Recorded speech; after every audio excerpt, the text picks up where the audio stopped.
Alright, let's get going. Yeah. Turn it up. Static hum. Here we go. Yeah. Dust in the feed, hit record, no sleep. Truth unlocked, no keys. Paranormal beef, spirits flex. Hunters mad, egos wreck. Cold cases, hot mics, ghost stories, knife fights. Who fake what, who got caught? Dust break it down, line by thought. Laughs first, facts stage, troll a bit, then explain. Cross that line, he won't hide, owns the mess, takes the ride. Dust productions, clear the smoke. Drama loud, truth gets spoke. Join the Dustbusters, stand up, sweep the lies, hands up, hands up. Dust Productions, night to day. If it's messy, on display.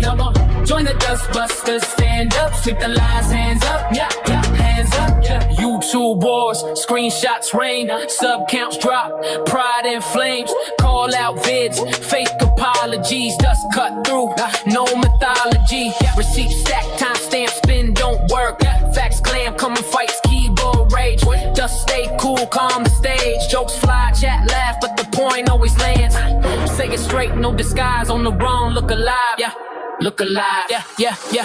Dust Productions, clear the smoke, Drama loud, truth gets spoke. Join the Dustbusters, stand up, sweep the lies, hands up, not hands up, Dust Productions, night to day. If it's messy, on display. Join the Dustbusters, stand up, sweep the lies, hands up, not hands up. Power Rangers, morphin' time, old heroes cross lines, suit actors, fan debates, convention beef, long delays, red and blue, gold and black, dust got law, way back, respect earned when it's due, call the mess. Call the truth, no cape, no ghost, just a mic that cuts close, no hiding, no spin, accountability wins, Dust Productions, clear the smoke, drama loud, truth gets spoke, Dustbusters locked in, sweep it clean, all in, Dust Productions, end of dust, if it's chaos, trust the dust, hit subscribe, stay sharp, dust out, now, dust out, hit subscribe, stay sharp, dust out,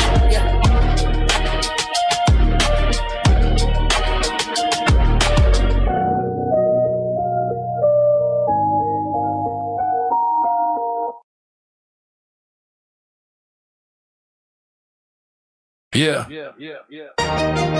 Dust Productions. No pause. No slow down. Run it.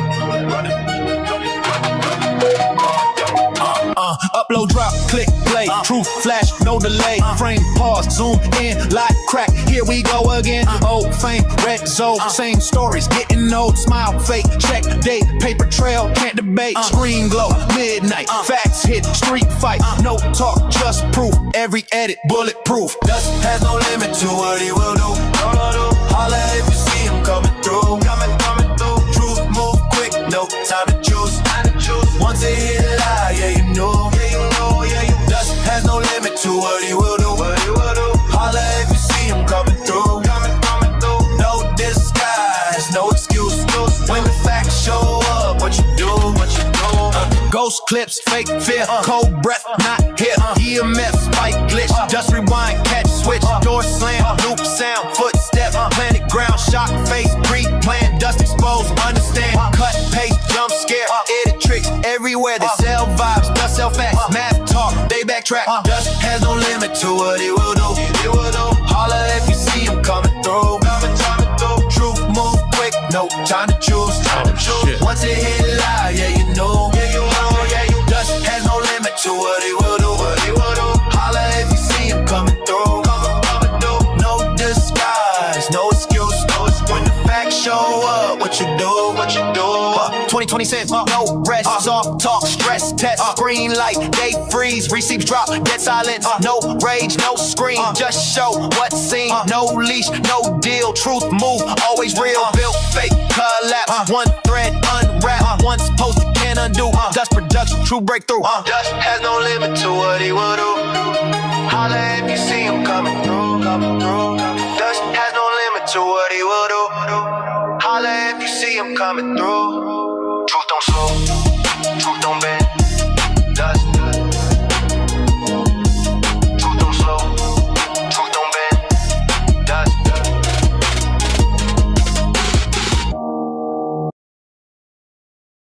Guys, I forgot something.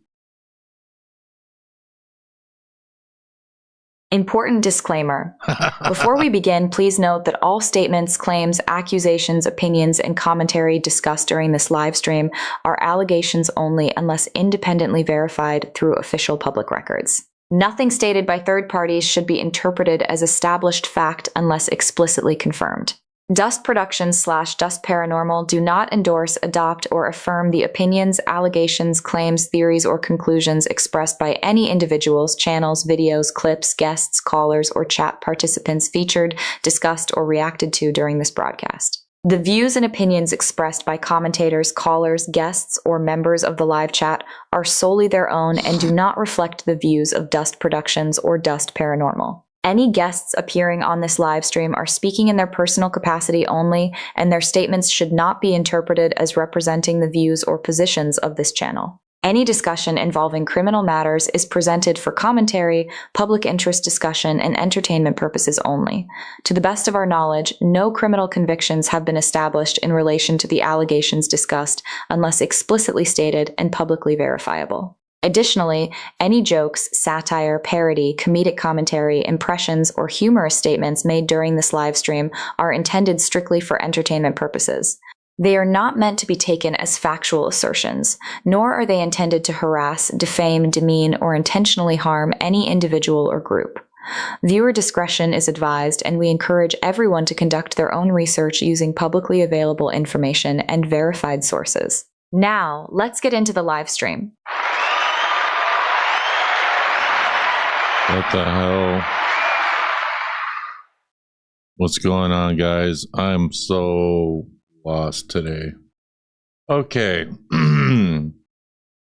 Yeah, that was all backwards. The disclaimer was supposed to go first, and I completely forgot. When you forget your legal disclaimer. Hopefully y'all can hear me okay. Y'all can see me. Let's see. Evening, everyone.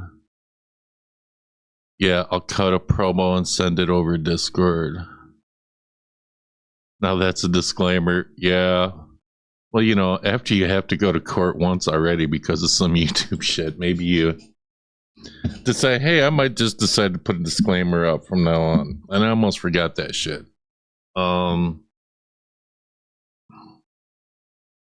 Yeah. It's all good. So hello everybody. I already had some haters in my chat. I don't even think I have my I redid my soundboard again. I think it'd probably be at the end. I guess it's not. See, that's what happens when you change your goddamn soundboard. Oh, well. Well, anyway, I had a hater in my chat. And, you know, you're going to have that, you know? So I want to talk about something before I get into this. So, some people know me from Side Eye Guy. Some people know me from Beardo. Some people know me from Florio.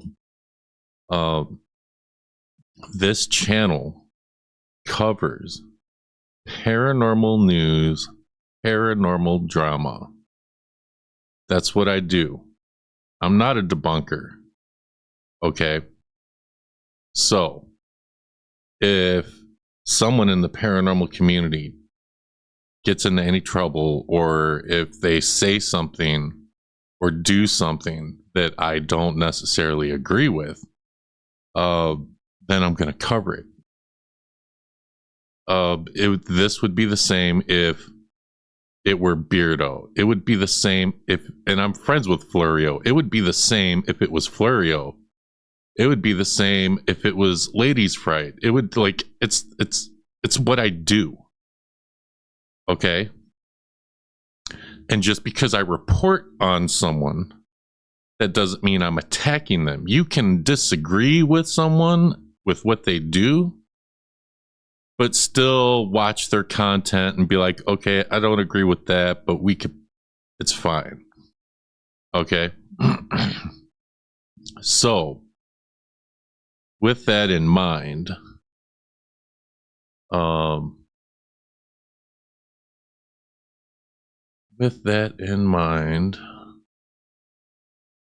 because I'm not completely set up.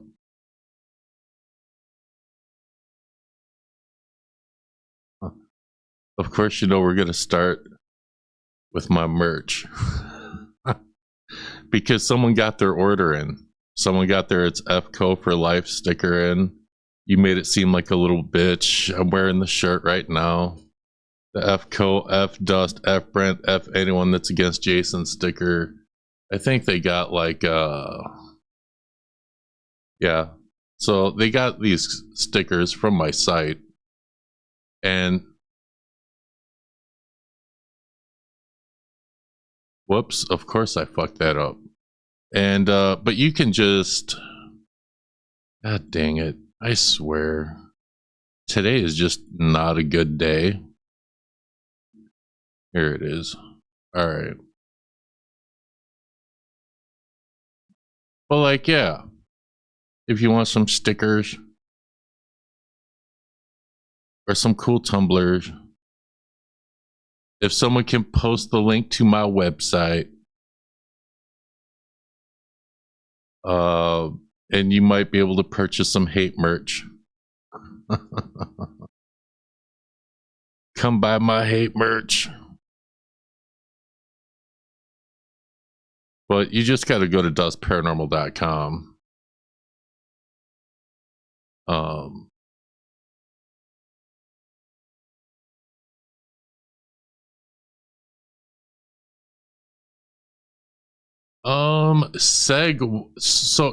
Okay. Seg was upset. We're going to get into it. Either Seg was upset or is upset, and we're going to get into it.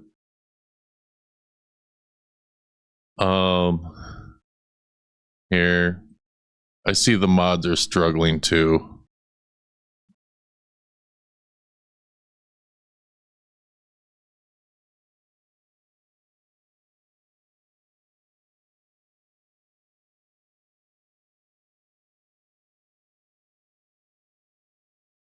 Here's the link to my store. It's pinned on both channels if you guys want to check it out. All right.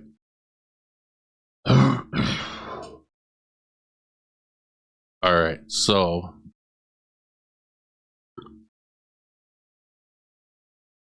we're going to get into it. So it's fine, Florio. You guys got to bear with me because my health has been screwing with me. All right, so Kenny Biddle. We're just going to dive into it. Kenny Biddle did a podcast recently and had Joan from Ladies Fright on there, Stevi from Truth or Demons podcast, Jenny Twigs, who I haven't seen before. I'll give you a quick subscribe. And, it was pretty much like women in the debunking community, that's kind of like what they talked about. And someone got a little upset over some things that were said. Now, did the women say anything? I don't think so. It was all over like a few things that Kenny said, which we're going to get into. And, Side-Eye Guy's name was mentioned and Beardo's name was mentioned. And like all of this erupted. Now, Kenny did put out an apology video. I have a few problems with this apology video. I have a few problems with Seg having a few problems with this. And I'm going to talk about it in this podcast, in this live stream, whatever the fuck you want to call this.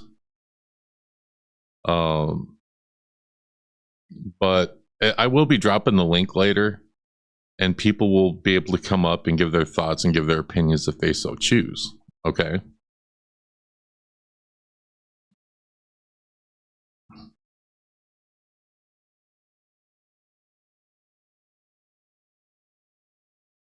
Yeah. So it's for those of you who might be new, this is a video I really didn't want to make. Well, see, here's the thing, Co. It's this is a thing where like people are upset. People are upset that Seg was upset. People were upset that over what Kenny said, and then an apology video came up, and someone was in my comments earlier, oh, this is all, everything was taken care of, and oh, you know, whatever, it's none of your business. No, it is my business because I cover this stuff. Go cry somewhere else. But I don't know, some people are upset with me because I'm covering this. Go touch grass. Okay, there are going to be times when, like, there are going to be times when I'm going to be talking about maybe a creator that you like. All right, here, no, screw this. Let's go full screen. There are going to be times when I might talk about a creator that you like. And a lot of people are defensive over the creators that they watch. And I get it. You know, you like your favorite creator, you want to defend them. Hey, cool. But this channel reports on everything. You know, so I'm going to be disagreeing with Seg in this live stream with some things. That doesn't mean I'm not going to be reacting or covering stuff that he does in the future. Like, that's just how it is. So,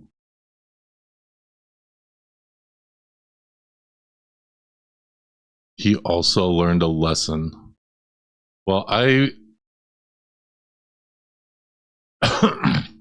see, I kind of have that same mental process. I have the same thought.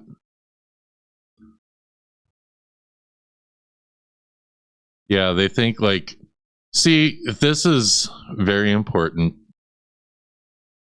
Wario says, funny people think it's all over when some people see this apology as starting a new problem. So no, it's not over. So the people that saw this, saw the live stream, and I watched that live stream. I didn't see any arguing in the comments or, oh my God, I can't believe you said that. No, there was none of that.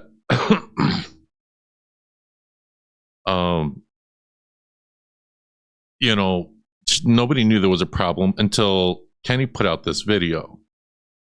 And it's because Seg reached out privately. Well, they think that, and other people said that, oh, it's just between these two. I disagree. You know, I think it's more than that. But some things are just whatever. I'm just going to report on this. I just think that some people behind the scenes, other people have a problem with Seg popping up. It's kind of like when the shape was like, oh, you stole my shit, you know, to Debunked, you know, and then he realized he was wrong. Like he kind of just popped off without thinking. Maybe that's what happened with Seg. I don't really know.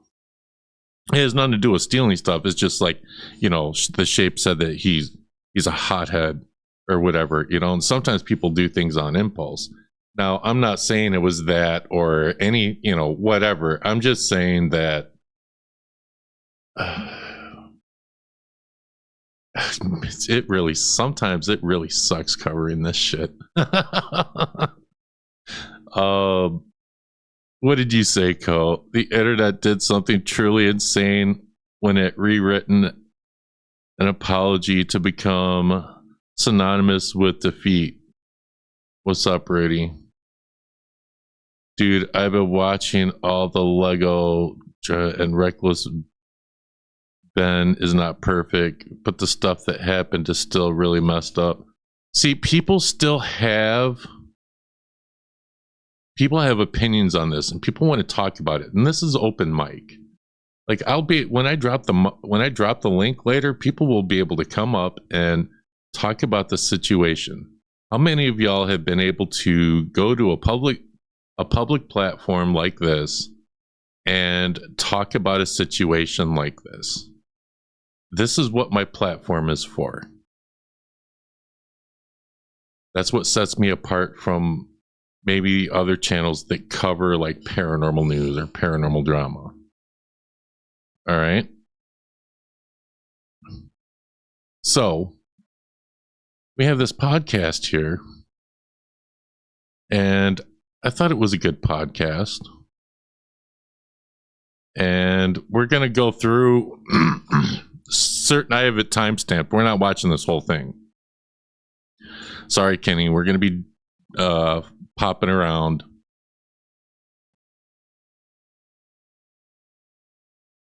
But let's see. It starts at 11:07. We're going to go to 13:12. I'm going to keep the chat open over here just because. All right, so the ladies are here because they approached me with a topic, and I'm just gonna turn it over. It's your topic. It is my topic. You know what? I'm sitting back. I ain't doing shit the rest of the show. So I had both these lovely ladies on, as well as a few other guests on during Valentine's Day, and we had a Galentine's Day themed. And just for the little backstory about this topic, we played a version of Love, Marry, Kill, but we called it Haunt, Possess, Ghost. And at one point, we had debunkers as options. And we had it broken into male and female. And first off, So... Right now, you can tell, I'll just let this finish. Struggled to find people in the niche who were female and debunking. A lot of them were more on the ghost hunting side of things. And I had these lovely ladies go, I don't recognize some of these people. But when it came to the men, we had Seg, Beardo, and Kenny, everyone recognized them right away. And I thought, it's a shame because I know these women do wonderful research and wonderful topics.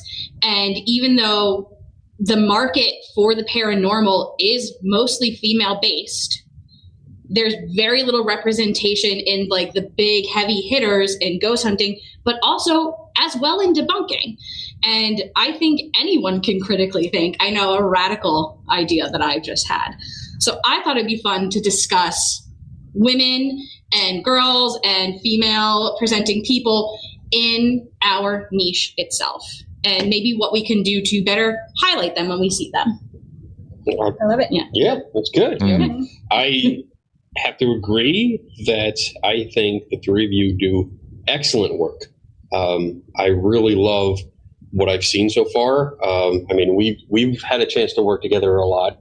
So basically, what Joan is saying there from Ladies Fright is when she went to go and do that special thing on her YouTube channel, she had trouble finding female creators, from my understanding, from what I caught from that, from the paranormal debunking community. It is mostly male dominated.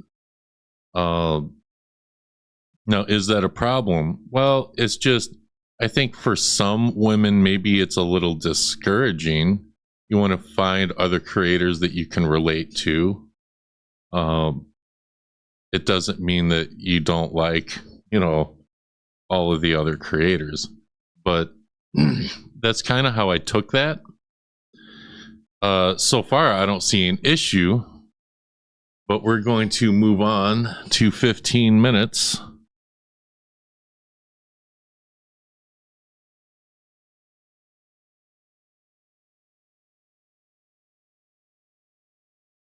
Like when people mention Seg and Beardo, especially those two, they put out content like every other day. Mm-hmm. And I know I don't do that. This once a week show is the most frequent release that I do. Usually my videos are every other month or every month, something like that, because it's so much more involved. Mm-hmm. And I think that's all of us, because it's, do you think that's part of the reason maybe is because you three are doing more in-depth work and not putting out content constantly? Yeah.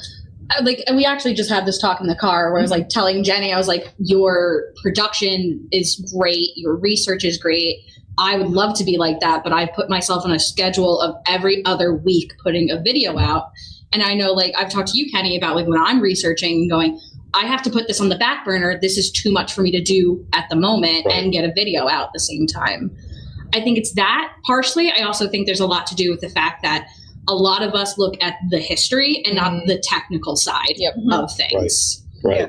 Also, I've noticed people like Beardo and Seg, they often report in real time on things that are happening in the community. Yeah.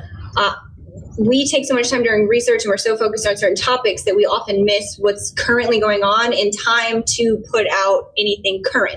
Like we don't do lives, they talk about it. We don't make videos that talk about what just happened yesterday because we are so in depth in our research that I personally don't have the brain space to also keep up with current things. And so I think that's why the names are bigger and more recognized because they're more in everyone's line of vision more often. Okay, so let's break that down a little bit. So Kenny says, well, Beardo and Seg, they drop videos like every other day. They're dropping videos like crazy. Well, that's true. They're catching the algorithm and they're reporting on stuff. They're breaking stories. And it goes right into the second part right here, which is something that Seg did not like. So this is the part that one of the things that I think he had a problem with, or from what I was told he has a problem with. So it was brought up that the women here and other females in the debunking community, they don't drop videos as fast because they're researching so much. Okay, they do such thorough research for Truth or Demons to put out a video. It takes a while because she digs. Okay, she. I wish I had it. Yep. You dig, bro. You like to dig. She digs. She will literally go and find newspaper articles from like the 70s for shit. Like the shit she has found on the Warrens is unbelievable. She is so good at research. Like she has impressed John Zaffis. Okay, and John Zaffis is a part of like the Warren family. Like and he's just like, damn, you're like really good at this shit. So my point is, all of these female debunkers, they don't put out content as fast because they do more research than people like Side-Eye Guy and Beardo. Definitely everyone so they definitely do more research than me. I will also say that Side-Eye Guy probably does way more research than I do, and so does Beardo. I report on this stuff. I'm not a debunker. I don't need to research like them. But the point is, if you were to ask me who is the best at research in the debunking community, I would say Truth or Demons podcast and Florio. Side-Eye Guy he wouldn't be able to match what they can do in research. Neither could Beardo. Neither could I. It'd be a mess if I tried. I will say that Beardo, I mean, I'm not saying he doesn't do research, he does. And he'll put in the work for his videos. Like with the whole Dolly situation, I'm not sure if it was the victim's family member that reached out to him about the whole Dolly thing. But I heard that Side-Eye Guy was like, oh, you're making it seem like I don't research. You know, like it's from the way it was explained to me, was that he was saying that he researches just as much as these women do. No, dude, you don't come close. And it's because you can't. You don't have time. You don't have the time to do it. Not if you're going to be pumping out videos on live streams the way you do. Not unless you have a team of people around you. These women put out less content. And for them, it's more about the, I don't want to say about the passion, it's just more about the research. And they don't want to miss anything, and they want to make sure that people have all the facts. Seg and Beardo do some research for some videos, but their typical videos are reacting and debunking. We're going to get into that, Florio. Don't you wait. Now, I heard that Seg was upset about that. Dude, how in the fuck can you get upset? People have seen the type of, like, research that these women do. Like, you can't get upset over that.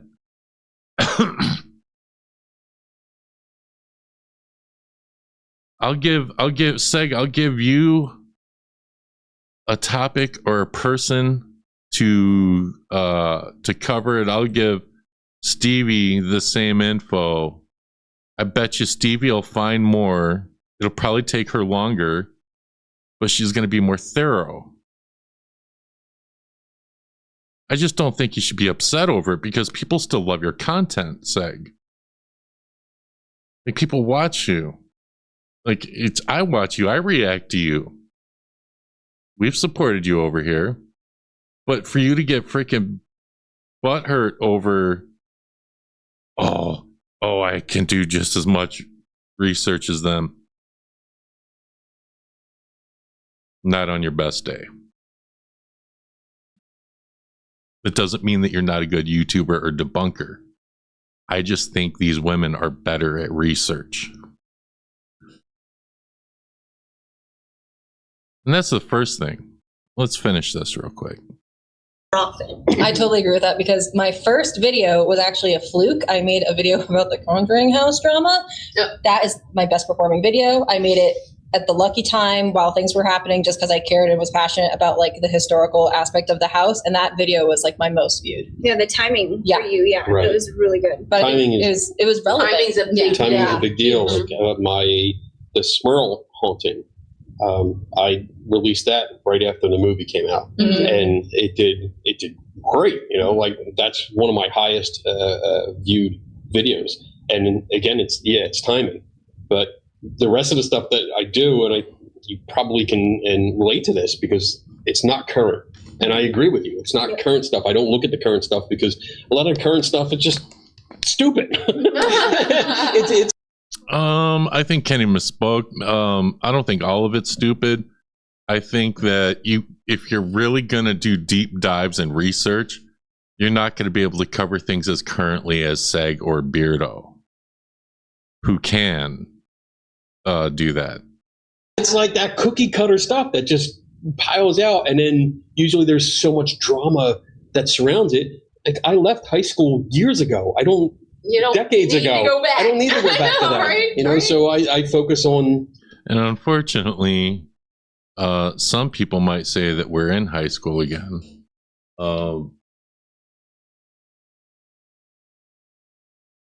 I think I got the timestamp wrong. I think it's 1835 here.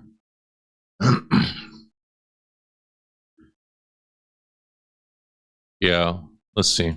And I think that's also another thing is that drama does sell. Mm-hmm. Like, I know some of my best performing things.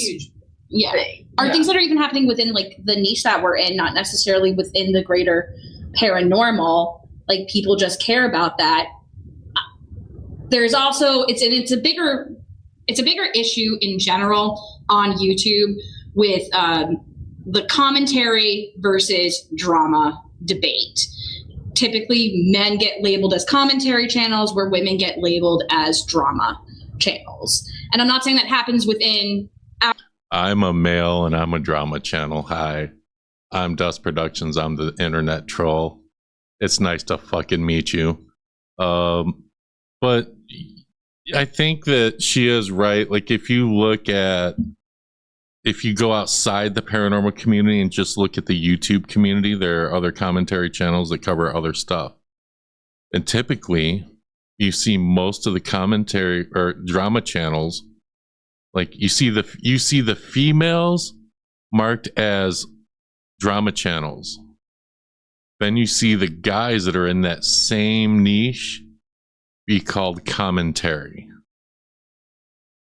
So, our section necessarily, but it is something that is a common occurrence and a debate on YouTube in general. So it's not that I don't think that people, because I would like to think the best of people. I don't want to think that they're not taking women seriously. But how do we get people to get more eyes on the things we do and get the recognition of it? And be taken seriously. Yes. Like, that's where the shirt comes into play. Well, talk about the shirt. Oh, That was the story. What's the story? I meant to do it with a segue. The whole reason this shirt exists is Kenny is the other half, I was one half, and Kristen, our lovely friend Kristen, was it was just me and her were the two halves. And since Kristen couldn't be there when Seg and Kenny and I went to Kansas, we had Kenny be a stand-in for that, because what had happened was, because women had gone to a male debunker to ask for help. This is true. Kenny never said all the women do all the research. He said women do more thorough research. That is very good to point out.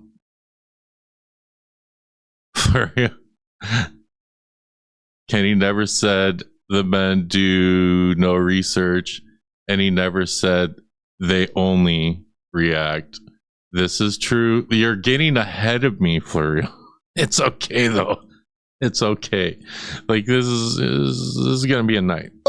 With getting some information out, because one, smaller channel, two, we didn't have as big of like reach and respect, I guess, like notoriety maybe. Mm-hmm. Like, the bigger channels have a lot of notoriety with the community. Yes. And all we wanted was the information to spread to the community. We didn't care how it got there. We just wanted it there. But when we started giving it to certain people, we got accused of those certain people only helping us because of our tits and ass. Mm-hmm. So it was this thing. It was a thing where we helped expose some bad behavior in the paranormal community. That person didn't like being exposed for that. So basically, they're saying, well, we went to these bigger creators to help us out, pretty much to get more coverage, to get the word out, to expose some bad behavior. Well, someone else commented, well, it's because you're women. It's because you're women. Like, that's why they did that. Where the fuck did I? Okay, yeah. And then, of course, we do have Jason Hawes, who commented on this. Hello, everyone. As a father of 3 daughters and a brother to 4 sisters, I'd love to see more female representation in the field. So even Jason Hawes recognizes, this is mostly male dominated. It's not the paranormal, it's just Kenny's.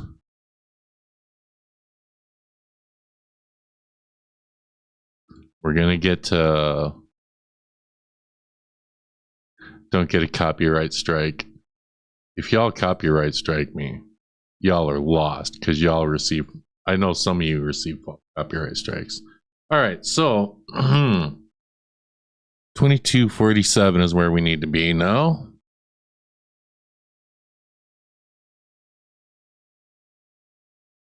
This should be close enough.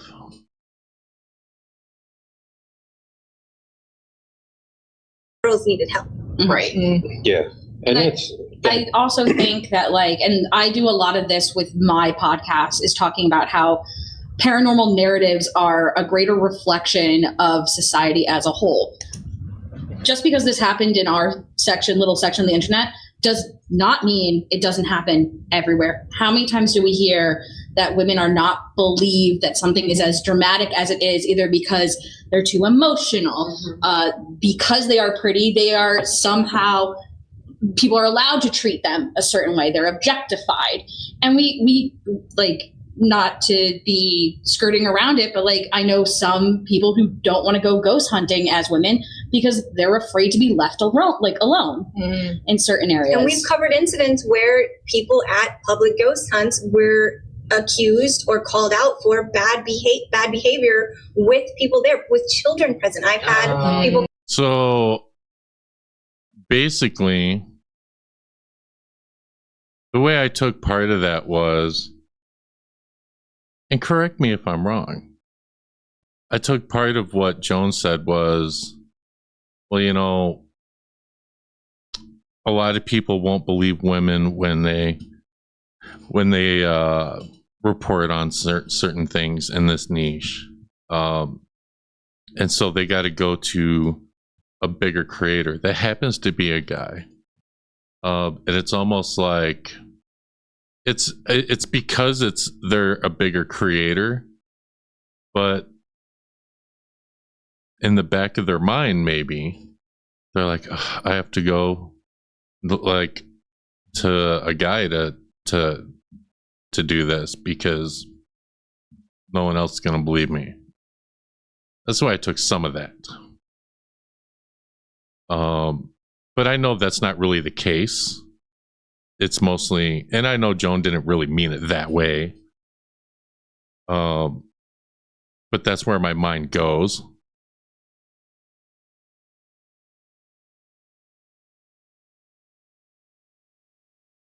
So I don't know. We're gonna skip ahead. We're gonna keep moving ahead, then we're gonna get to the apology part. There's like some stuff here.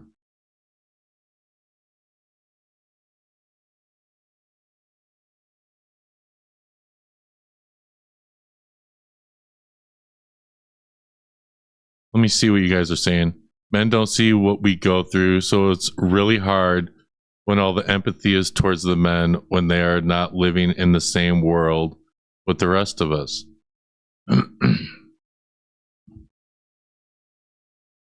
Just look at how many men in this world are predators. Yeah, there are a lot of predators out there. And so like what Stevi was saying, like, yeah, there's a lot of people that, like, you don't want to be alone with certain people. And it's so easy in the like if you're doing paranormal investigations, right? Like, oh, come with me. And like, it's a way for them to try to not to be creepy, even though they're still being creepy. And they're just like, yo, come into this dark room with me and help me talk to a ghost. Like, that's some creepy ass shit. Like, women have to worry about their safety more than men do. It's just basically what that boils down to. And if you can't recognize that And that's not like, I don't think that's an issue like with SAG. I'm just saying in general, guys. Like, if you can't see the issue with that, then you got issues. All right, let's move it up. I just thought this part was funny. Don't deal with that person because that's an asshole. All right, so back to you. Why you have a podcast? Why are you so nervous? No, I was doing this all. It's Ladies Takeover. It said it is in the Lady Takeover. To say this without sounding like I don't like men. I love this part, Joan. I love this. Oh boy, here we go. I'm married to a man, by the way. Thank you for clarifying that you're married to a man and not like, I don't know, an inanimate object, whatever. Him. He's not watching. Me too. Yeah. What's that look for? Oh, look. Yeah, me too. I said, me too. I'm married. And And it's to a man. It's to a man. We don't hate men here. I'm a man. But Yay. Kenny's like, oh my god. He's like, I'm trying to stay in my seat like what's coming? I'm too chubby. I can't squeeze down the I think it's a little bit telling and a little bit upsetting in a way that Stevi didn't have the option to go to a fellow like woman to talk about this and have it broadcasted. She did have to go to a man, and then that conversation comes up as well, where like, once again, I don't think if Kenny was like, I feel like I'm being harassed, let me go talk to Beardo about it, anyone would go, Beardo's just doing it for the dick and Beardo forever. I'm gonna now say, like, when you do something, I'm just gonna say, yo, Beardo, you're just doing that for the dick and balls, man. I know you're just doing it for the dick and balls. But the whole point that Joan's saying is, well, these women got to go to a man because they're being harassed online, and then the bigger creator, the guy, shines a light on it, and then they say, oh, they're just doing it because you're a hot chick or whatever. But she just made the thing, well, if Kenny went to side like Beardo for the same thing, like, they're not going to say that. So that's what Joan was saying there.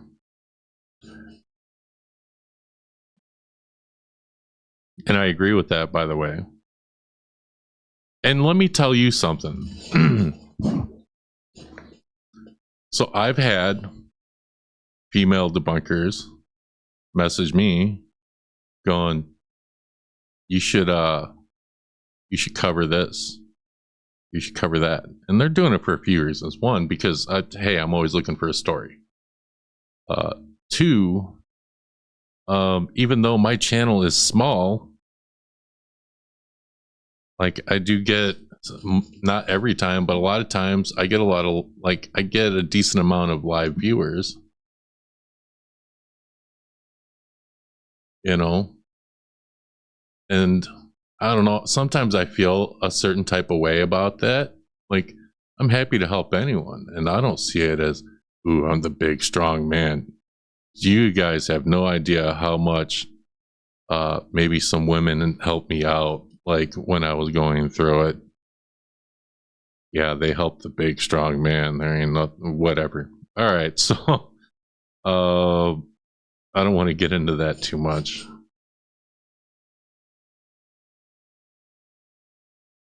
All right, so let's move it. Let's see, where are we? Yeah, we're at 28. And I know you guys are arguing in the chat. I'm gonna let y'all fight it out tonight. Just mods, if you see something that's too crazy, clap it.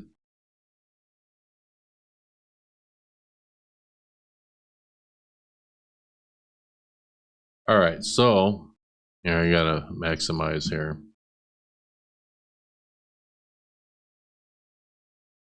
Yeah, this is just more expanding on this. They do exist. Oh shit! They do. But it would have been nice if, once again, I think that's like the other thing is like if there was a female presenting figure popular enough within our niche to be that like voice of reason in some way. I think that's the thing that's upsetting is that sometimes I feel like I have to go to one of the gentlemen in our group to be like taken seriously of like, okay, like, and I've not had any major controversy or anything like that, but to be like, well, here's my idea about something. Let me go to Kenny and make sure I'm on the right track so I don't just say something and like not be believed in some way. And as I said, like, I'm not the good example, like a good example of this, but I'm speaking from your situations that you've had before where you had to go to male counterparts. And I think Stevie's actually one of the most popular voices for the female side of things. And the fact that even she has to go find somebody else to be believed more is heartbreaking. I have noticed a lot. So this is true. Stevie, so, all right, look. On my main channel, not Dust Paranormal, but my Dust Productions page, I can drop a video on my Dust Productions page and get more views than I do on the Paranormal page.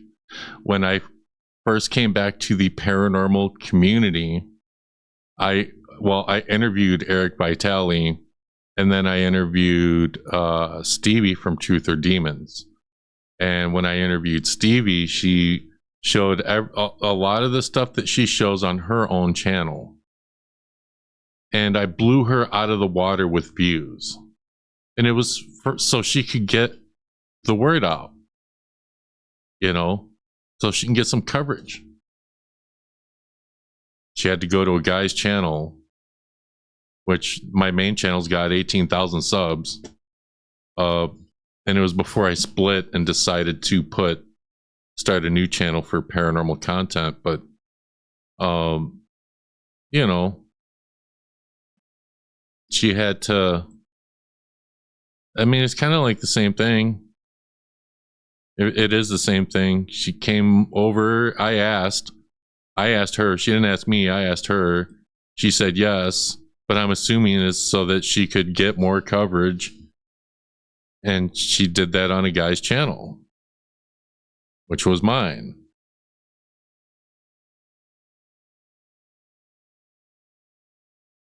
I never really thought about it in this aspect, this way before, but I have had more encounters in this space of people not believing me and immediately assuming I'm making something up or that I'm just clout chasing or that I'm just a hater. Mm-hmm. And they never actually go and consume my content to see what I'm about. It's they see that I don't have a big following, for one.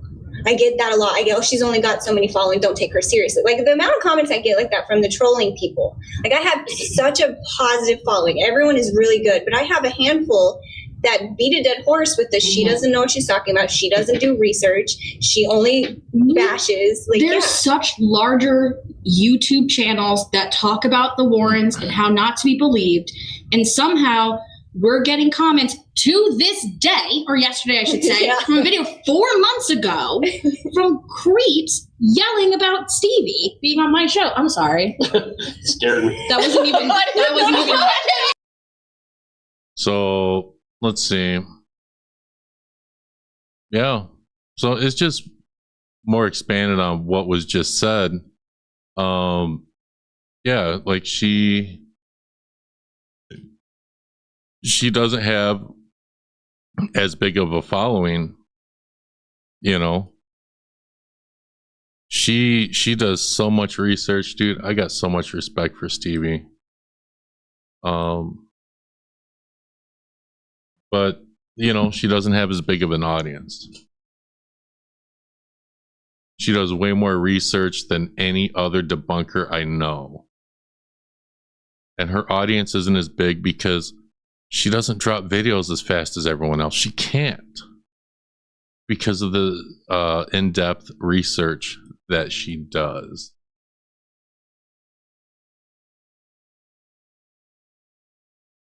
All right.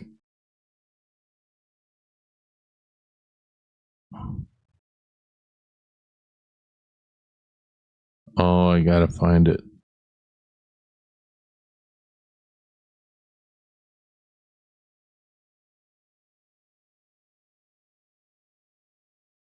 All right, this will have to be good enough. Actually, you know what? You should be scared. See? But like, yeah, it's there. I try to go through all the factors, and I don't want to not give people the benefit of the doubt. But it feels like the one factor is you are a woman speaking about it, where like they don't go after what was like CZ World. And that's true. Like, I've seen people attack Stevi from Truth or Demons and attack other female creators, and they and they talk about their body. I don't see people when people attack Beardo, I don't see them attacking his body like the way they do like maybe someone like Stevi. You know what I mean?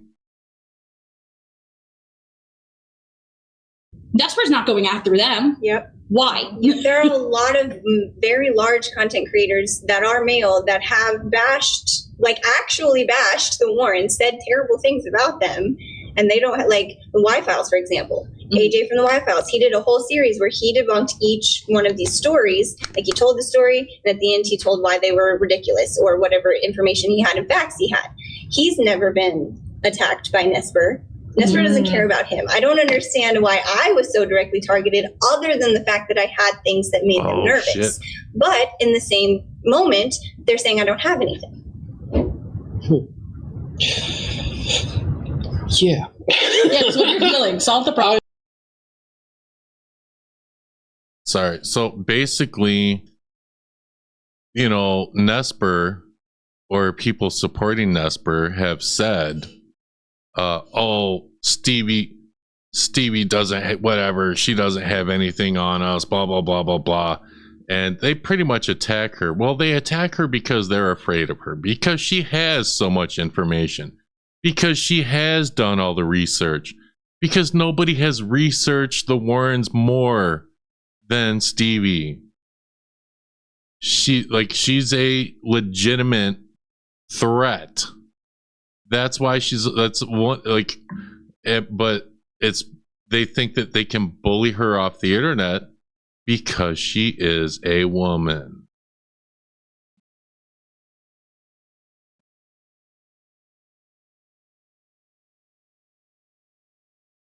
We're gonna go to like 34 minutes on this. I'm thinking this is, I mean, it's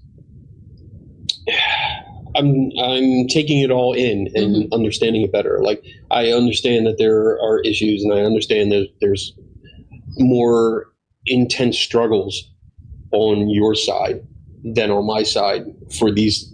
And also, I do want to point out, Stevi did say earlier that they will attack her without even watching the content. So let me ask you all this. The people that are so quick to defend Seg in this situation, did you watch this entire podcast? The people that watched the apology video from Kenny, did you watch this entire podcast? Or are you just going off of the apology video? There are a lot of people that won't watch the content, but they're quick to comment and take sides.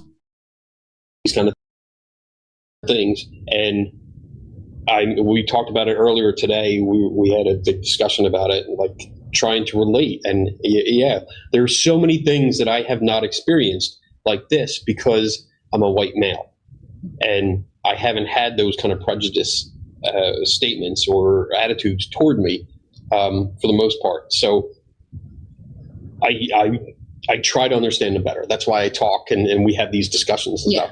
And I think it's terrible that you don't get believed simply because you're a girl.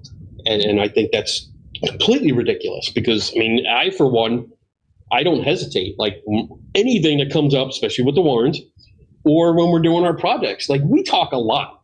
you know, and anytime I find something, I'm like, oh shit, I go right to Steve. I got to tell you, I got to let you know, I got this. And you sent me books and this and that. And like, I think that's great. That's the way we should be. And not once, like with any, like not just the three of you here, the four of you. Okay, hang on. A male with malicious intent doc Stevie. Yes.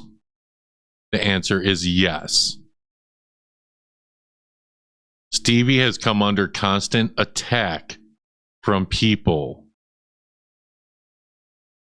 trying to discredit her. Now, am I saying that's what Seg is doing? No.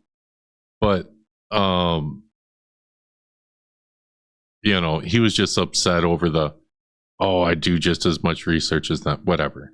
But people have tried, people have doxed Stevie. She's been under attack before.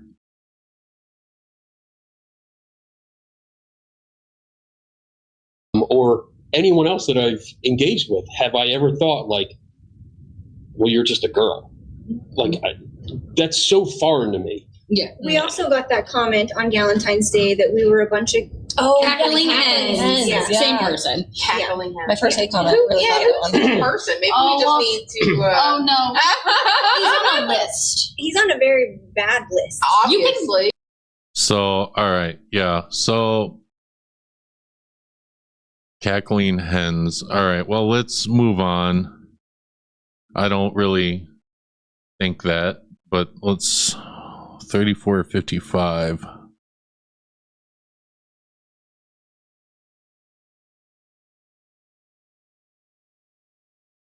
All right. Reader gender. Yep. There's something else I noticed about gender. I was thinking about it. I seem to see way more females having very, very great success on YouTube when they pretend to be psychic. Yeah. Okay, now let's break this down real quick. How many female psychics can you name, and how many male psychics can you name? Now, she's saying that there are more female psychics. Yes. Out of all the psychics I know, I trust one and believe one to be a real psychic, and it's actually a guy. But she's saying that most psychics are female. I would say that's true. Psychic. Yeah. A psychic. Yeah. The amount of female psychics, I don't necessarily believe them. I have proof some of them are definitely lying, but they have massive followings and people eat up what they say. They're never questioned. They're never said. No one ever says to them, "Show me proof." Yeah. No one ever calls them clout chasers. They are riding that same wave that gets them the attention that, like, it's a weird dynamic that a woman would get more attention faking than telling the truth. And like, you don't see there are some, but you don't see a whole lot of the men out there making those fake psychic channels where they're going in and saying, I feel this. And it's because it's a lot of introspection on the feeling, a lot of introspection on the emotion. Of course, a woman could feel a ghost. They're emotional. Exactly. We're like, the technical gadget thing. Like, women can't use a gadget. They can't do that. We brought this up earlier today, and not in that sense. Okay. But good. when you look, I would never. Yeah. But when you look at paranormal conferences, that all the ones that I've been to, there is definitely a divide. It's the majority are men that attend. The men tend to be more on the gadget heavy side. I would agree with this. The men are more techs. They use more tech, and then you see, oh, there's a woman. She must be psychic. When you see a woman at a paranormal investigation, what do you think? I bet a lot of people think, oh, I bet she's probably the psychic of the group, and that might not be true. And the women are usually on more of the psychic or sensitive side. And that's across the board. Every time I've gone, I make it a habit of counting. Okay, who's doing this? All right, male, female, and then going through psychics or technic and trying to figure out like what's the ratio here. And it's always a very lopsided. But like for the same reason that women usually are psychics is the same reason that women are the victims of psychics as well. It's feeding into that emotional. It's almost, and this is far out, I understand, it's almost the same as like, I'm more willing to trust a woman when I, like a fellow woman, when I see them, than I am to trust a man if I'm alone in a situation. You know, some pew-pewers have used women to lure in victims because it's, you know, that way, or a child. That's true. Yes, yes. Something that like Because feels the comfort level. comforting, yeah, and safe. So Yeah, so women, you would be more trusting of a woman psychic than you would a male psychic. Just because so many people associate women with emotion and, you know, not a threat, I'll say. It's once again just playing into the emotions, playing into the vibe that like men can't have emotions, even though anger is an emotion, and maybe you should just learn to temper it like the rest of us do. You don't think I have rage constantly? I'm going to just put this up real quick because this looks like it's in context. In that same live stream from your sweatshirt, your merch, it's not a sweatshirt, it's a shirt. At one point, a person brought up an argument that was a red herring, I think is the best term for it, where it was questioning if a person who, it's Jacqueline Nunes. Yeah, I got to bounce from that situation. We're going to move to 40.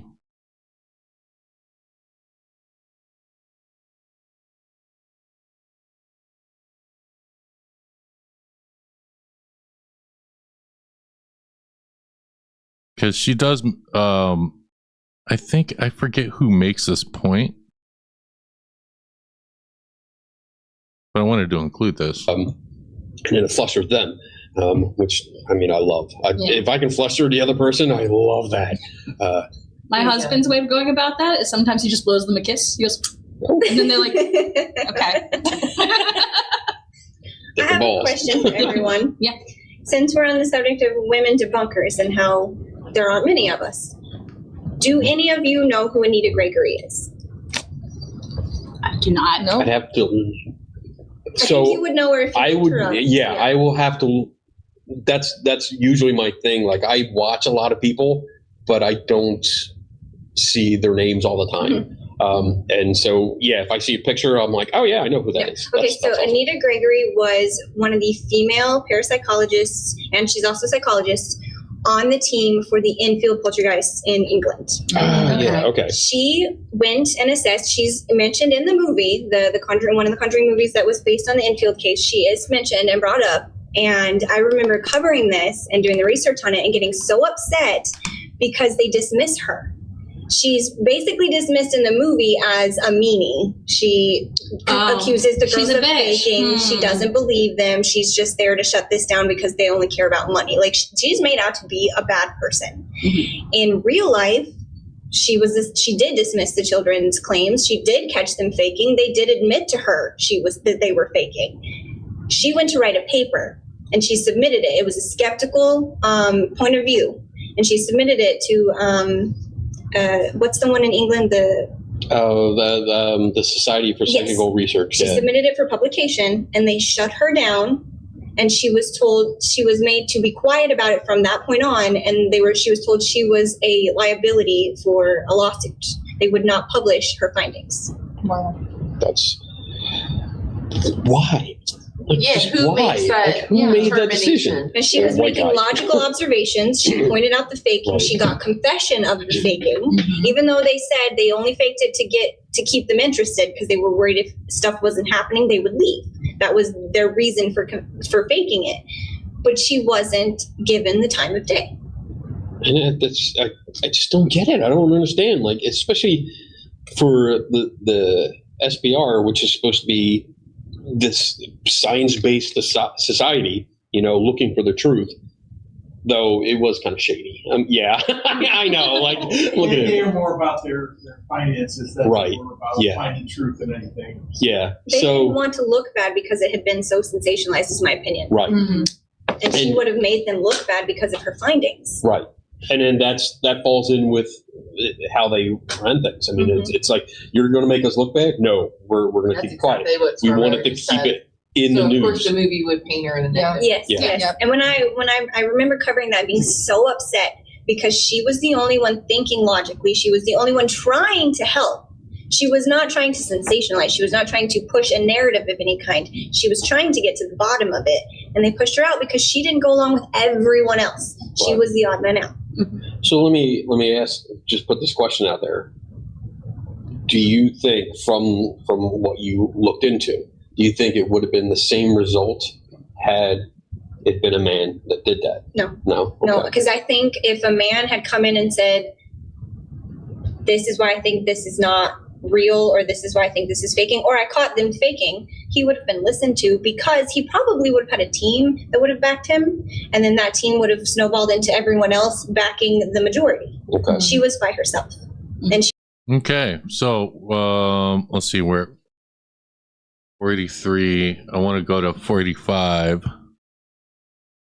I know I'm bouncing around. I'm not reacting to this whole thing. Mod, you can put the whole. You can actually look in the description of this live stream, and you can get the link to this, but someone else can post a link to it. I gotta see where I'm at. 45 minutes is where I need to be. she was told she was a liability. Yeah. We, in Western society, and probably in Eastern society, but I grew up in a Western society, women, as a fear response, tend to be, instead of fight, be more flight or fawn. And fawn being people pleasing and being whatever you need, I'll do it. Keep me safe. Yeah, to keep me safe. Yep. Real world example of this is you go to a bar and a guy hits on you and you're not into it, so you give him a fake number. That is a fawning versus going, I don't want that, go away. I'm not giving you any number. Yeah, you're more afraid of that response versus a fake number. I'd rather have you tell me straight up, no. Yeah, good way. Well, see, I get it, Kenny, that you would just want, hey, just say you're not. They're talking about the creepy people, not you. You know what I mean? There are just some people that approach women. I've had creepy women approach me, and I just do whatever I can to get out of that situation. It's the same for women. They got to deal with it more. Physical man. Yeah. When you encounter a man who can't handle rejection and you tell them no and they lose it on you. I watch all these YouTube videos where people react to dating interactions and they have these text message screenshots where the man's hitting on the woman and they're conversing and it gets to, oh, send me a naked pic. And she's like, no. And he gets mad. Or, hey, come over, I'm whatever, I need some attention. And she says no because she's setting her boundary, and he starts calling her terrible names. These are things women deal with from people who can't handle rejection. And so you don't want that to happen at a bar. Yeah. No. So you would give the guy a fake Just like a number bruised ego, and get out of it. just he'll to get leave. mad. Yeah, Okay. exactly. That's why we would do that. I've had it that I've physically turned my body. If Kenny, if you were the guy at the bar, I've gone like this to talk to a friend, and they'll talk over my shoulder. Oh, God. And no doesn't always work. Yeah. Yeah, no, it's not always work. Yeah. Wow. That's definitely creepy ass behavior, in my opinion. Okay. Also, neggings. Don't neg. No one likes Yeah, it. don't It's not repeatedly cute. ask. It's not going to change No. anything. I once had a guy, I was like, there's what's your sign? I was like, oh, I'm like a Cancer. And he was like, yeah, Cancer, or he was like, moody, distant. And I'm like, yeah, I'm about to leave you. I'm like, why would I like that? Old I was move. waiting for what's your sign? Stop. Because I go the other way. I'm like, I'm a Cancer. I have mommy issues like all of us Cancers do, and I cry a lot. I'm gonna cry right now. Oh my I'm goodness. glad I'm not in the feed. This hasn't happened in years. So I don't go out. No. Yeah.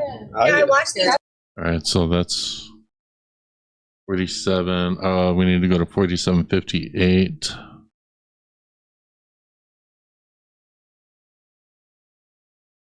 For another human? Mm-mm. So how about we switch gears here and like, what do you think we can do? All of us. What can we do to maybe is it to listen and not criticize, not listen without judgment? Listen, Well, is that what, Even know, like you can criticize, but listen first. I run into a lot of like they don't even know what's in the video. They just start attacking me or saying I'm a hater. Or I said this and I didn't. And I'm like, did you even watch the? Like one time I got accused of putting out a hit piece on the Warrens, and it was actually an article talking about like their work. It wasn't a hit piece. I was like, he just commented, "Oh, look, another hit piece," and I was like, that's not what it is. I think Literally, yeah. So like, you get like a fan base or whatever, they just go and attack, and it's like without even watching the content. I literally had someone in the chat of the Paranormal channel talking shit before this live stream even went live. So the content hasn't even happened yet, and you're attacking me. You're just assuming that I'm just gonna completely go after Seg and say all kinds of bad shit. Like maybe watch the content and then make your own judgment. Don't be a sheep. Time of day. I think the hit piece thing is just that's a knee-jerk reaction. Like I don't like what I think you're putting out, so it's going to be an attack. Yeah. And I'm just going to say that before I even look at it. Yeah. And I don't. I mean, we go through this like even if I hate something, if I start reading a book and I hate it, I've thrown it across the room a couple times, but I still pick it up and I read the rest of the book because I want to make sure I have an informed opinion of this. Right. So I have to read it. I have to watch. Why are you torturing yourself? I'm like, Always. I would have just put that like. Yeah, so that's basically let's see, I got to go to 4956. There's only a few, and then we're going to get into the apology. Where are we at? This is 4919. We need 4956.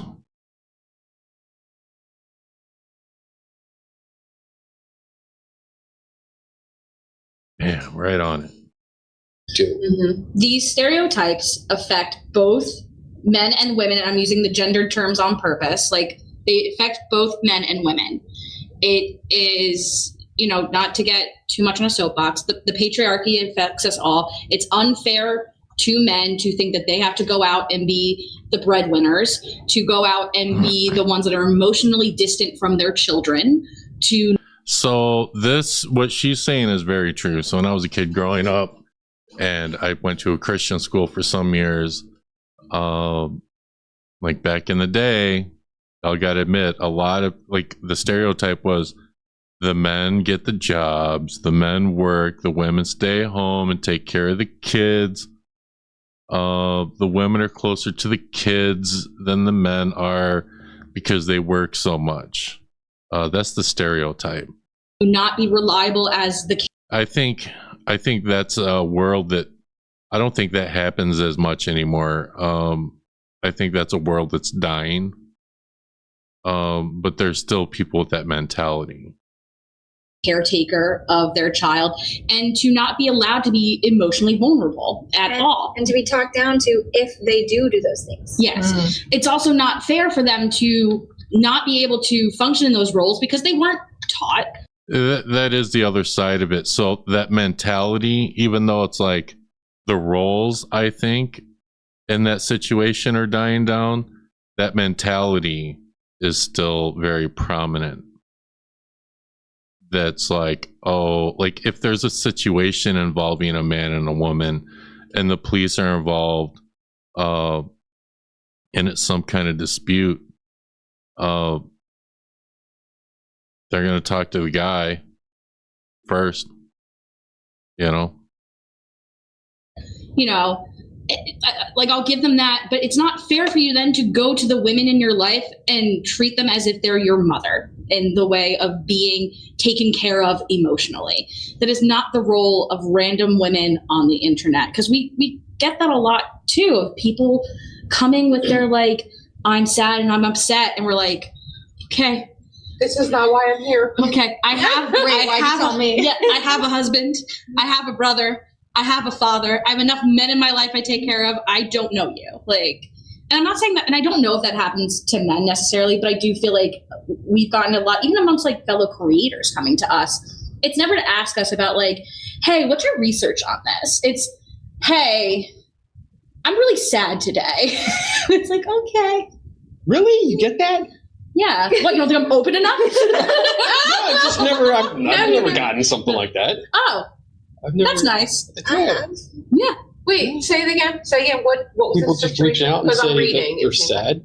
Like we'll get out, it's sometimes audience people, and it's sometimes even fellow creators who will reach out to us, or me, and Stevi said it too, and be like, not where's your research, how'd you figure out, like that was a really cool, they'll say it's a really cool thing I did, but like, oh, that was really interesting that you found that. And instead they'll be like, like I had a really rough day, can I like talk to you about it, and things like that. And like as a friend, I would love to. I don't mind. No, I will say I am friends with Joan from Ladies Fright, and I have messaged her in the past. I don't think I've messaged her saying, yo, I had a really bad day, I just need someone to talk to. If I did, maybe it was like one time. I deal with mental health issues. And I don't think I've ever just reached out to Joan. Who was in and out of the chat, like there have been plenty of voice chats in my Discord where my mental health took a toll, and people like and Brent and Zombie have been in there, just to hear me talk, which is a good thing. I think the situation is a little bit different, and she's probably talking about other situations. But I do want to say, Joan, if I ever made you feel a certain type of way, like, I apologize. Like, I've messaged Florio a few times, not so much like, oh, I'm upset, I need to talk. But I've messaged Florio a few times, and she'll say like, oh, I feel like shit, blah blah blah, and then I just leave it, because I have health issues too. I'll leave Florio and let her be until she's feeling better and she wants to talk. And Florio knows this. Like, I'll message her. Sometimes she won't message me back for like 3 days or something, and I don't care. Like, sometimes I'll sit there and be like, I hope she's okay. Like, that's my thought. My thought is never, why hasn't she responded? Oh my God, she doesn't like me. Like, no, like that never crosses my mind. And it's like, and I think it's like a boundary thing. Because like we all know each other online. We don't know each other in real life.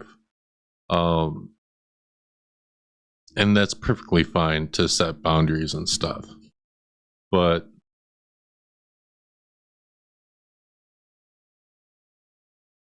oh, Sag, what's up, man? I will be dropping the link later. If you so choose to, you can come up. Right now, we're just talking about all the other stuff that was talked about on the podcast.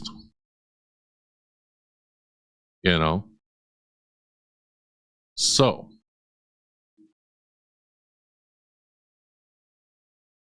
I'm doing that, but I have a capacity. I'm not like. Right, like how friendly are you? Yeah. And I know multiple female creators that's happened to. That tips into the whole parasocial relationship with audience members, which is a whole other ball game. It's hard because we have a lot of we have a lot of relationships with people online that we've never met before, and we just take for granted that you are who you are. Yeah, like I hope that comes across. Like, I try to be who I am all the time. Like, this isn't a character that I'm doing for the show. Like, if you watch enough of the show, like, who I am, and that is good, Kenny. Like, for me, at least until recently, I would tell you that what you see on the internet with me, it's me, but it's a dialed up version. And usually a dialed up version would be like, that's when I'm in super troll mode, you know, but that's not really me in real life. Like how I've been the past few months, like this is me, you know. 5228. All right. We need to get to 5306. Hang on. Let's see what Seg has to say here. I think we'd have a healthy debate where everyone feels they are heard. Nobody needs to feel ignored, dismissed, or belittled due to their gender or skin color. That's a true statement. That's a true statement. 5228.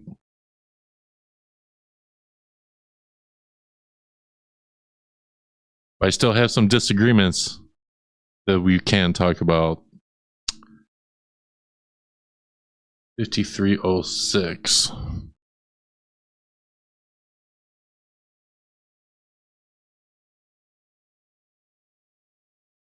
I find myself sometimes reminding and teaching people how to treat me, like as a content creator. Yes. Through my chat. Where like someone will say something, and I think they might think I need to back that up just a second.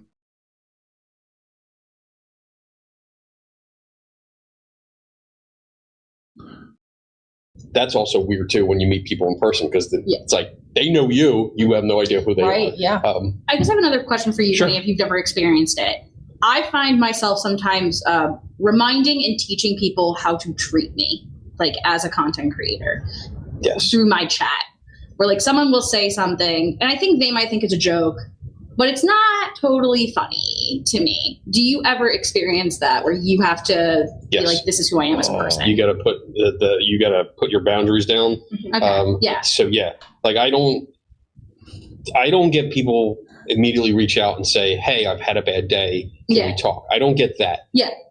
I will, in the course of a conversation, maybe get into more personal stuff. Yeah. And that's a natural process through the conversation, so I don't mind that. And we get a lot of background information, and I'll share some background personal stories, you know, to help relate. That's cool. I've never had someone just reach out and start the conversation with, "I'm sad." However, with your question, yes, I've had people reach out to me and say, "Hey, I need you to do this." Like, Seg, since you are here, I think the part that you had an issue with is going to be coming up soon. Yeah. No. Expectant? Expecting me to do it. Yeah. Or saying, "Hey, you're having this event. I'm gonna be there." Like, hey, I'm doing research on UFOs. Send me everything you got. Yes. What do you got? And he's that was one time I emailed you with that, Kenny. Just one time. One time. Put them together. No, just kidding. No. But yeah, I'll get that where someone's like, "Hey, you know, like, I saw you did a video on this. Can you?" I just had a news crew reach out and say, "Hey, I saw that you did a video and you had a whole bunch of pictures. Where'd you get them?" I said, "I created them." "Oh, yeah. Can we use them?" No. Well, why not? We just need them for our show, and you know, no, they're mine. I wouldn't let mainstream touch my stuff either, just because it's like it's even more true for someone like Kenny, or I would even include Beardo, Seg, Florio, Truth or Demons. Y'all work really hard for like your content, and what a mainstream network is just going to take it for free and then license it. I've heard that happen before. And then they use the YouTuber's content, and then they get a copyright strike from the network. Yeah. They're mine. Oh, well, why can't you just let us use them? Because they're mine. Like what? How many times I got to say this? Yeah. You know, or like that instance where they're like, "Hey, send me everything you have on UFOs." No, first and foremost, that's a shit ton of work. You don't understand how much we have on UFOs. Pick up a tractor trailer. Yeah. Second, I did the work. Like, I don't mind helping fellow creators, like people that I work with. You know, if any of you reached out and said, "Hey, what about this? Do you know anything about this?" I will share. Should have. Yes. I will share this with you. Like, you're going to get a copy of this because I like what you did. Everything you get on your also. Yes. I promise. That's the other seventh rule that we whispered. I know. Kenny, she gets a copy. She gets a copy of that book because of her tits and ass, not because she's a guy. You're not giving a copy of that book because of the dick and balls. All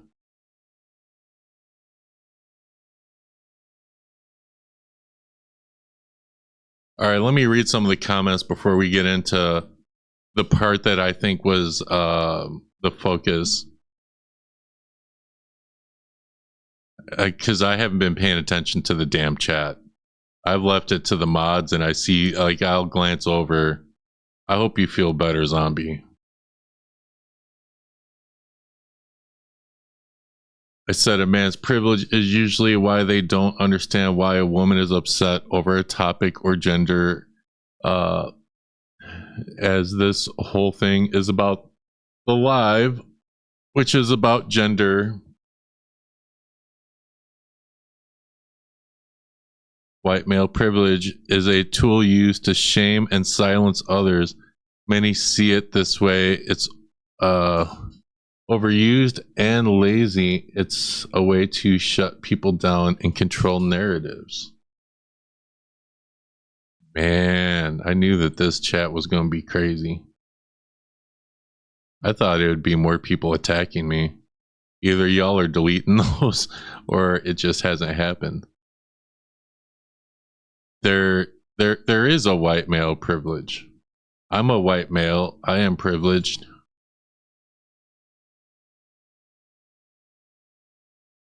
Let me give you an example. I worked at a Taco Bell, and I was a manager, a shift manager. And the store manager, obviously I'm a white guy, and the store manager was a black guy, and he was new. He'd only been working at the store for like a week. And the town that we worked in was mostly white people that lived in the town. We were closing one night and we got off work. And when we got off work, he and I were just standing in front of the store, just bullshitting, talking, having a good time for a little bit. And it was like maybe 2 a.m. And while we're talking, a police car pulls into the parking lot and drives really slow past us and then pulls out into the road, and I see my boss's face, and like I automatically knew. I'm like, that cop pulled through the parking lot because he saw a black guy in the parking lot. And my boss, who was actually also my friend, he had become he was a new friend, and he was like, I should probably go. And I'm like, no, man, I'm like, screw that. Why don't you just hop in my car, dude? We'll go to my house. And he was like, no, I got to go home. He gets in his car. As soon as he leaves the parking lot, I see the car flip around and go right after him. Went after him. Not the white guy still standing in the parking lot all by himself.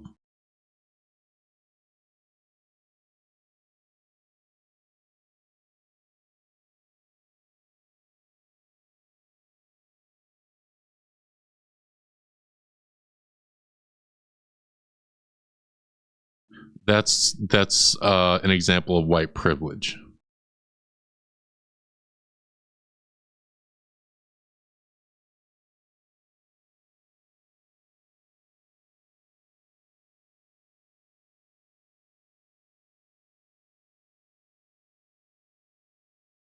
Oh, I see people are clapping stuff or retracting stuff.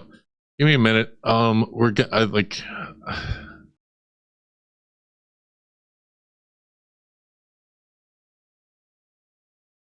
Let's see what y'all are saying. I just want to read the chat for a little bit, and then we're going to get through. There's like 2 more sections, and then we're on the apology.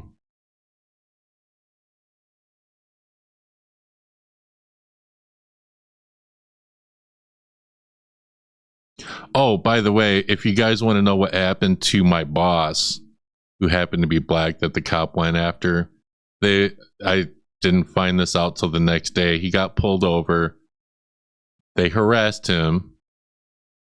They broke his tail light, busted his window, and took him to jail. And their argument was they pulled him over for a busted tail light, but the tail light wasn't busted until they fucking busted it.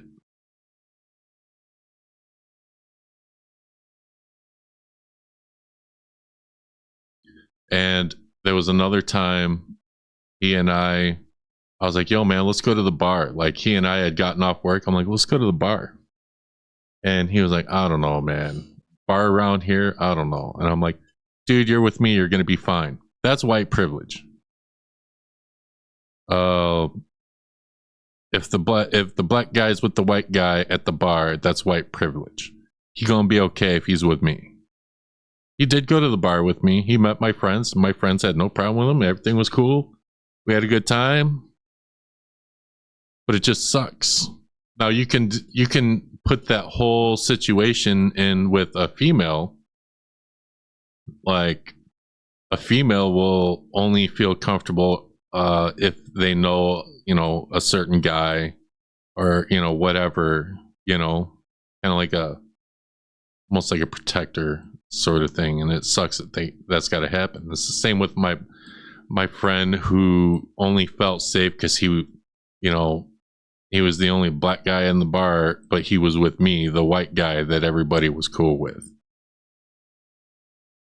White privilege.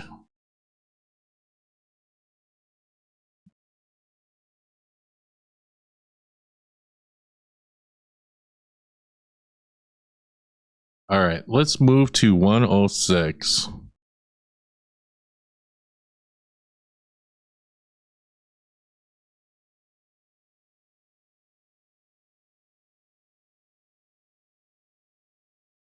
I think this is close enough. Let me get on camera.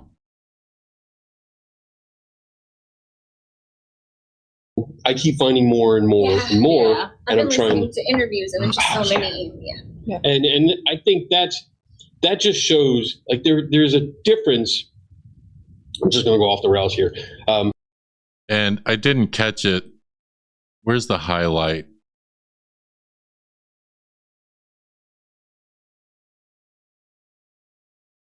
But shout out to Scarborough for being a member for 12 months.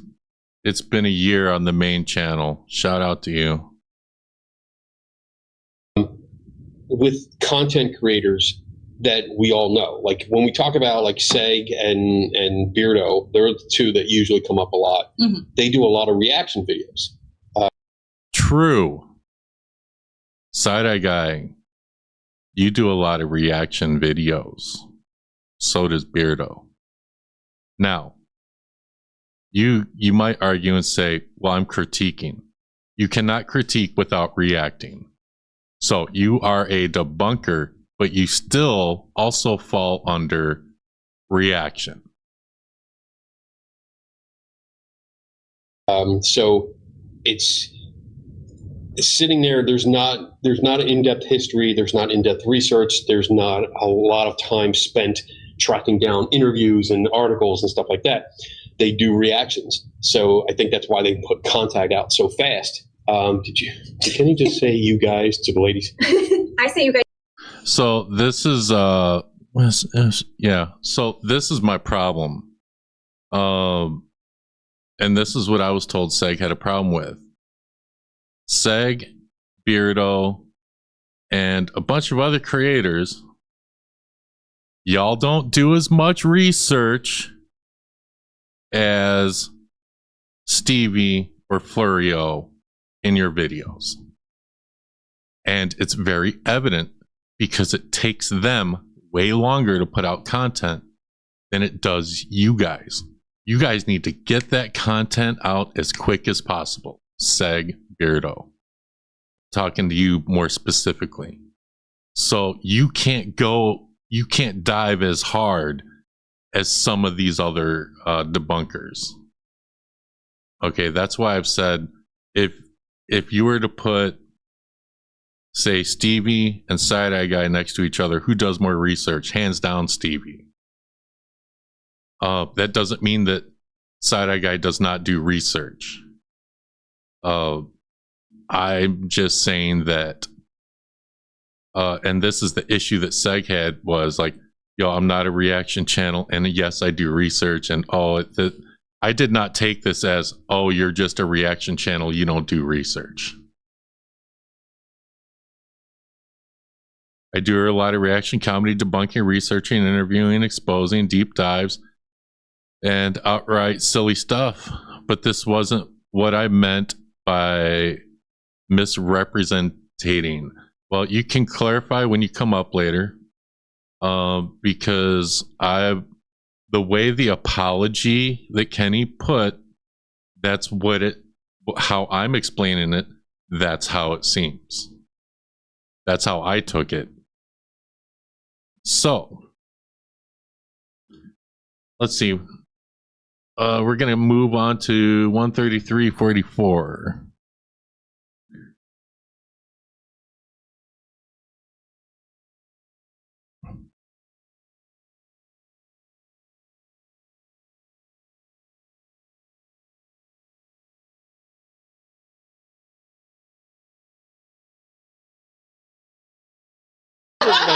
It was a long time ago. We talked about the kinds of shows are out there. Yeah.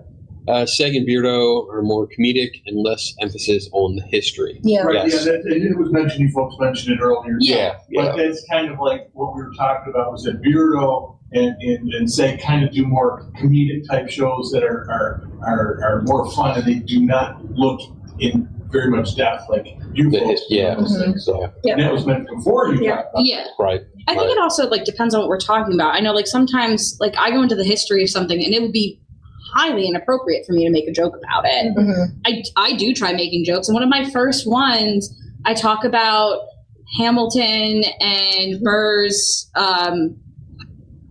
the gun thing that they do when the duel, and I made a meme of because the place that Burr haunts in New York City, which is named after Paul Revere for some reason, sells burgers, and I took the famous picture of Burr offing Hamilton where he's like this, and I like have Burr holding a burger and Hamilton going, "That's one good burger."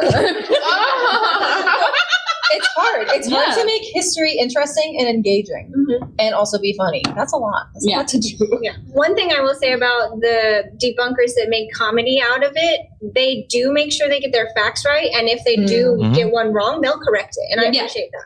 Yeah. So even though they are making light or making fun in certain aspects, they make sure what they do put out is correct. But I think Kenny was right before when he said like Seg and Beardo do a lot of reacting, where like it's not like we're watching silent films and going, those silly billies, they're so weird. Silly billies? I'm trying to be nice. I tried doing a reaction video one time. That was too much work. I prefer the history. That's so much easier. It's hard to clip it up and make it shorter. Oh God, I feel like it takes 2 hours to react to a 30 minute video. Really? It's so true. Yeah, it's tough. So obviously I do a lot of reacting. And so like this is why I'm breaking up this live stream and like, okay, I got to timestamp this one because it's so long, you know? Like, so like say Side-Eye Guy and Beardo, if they were to break down a video this long, they would have to watch the whole thing. They would have to find the clips that they need. Then they got to write whatever script for whatever video that they're doing. They got to be comedic, and you know, then they got to do their do some research. So it's a lot going on, and they have a timeline. Like, Seg, you might tell me you don't have a deadline for your videos, but you do. There's a shelf life for certain topics. Like just as a YouTuber, like I know that, but you know, it's a lot of work, and so these comedic debunkers, like Side Eye Guy and Beardo. They just, you know, they're comedic. They joke around. You don't really see Stevi joking around her videos. It's because that's not what her content is. It's the same with Joan. It's the same with Florio. Like it's real serious. Here's the facts. That's fine. That's great. You know. I think they're good at what they do, and I agree with you. Like Beardo and I. Oh, Julianne has been a member for 15 months. Yay! Nice. Beardo, like at least twice, I've corrected him on something. Like and not just said, "Hey, you did this wrong." Mm-hmm. I've shown him videos. I've sent him videos and said, "Here's the recreation. This is how it was likely done." Or how it could have been done. Yeah. And he's immediately put out another video correcting it, which is great. I love that about him. And that's the way it should be. But yeah, the reaction channels, I can't do. Like, I think I'm in the same boat. Too much. I already talk too much. I know. And can you imagine there'd be like a screen up here, like with their video and me going, "Oh yeah, fuck that." Pause. That's Let's stupid. talk about this. No.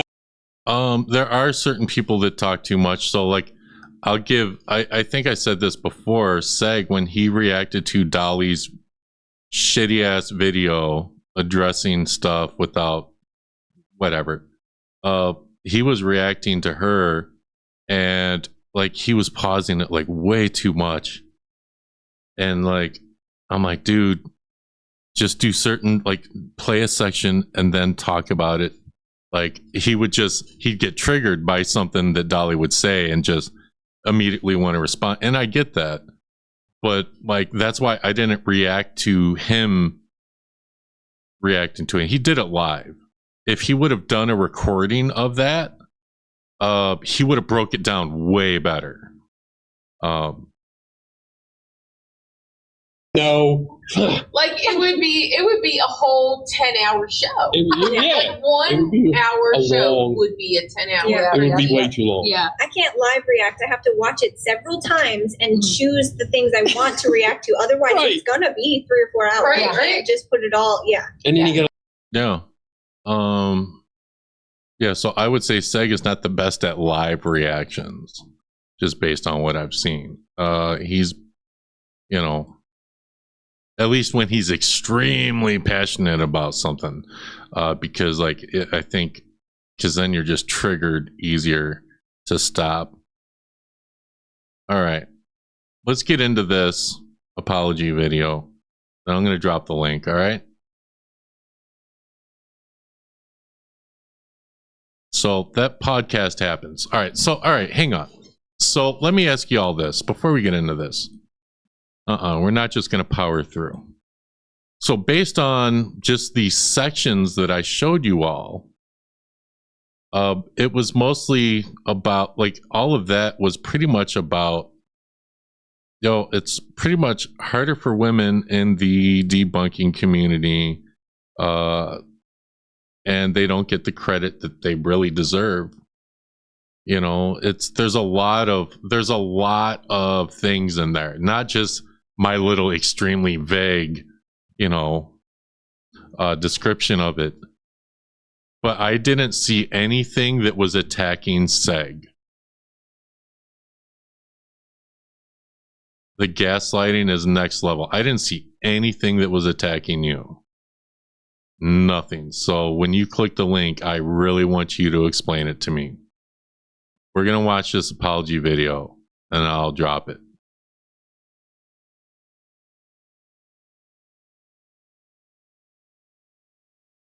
I'm not gaslighting anyone. I just reacted to it. I don't see a problem with anything on that podcast. But Kenny felt after a phone call or whatever, or a message, I don't know how you communicated with him, Seg, but after you two talked, he felt the need to do this apology. Hey there, everyone. Welcome back to another Walking Thoughts. This one's going to be a more, I guess, this is a mix of clarification and an apology, because I owe two people an apology. And who is the second person? Does he even say? Okay. I was confused. You see, this is why, like, when I talk to people on like text messaging, like when people text me, I don't like texting. Because, like, you know, you can read a text message and completely take it the wrong way. So I will believe that, because I'm notorious for that. So let's get into this. So last night we did a show. We had a panel of ladies on. We had Stevi and Jenny and Joan on. Oh shit! And then Donna. I'm totally like, see, I'm a jackass. You guys can't even see this shit. Next time, tell me, hey Dust, we can't see shit. Stop being stupid. See, I'm bad. I'm being bad at reacting today. It's because I'm so fucked and I'm just trying to get through this. Hey there, everyone. Welcome back to another Walking Thoughts. This one's going to be a more, I guess, this is a mix of clarification and an apology, because I owe two people an apology. And so last night we did a show. We had a panel of ladies on. We had Stevi and Jenny and Joan on. And then Donna was there, of course. And then we had Obscure Reference Man, Tim, in the background. And the topic was talking about like more female representation in the debunking community. I'm not going to get into too much of that because it's a difficult topic. And I think it's one of those topics that when it's brought up, there is a knee-jerk reaction by many of us, and it's a natural I can't talk. A natural knee-jerk reaction to pick a side, because it always kind of feels like it's man versus woman, male female kind of debate. Now let me ask you guys this: does this feel like a male versus female debate right now? Does it feel like a male-female debate with a little bit of white privilege thrown in there? Or is it what it was, what it should have been, what the intention was, to just talk about what it's like to be a female creator in the debunking scene?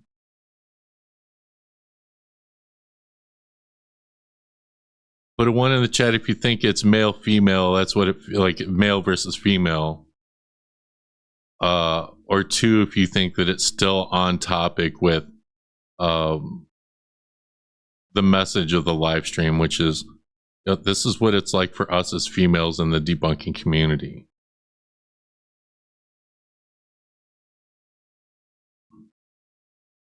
We'll continue. But we talked about it. It was something that the ladies were coming up to visit. They want to talk about it. Let them talk about it. And I gave commentary, and that's where I screwed up. Well, I'm only asking because that's what, like, Kenny was saying. Oh, like, it's a knee-jerk male versus female thing. Like, literally, he just said it. A little bit. Let me explain. So, giving examples, we were talking about different channels and how they grow, how they're popular, how they upload, what kind of channels they were, and I mentioned Seg, the side-eye guy, and Beardo. So my issue is that, and this is my issue, not theirs, my issue is that I bring up examples and then mid-sentence or a sentence later, I switch in my head to talking about groups or channels in general. And I did this last night and it was a mistake. So I brought up Side-Eye Guy and Beardo, and I called them reactionary channels. Yeah, I don't think there's anything wrong with that. There's nothing wrong with that. Seg, you're a reaction channel. Beardo, you're a reaction channel. Fight me. Yes, you're more than that, but I think you also fall under reaction. And I think there's a lot of reaction that goes on. That I don't think that's inaccurate. No. However, I was making a comparison between reactionary videos and in-depth videos that go into like the research and history and investigation and focus on a topic. And I screwed up. This is where I screwed up because what I don't understand where you screwed up. All you did was explain Beard on Side Eye Guy, they do more reaction-based content and don't do as in-depth as, like, say, maybe someone like Stevi. That's true. So what is there to apologize for? I don't get this. Both Beardo and Seg both do research. Yeah, they do. Looking back, and after talking to Seg a little bit ago, because he called and he was upset with me, which is understandable. I mean, we spoke, and before I move on, like I'm glad that we could do that. I'm glad that it is good that you're able to call and talk to him.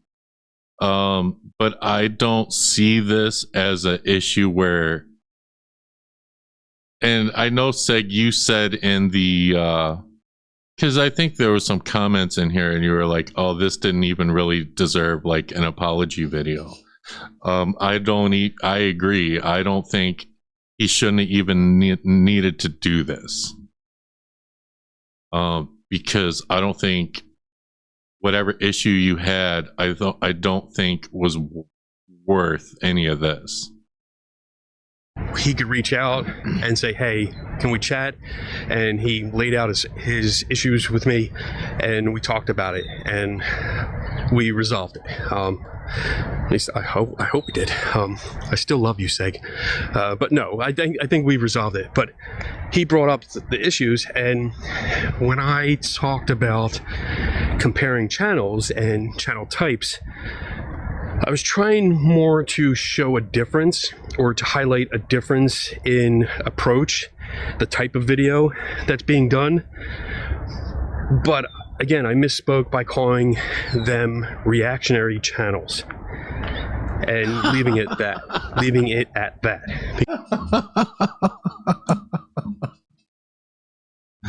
Listen, all right, I don't care. Like, the way Kenny just made it seem like you, Seg, was just like, yo, I don't call me a reaction channel. Don't do that. Like, what? Like, no, dude, really? It's one of the categories you fall under. And I don't understand why you're going to get that upset over it. And you know, I mean, how many you've received false copyright claims for reacting to stuff, you know? Because we got some thievery out here. Like, we've had people, like, we've had that. I've had that. Beardo's had that from showing, like, content. Like, I'm showing other people's content. I'm showing a lot of Kenny's stuff right now. Yeah, there's nothing wrong with someone saying, yeah, you do a lot of reactions, or you also fall under the classification of a reaction channel. Because that's not entirely accurate. I know it isn't. There's more to it. It's fine. I know that there's more to it. You're more than a reaction channel. But if somebody were to ask, or if somebody were to say, yeah, Side Eye Guy does reactions, I'd say, yeah, he does. He does reactions, debunking, whatever. It's not really an issue. That Side Eye Guy does a lot of research.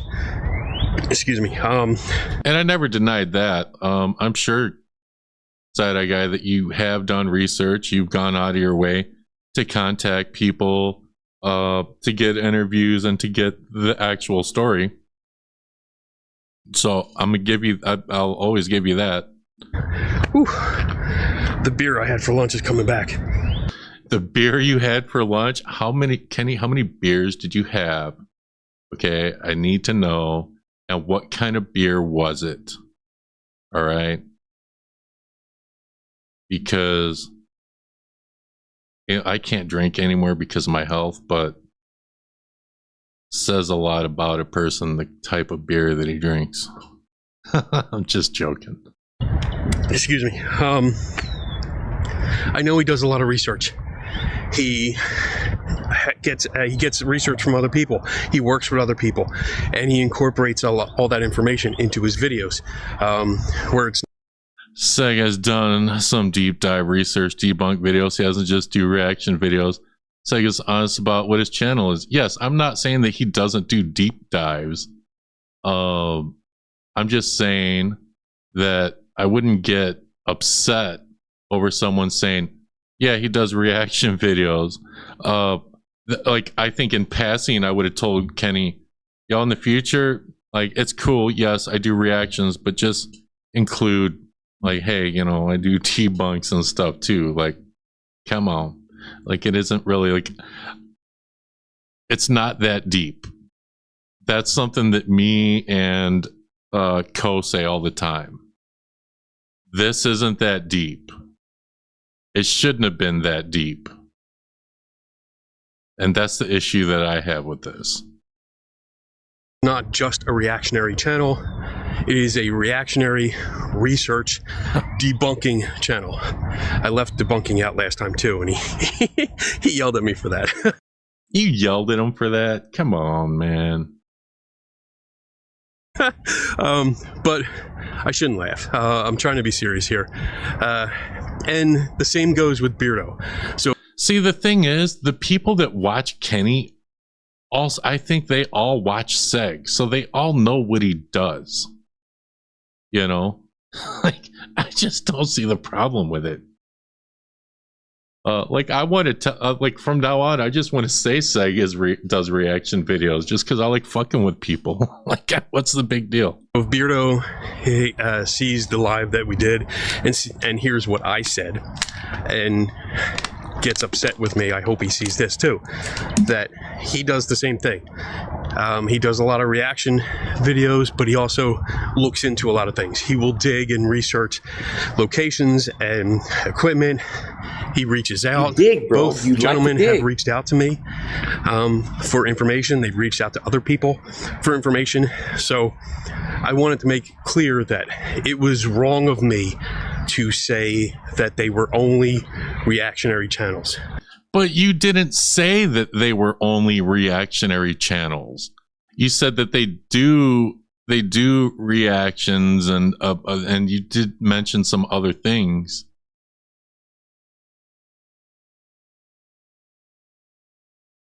You critique me for pausing too much? Yes, I sure did. But this is different. This is different because it's me. And I apologize to both Seg and Beardo for that. That's on me. Because it's there's a lot to this, and I also made a mistake of again generalizing. There's a lot of channels out there that put videos out like every day or every other day.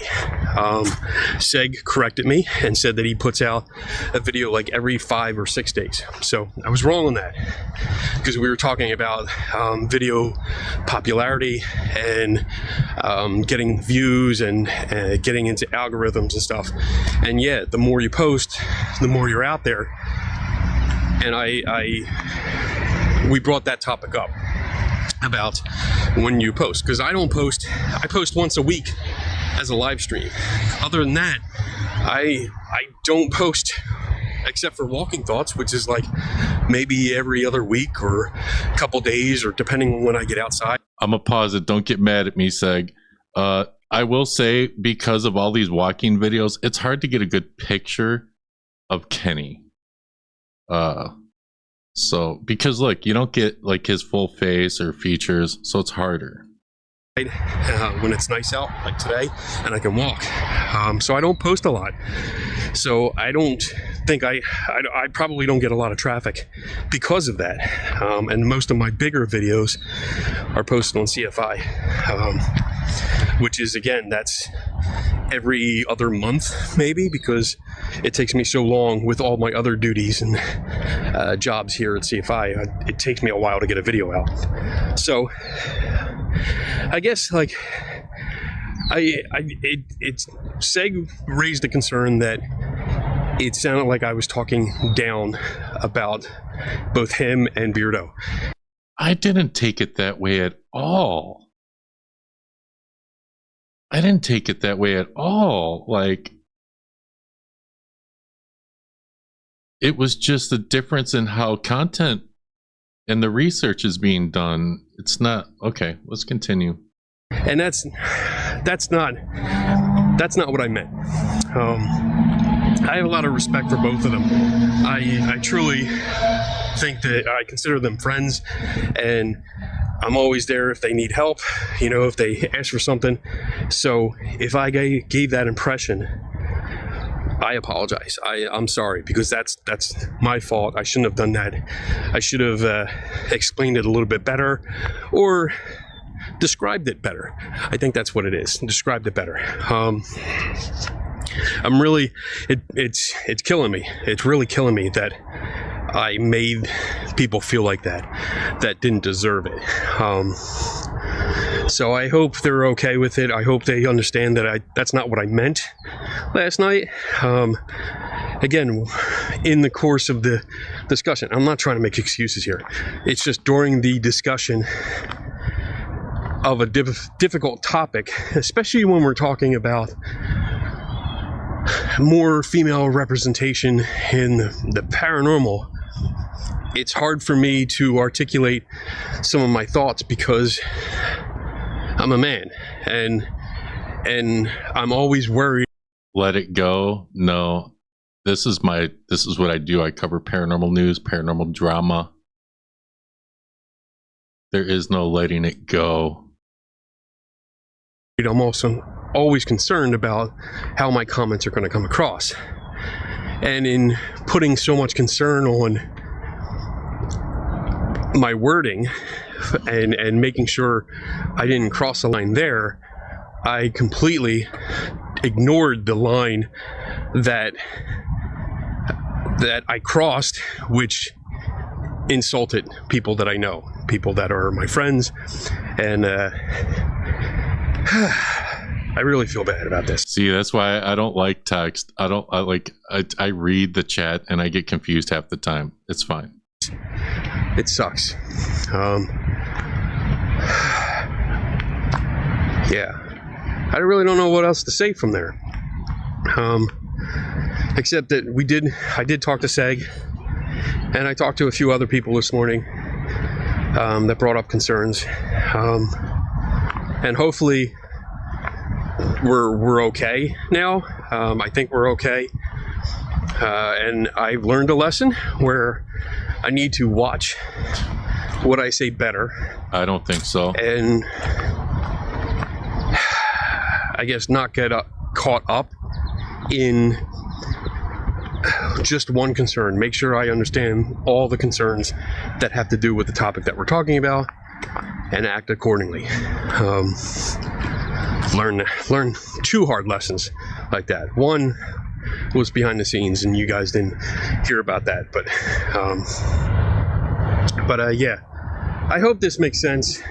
If you watched the live last night, then you probably understand what I'm talking about. If you didn't, it's probably really confusing what this is.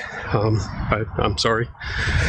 But I just wanted to get that out, because after talking to him and making sure everything was good, I don't know who this person is that's driving behind me. That shouldn't be in here, because there's no reason for them to be in here. Stand by. Now they're turning around. I guess they came in here by mistake. You always got to be careful. I'm always worried when cars slowly pull in to the driveway.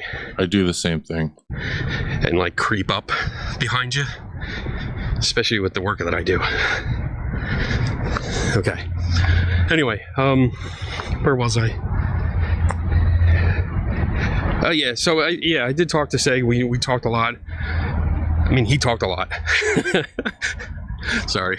I mean, he talks. I talk a lot. And it was also brought up to me that I should have talked less last night. I don't know if I agree with that, but probably given what I'm apologizing for in this video, I probably should have spoken less. I mean, that probably would have saved me the embarrassment. And I don't think you said anything wrong, but and stress of doing this. But yeah, I guess my lesson here for this Walking Thoughts is be mindful of everything. Be mindful of what you're talking about. Be mindful when you give examples and use specific people. I think I'm going to stop doing that. At least people that I know. Maybe stop. I'm probably not going to, because I can't help but use examples of people that I know. But I just have to think it through better, because usually I use the examples in a much better context. This one, I tripped and stumbled and fell flat on my face. So yeah, I guess think it through when you're going to use anyone as an example. When you're trying to get a point across, make sure you thoroughly, I guess, give them, how do I say it? Give them what they're due. You know, like, again, like, I misrepresented Seg. I called his channel a reactionary channel, and it was more than that. It is more than that. I mean, well, everybody knows that it's more than that, and I don't think that anyone should have took it as you saying, "Oh, he just does reactions." That's why I'm laughing at this. I'm like, dude, I think there was nothing to apologize for. Like, literally, if I would have said this to someone that I know online, they might jokingly say something back. You know, like I did a reaction to Lord Beagle, and in the comments he's like, dude, you're looking at my name and you spelled it wrong. You know, we're just joking around in the comments. Like, he didn't take offense to it. Like, does do a lot of research. He does do a lot of work behind the scenes. And he does, and Beardo too. Like, Beardo does a lot of work behind the scenes, and we don't see it. And I feel bad. Like, I hope he doesn't freak out on me. I mean, if he does, you know, it's deserved. But I hope he doesn't. I hope he sees this first, and then it's like, okay, maybe he apologized, so it's okay. I hope. Now I'm just rambling as I walk.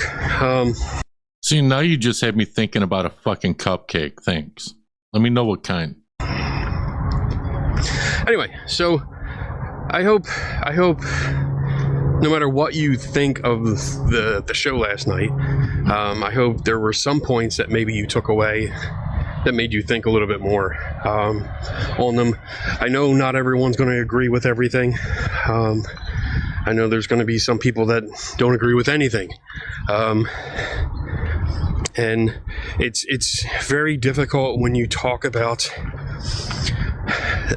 that kind of role, and who gets more representation or who doesn't get representation, and this and that. And it's very difficult when you put it out there in public, because it's an emotionally charged kind of topic. And I'm pretty sure I said this last night, and I'm going to say it again now, that I don't think it matters. It shouldn't matter what you look like.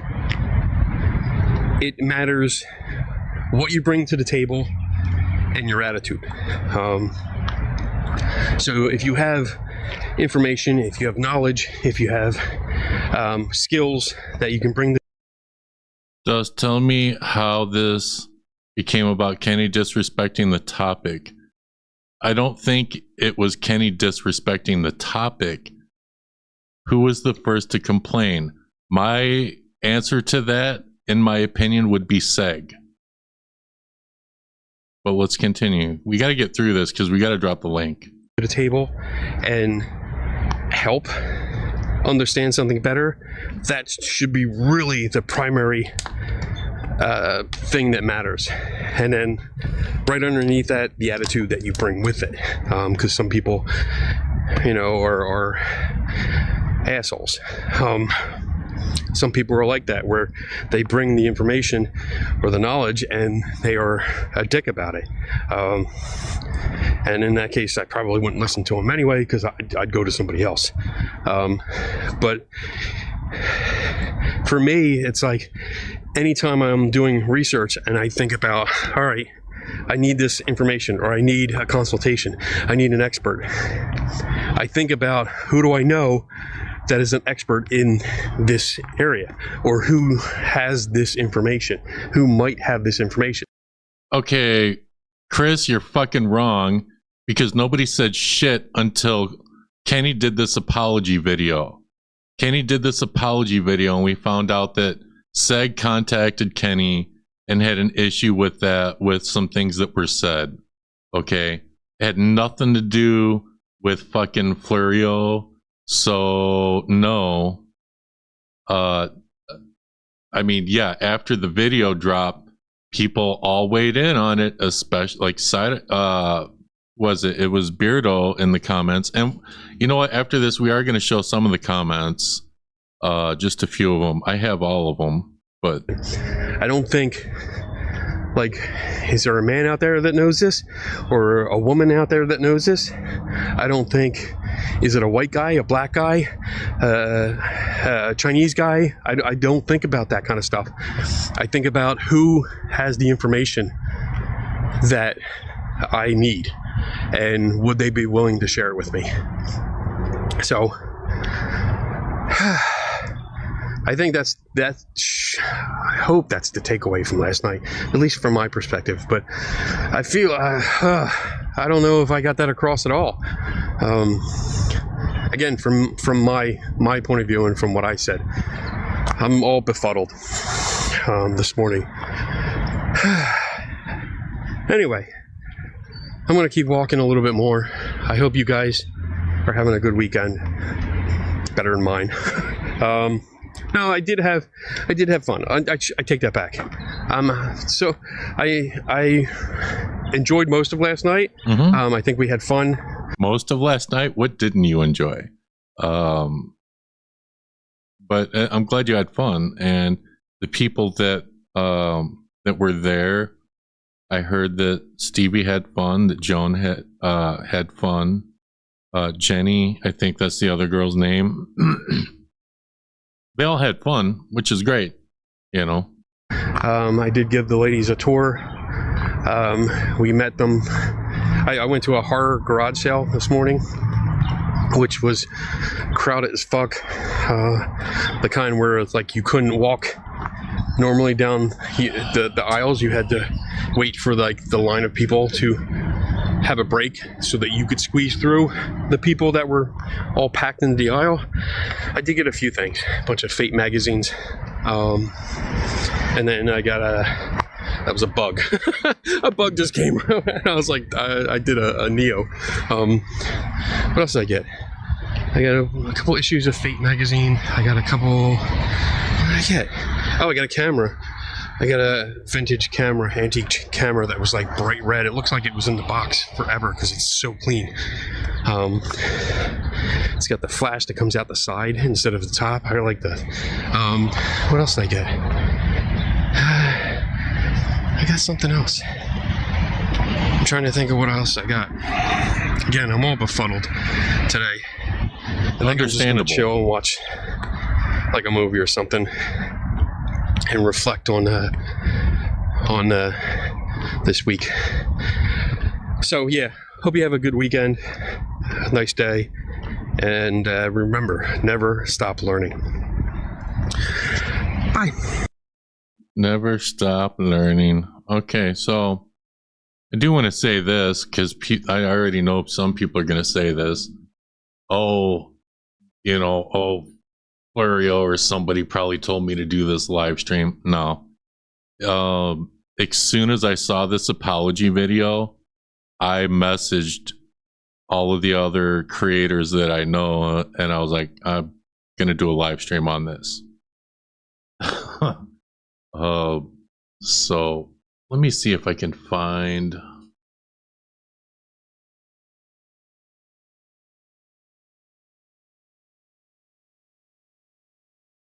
I want to find some of these comments real quick.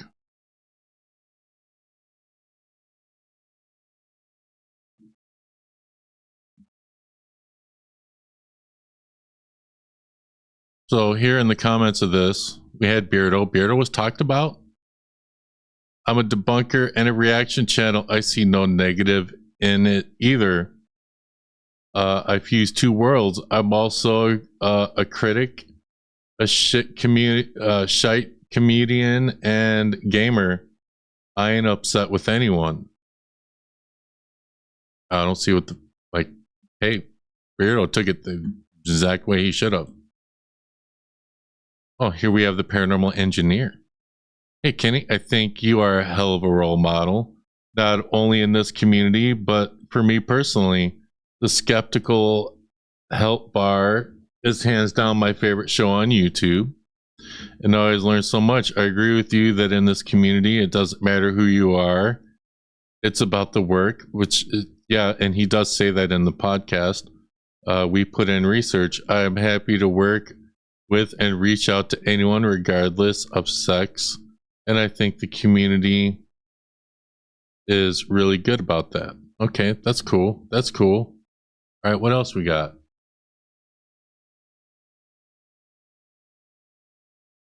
We have like a lot of shit. I'm not gonna focus on all of these, like because you know, I didn't message Seg and say, hey, I'm doing a video on this. It's, hey, I'm going to cover this, and I don't message people because I drop the link. And if you don't catch my live, you can send me a message, you know, and we can link up later. You know, that's kind of the way I see it. So, of course, Side Eye Guy says, thanks, Kenny. I can see some people in the comments are here unnecessarily politicizing a private conversation between friends. What Kenny and I talked about had nothing to do with the broader subject matter of the actual live stream, which I agreed with a lot of the points made in the live stream. It's concerning that some people are so quick. Oh, you know what? Did I get the rest of this? Yeah, I think I did. Let's see. So quick to judge, attack, and make ignorant assumptions. But unfortunately, this doesn't surprise me anymore.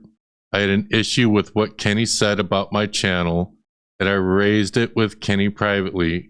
Kenny didn't need to make this video. I agree.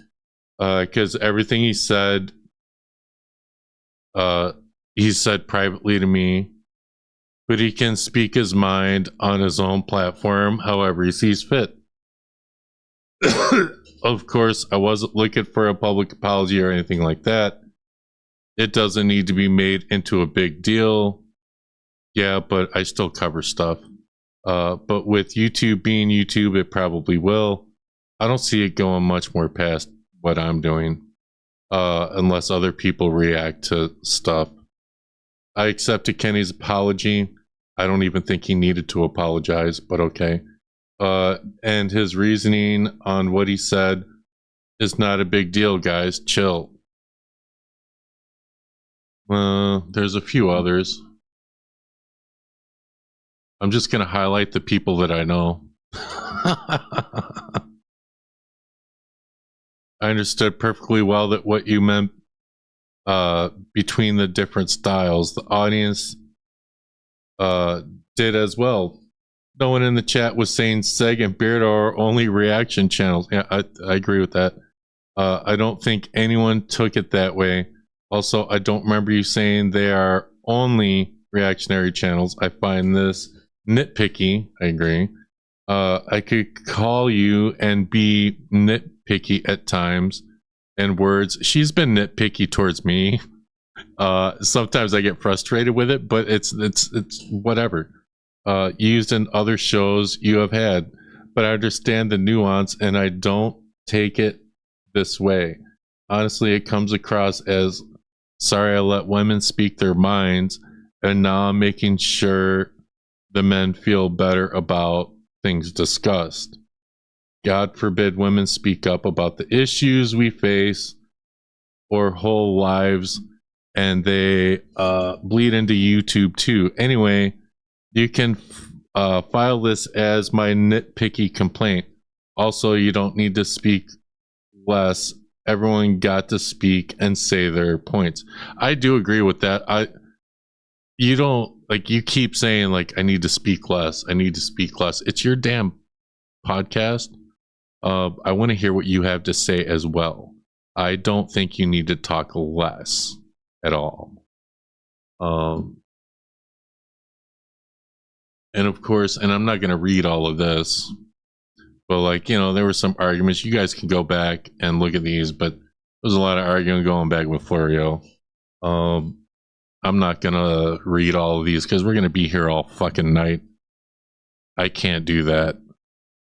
I didn't know what I was going to use and what I wasn't going to use, you know?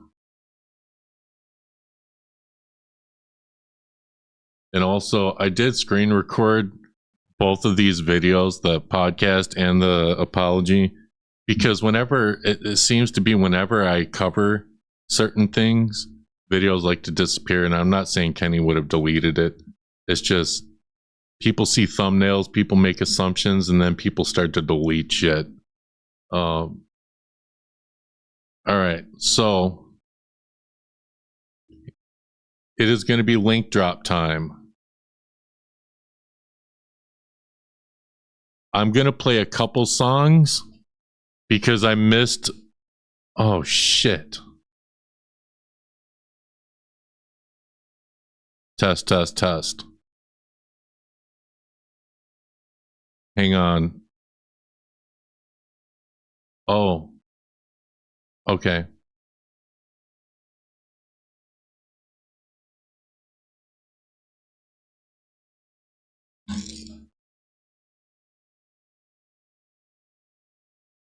Oh, Jesus.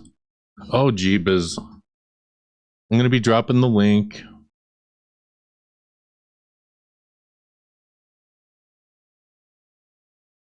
I'm going to play a couple songs because I was supposed to take my medication a half hour ago. I got to take my meds. I got to get a water. So everyone, calm down. I'm going to play a couple songs. And then people can come up. I will drop the link when I play the second song. I have to take my meds. Yeah. All right. So I'll be right back.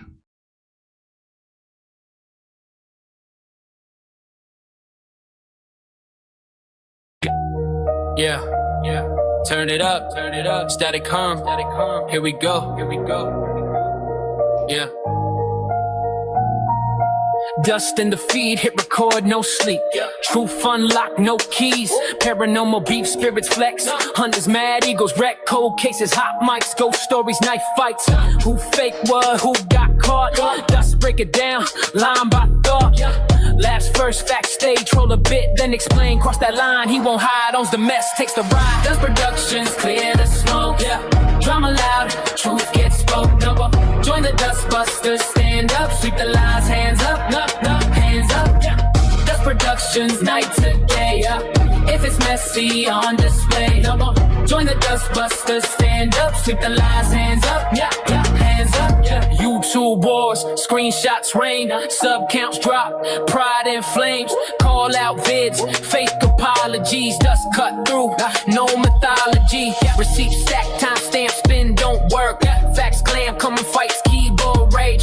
Dust stay cool, calm the stage. Jokes fly, chat laugh, but the point always lands.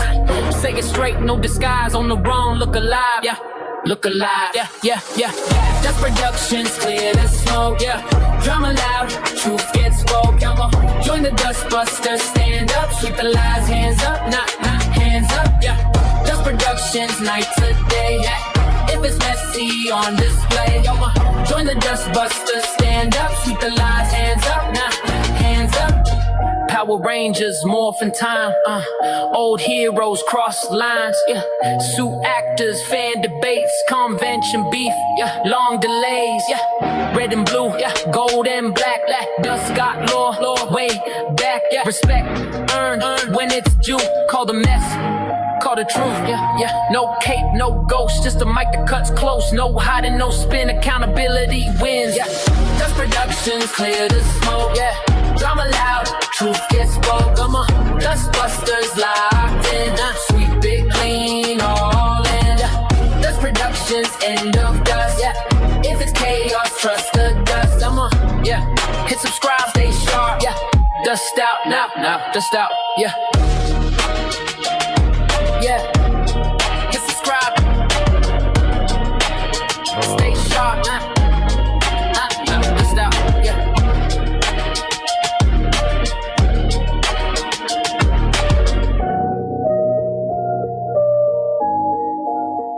All right, guys, I'm going to play the second song. I'm going to drop the link, all right? Yeah. Dust Productions. No pause. No slowdown. Run it. Upload, drop, click, play. Truth, flash, no delay. Frame, pause, zoom in, light, crack. Here we go again. Old fame, red zone, same stories. Getting old, smile, fake. Check, date, paper trail, can't debate. Screen glow, midnight. Facts hit, street fight. No talk, just proof. Every edit, bulletproof. Dust has no limit to what he will do. Holla if you see him coming through. Coming through. Truth move quick, no time to choose. Once it hit a lie, yeah, you know. Dust has no limit to what he will do. Holla if you see him coming through. No disguise, no excuse. When the facts. The link has been dropped. Hit that link, motherfucker. Show up, what you do.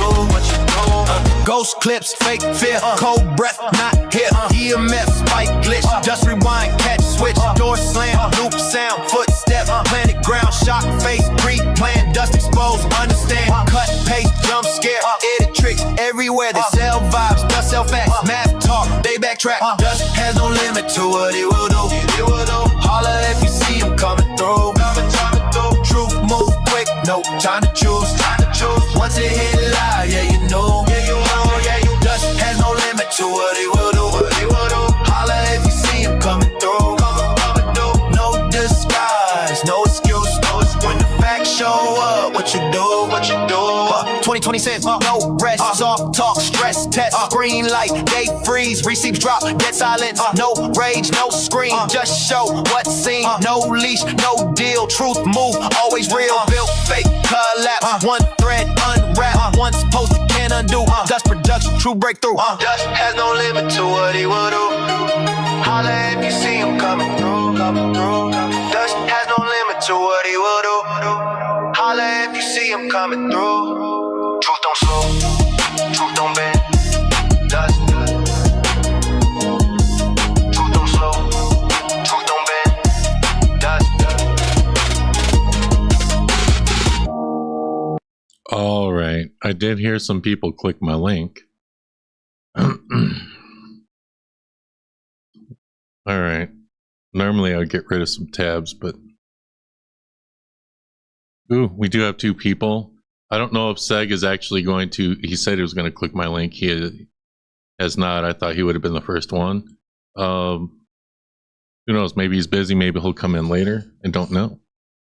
But the first person... I got two people. I'm going to bring in this first person. Let me get to...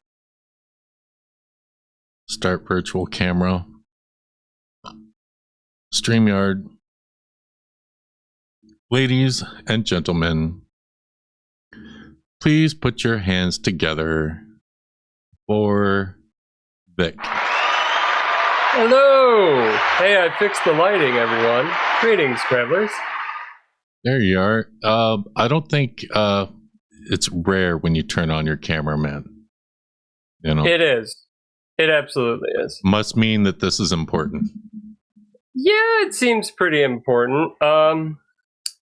I was told that someone has a grievance with me, And I was actually told that about 2 lives ago. It was a Saturday night. Well, Sunday morning, I was asleep. So I figured if we were going to do this, I should probably be here and make it an occasion. By the way, how are you, Dust? It's been a rough day. I didn't even know if I was going to go live. I'm like, no, I got this thumbnail and everything. People are already gonna, like, I didn't want to put it off because then it would just build up even more. But, you know, I'm here. I don't think I went as hard as I wanted to because of it, but maybe it's a good thing. Yeah, that's okay. The chat was kind of going off. Yeah. Yeah. Just like Co says, it's just a regular Tuesday for, you know, people like me and Co. Yeah. You know. But so you said someone had a grievance with you, so tell us your story. What you got for us? Oh, it kind of involves all of us, and like I don't want to get in too much. Now, I wanted to be here tonight in case they wanted to address me face to face for old time's sake. If they don't, I'm happy to yield the floor. However, what I don't want to happen is I leave the chat and then they wait for me to go and then they come in. I'm not playing stupid games. So I'm happy to talk. I have a few questions of my own, and you know who you are. Gotcha. Okay. Just a typical call out on a Dust Paranormal stream. What better place? Well, you know, that's craziness happens over here. That's what my channel is. But yeah, man. I don't know. What do you think of the live stream tonight? I thought it was interesting in a good way. We're learning a lot about intersectionality. Sorry, I'm a communist, but you know, what the heck? Yeah, that's the best way I could put it without being inflammatory. Gotcha. By the way, I am willing to sit in the background of the StreamYard thing awkwardly. Like, if you need me, if you want to have other people on, that's fine. You're saying just in case someone else decides to come up so you can have that face-to-face, I would absolutely give you that opportunity. Okay, yeah, and I can pop in for the occasional zinger. You know me, that was my role after all. Okay, cool, because we do have the man of the hour here. So, all right, well, hey, Seg. Yeah, I'm gonna drop you down. Florio is in the back. I'm gonna let Side Eye Guy come up first, and then Florio. Okay. Okay. Absolutely. So, all right. Thank you, Vic. Thank you. I'll mute. All right, guys. This is the man of the hour. One of the top. Well, I'd say the main topic of this live stream, ladies and gentlemen. Side Eye Guy. How's it going? You all right? Yeah, I'm okay, man. I'm okay. I took my meds and feeling everything. Good? Yeah, I'm feeling all right. I appreciate it, man. I appreciate it. So how? No, I mean, are you feeling good? Like, how are you feeling?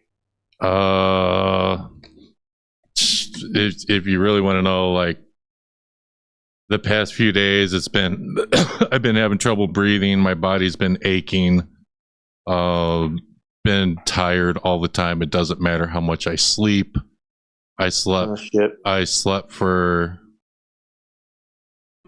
10 hours and I'm still dead. Like when this stream ends, I'll be able, like, I probably won't. I'll probably be on voice chat later, but I could probably walk over to my bed right now, lay down and wake up probably tomorrow afternoon. Like, it's just like that, you know. Mate, if you don't mind, you don't have to answer this, by the way. How many bouts of chemo have you gone through? You don't have to answer it. No chemo because I don't. Oh, really? Okay. No insurance. Oh, that's still a thing. It's still a thing. Fuck, man, I don't understand America. Well, see, the thing is, I can pay for it. I can't afford it, but I can get it. I've paid for insurance, but it doesn't kick in yet. Like, you can use it when you get to open enrollment, and it's not the open enrollment period. I think it's coming up, but I've already paid for insurance, so it's like I just have to wait. So yeah, it's all a bunch of fucking bullshit. I don't understand how your country works with this, man. I sincerely, whatever's, all the bullshit aside tonight, I just really hope, man, you just get through this as best you possibly can and quick as you possibly can. And, sorry you got to go through what you got to go through. Yeah, man, it's rough. But... Okay, so on with what we're talking about. I'm not sure where to begin, to be perfectly honest. Me neither, to be honest. So what I think I'll start with saying here is that this was a private talk between me and Kenny. Mm-hmm. And so I'm going to start things off by asking a question, actually. Wasn't the general consensus, and I'm not sure if it was your last live stream or live stream before, when we all kind of, from what I understand, a lot of people was saying, myself included, was saying that the Shape should have contacted Debunk Paranormal privately for any grievances he had. Yeah, that was my last stream. Yeah, absolutely. Yeah. So what it feels like here is that we all agree that that's what should be done, especially when it's inside the inner circles of the debunking space. And when I do this with Kenny, and I contacted him privately, I had no intention of this going public in any way, shape, or form. That was Kenny's decision, and I'm not going to, I support Kenny. It's his, like I said in the comment, it's his channel to do whatever he wants. Mm-hmm. But a lot of the criticism has come to me for daring to speak to a friend, and I really think that needs to be emphasized. Kenny Biddle is a good friend of mine. Even though we live on the other side of the world, we talk often. We've met up a lot, considering how far apart we live. We've met up quite a lot of times. I get along with Kenny very well. So there was an issue that I have. Now, I'm not going to defend myself with the issue that I had. If anyone wants to turn around and say I was butthurt, if you want to say I took things too personally, you're welcome. You're welcome to do so. However, the issue that I have with Kenny should have been private, but it isn't anymore. So if anyone wants to have their opinions on that, feel free, because now it's obviously public. What I don't appreciate is somehow this being twisted in a way that affected the broader issues that were said in that live stream, because I did make the effort, like everyone wanted Shape to make the effort, to keep this private. So I suppose my thing is, how can I win? Well, I will say I don't think the issue was you contacting Kenny. I would say. Okay, sorry to interrupt you so soon, but like it is though, because I made the effort to make it private, but people they're making the effort, and you can see it in the comments on Kenny's video that they are having to go at me for even bringing it up, because even bringing it up privately has somehow affected the talking points that a lot of women of the discussion of women in the debunking or paranormal space. And at no point was that brought up in the one-on-one with me and Kenny. So I'll go back. So I'll keep my mouth shut. I just asked, what can I do, or what could I have done better? Other than perhaps not saying it at all, I'll take that on the chin, but I did, because that's how I felt. No. And we can talk about that a little bit more later, but for now, I just really want to get to the bottom of considering I made the effort to make it private, and I'm still getting a lot of criticism from people, what could I do better? No, for me, I can speak for myself. I don't think... And that's open for anyone in the comments. I would love to hear people in the comments. Right.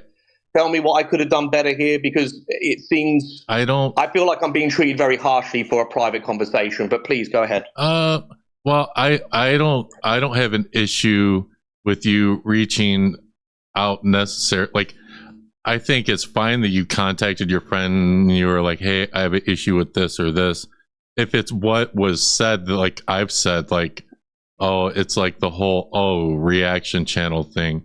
Like, I think that's more of like, I wouldn't have taken that too seriously at all. Yep. No, I understand that. We all have different. I can discuss that a little bit further. To a certain point, I still think, considering this should have been kept private, there's only so much I would like to discuss that. But I think the broader point being, and I'll repeat it, am I not allowed to talk about this? Like, am I not allowed to talk to a friend privately about an issue I have with what he said, whether I'm right or wrong? The mere fact that I said it to him is where a lot of people have had so much issues. And again, somehow linking it back to being overshadowing the focal, and it has overshadowed the focal, the main point. And it has. And that's not me. I think anyone with any ounce of common sense here can clearly see that's not me. I haven't made a video about this. I haven't made a live stream about it. I didn't make a post about it. Nope. No, because I'm not going to even extend that criticism to Kenny, because Kenny felt bad in that moment. Wanted to clear the air. He's got every right to do that. So again, like, what could I have done better? I think that without knowing everything that you discussed, which I don't, just knowing what I know about, like I said, with the reaction channel thing, whatever, stuff like that, I think that if you were upset about that, I think there was no reason to be, number one. Number two, Dust, with the greatest respect, I accept that, but I mean, I suppose I really need to pinpoint the point I'm making it, because I'm so puzzled by it. Let me get there. Number two, I understand that Kenny's the type of person that, like, if someone that he cares about is upset, obviously you were upset, he's going to feel bad and he's going to feel the need to do an apology, when in fact in the comments you said it wasn't even necessary. If you had a private conversation and no one's arguing about this at all, there was nothing in the comments of that live stream or anything about any of this until Kenny did that apology video and said that, oh, you guys talked. The issue is, like, it never even should have come up. If you guys, like, and I'm sure you guys are good friends, it should have been to the point where, like, oh yeah, well, maybe next time, like, yeah, just maybe include this. It's whatever. I'm not really upset. And it should have just been completely stayed off the internet. I don't think that's something that's completely in your hands, because it's like, I think it's weird that you would be upset over something like that. Like, I'm happy to discuss that, but I still want to get down to the bottom, because of essentially getting criticized for talking about an issue I have with a friend. That's the privately. That's the bit I want to really focus on, not what the issue was. Okay. And we can, like I said, I'm happy to talk about it. Okay, so the fact that because I can't, I'm struggling to move on from this. Okay. Because, like, I'm going to repeat it, like, what we all went on, and I agree with a lot you said, like, you know, Shape should have made it private. Shape should have made it private. Everyone said that. You were saying it, Florio was saying it, loads of people were saying that that was the big problem with Shape had. He should have made it private and he should have talked about it, and then none of this would have come to light. I do that. It still came to light. And I literally even said in the comment section, I don't want a drama to come of this. And it is snowballed into something that I'm genuinely shocked about. Mm-hmm. And I think there's some very big tells about what some people have sort of said during this whole thing, which I think is very alarming. But I cannot get my head around essentially what I feel like is like I'm being, there's a certain amount of, that the criticism I'm getting is talking to my fucking friend privately. Which I think I'm perfectly entitled to do. I think I'm perfectly entitled to have a private conversation with my friends. I actually think Kenny is perfectly entitled to put whatever he wants to talk about in his videos, on his channel. Oh, yeah. It's nobody's place to tell Kenny what he can and cannot talk about. So if people want to say, criticize me for being upset in the first place, sure, we can discuss that. But the fact that this was brought up at all, and then that is being used to criticize, like as a, hey, you're overshadowing the discussion that was had about women. I'm like, I didn't fucking do that. Kenny didn't do that. I feel. Or did he? Maybe you guys disagree with that. Maybe you did. I personally don't think I did. I think that the apology video opened up this can of worms where it did. That's why it's overshadowed now. Sorry to interrupt you. It shouldn't have. That's my point. It opened up a can of worms where the worms weren't fucking there. Somebody else brought in these worms, opened them up, and now we're dealing with all this shit here. Maybe you could say the can of worms existed at all because of that conversation I had with Kenny and I, but the worms were not opened by us. I think it was open. Look, man, sometimes you do a video with the best intentions, and sometimes you have like a negative fallout. So Kenny did that apology video with the best of intentions, but the intention, whatever that intention was, could have made some people feel like, well, now this is going to overpower what was said on that podcast. And I think that's where the snowball started. Yep. That's a good point. I can understand that. But I guess the question I've got is, who is at fault for this? I mean, can you put the blame on one person? I think you could put the blame on some people who have an agenda, yes. Okay, so because this has become fucking insane. I'm not sure how much of the chat you were reading. Not much of it. Sorry? Not much of it. Yeah, so I would urge you to when this is all done to try and put your video on I usually and try and read as much of the comments as you can. I usually go back live chat, I should say, as you can, because it was wild. I usually go back and read the chat later. So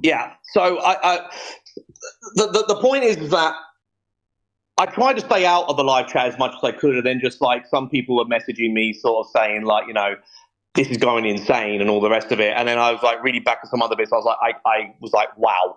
And this all came about from a private talk, from a private chat between friends. So let me ask you this. So you said that some people are starting this because they have some sort of agenda. What agenda? I don't know. I think it's pretty obvious if you go ahead between reading the comments from certain people. Okay. In Kenny's live chat and reading your own live chat, you will see exactly what I'm talking. I think most people can see what I'm talking about. Okay. All right. So from there, if we want to talk about now, and I'm happy to talk about this and leave, but if we want to talk about me being annoyed with Kenny in the first place, personally for me, I personally think that there's a bit of a mischaracterization or a bit making it a bit flippant by sort of saying, oh, Kenny just said he was a reaction channel. Why does it matter? Now, this is something that I have had for many years. I've had Danny Moss say this about me. I had Frankie saying this about me. I had other people just sort of saying, oh, he's just a reaction channel. And it is quite clearly used as something to demote. That's how I feel anyway. It's used for something to demote me. Now, listen, am I being butthurt? Am I being sensitive? Am I being this and that? Yeah, sure, maybe I could take that on the chin, but this is how it particularly hurt me because it came from Kenny. Would I have said that if You said it. It should have hit. Maybe not. I don't know. It should have hit different. It should have hit different because it came from a friend and that you would know that he knew well, better. It's funny how you have that because like it did hit different, but it meant more. It's because I respect Kenny. It's because I've got a lot of time for Kenny, and I'm not the only. Listen, I think a lot of people think this is just me. I didn't actually watch the live stream as it was happening. I was busy. And I had quite a lot, 6 or 7 people messaging me sort of saying, hey, you wouldn't believe the kind of shit that was said in this live stream. And some of it was like stuff that I don't want to kind of talk about. Some of like the more, the issues that women were facing on that, because for the most part, I agree with a lot of what was being said on there. So it's not really about that. But like people were sort of saying like, Kenny seemed like he was really, really downplaying what you're about. And I watched it and I'm like, yeah, I kind of felt the same way. Kenny thought he felt that, thought I had a point anyway. Otherwise he wouldn't, because I think what we all got to realize about Kenny, guys, is that he will not apologize if he thinks he's in the right. Like Kenny doesn't apologize lightly. Okay. So, but like, that's not the point. It's been all over the place. I am cool with Kenny. I love Kenny to bits. Like, and after that was discussed, we kind of said, we just laughed and we had a good chat and we're cool with each other. But if you want to say that I was butthurt, I will take that absolutely on the chin, sure. But what I will not accept is because I talked to a friend privately and that he felt that a need or he wanted to discuss this on a video, that we, either of us or just me, whatever you want to say it, is in any way, shape or form guilty of taking away the broader subject matter of what was on that live stream, which had raised some very important points. That is ridiculous. And it's fundamentally untrue.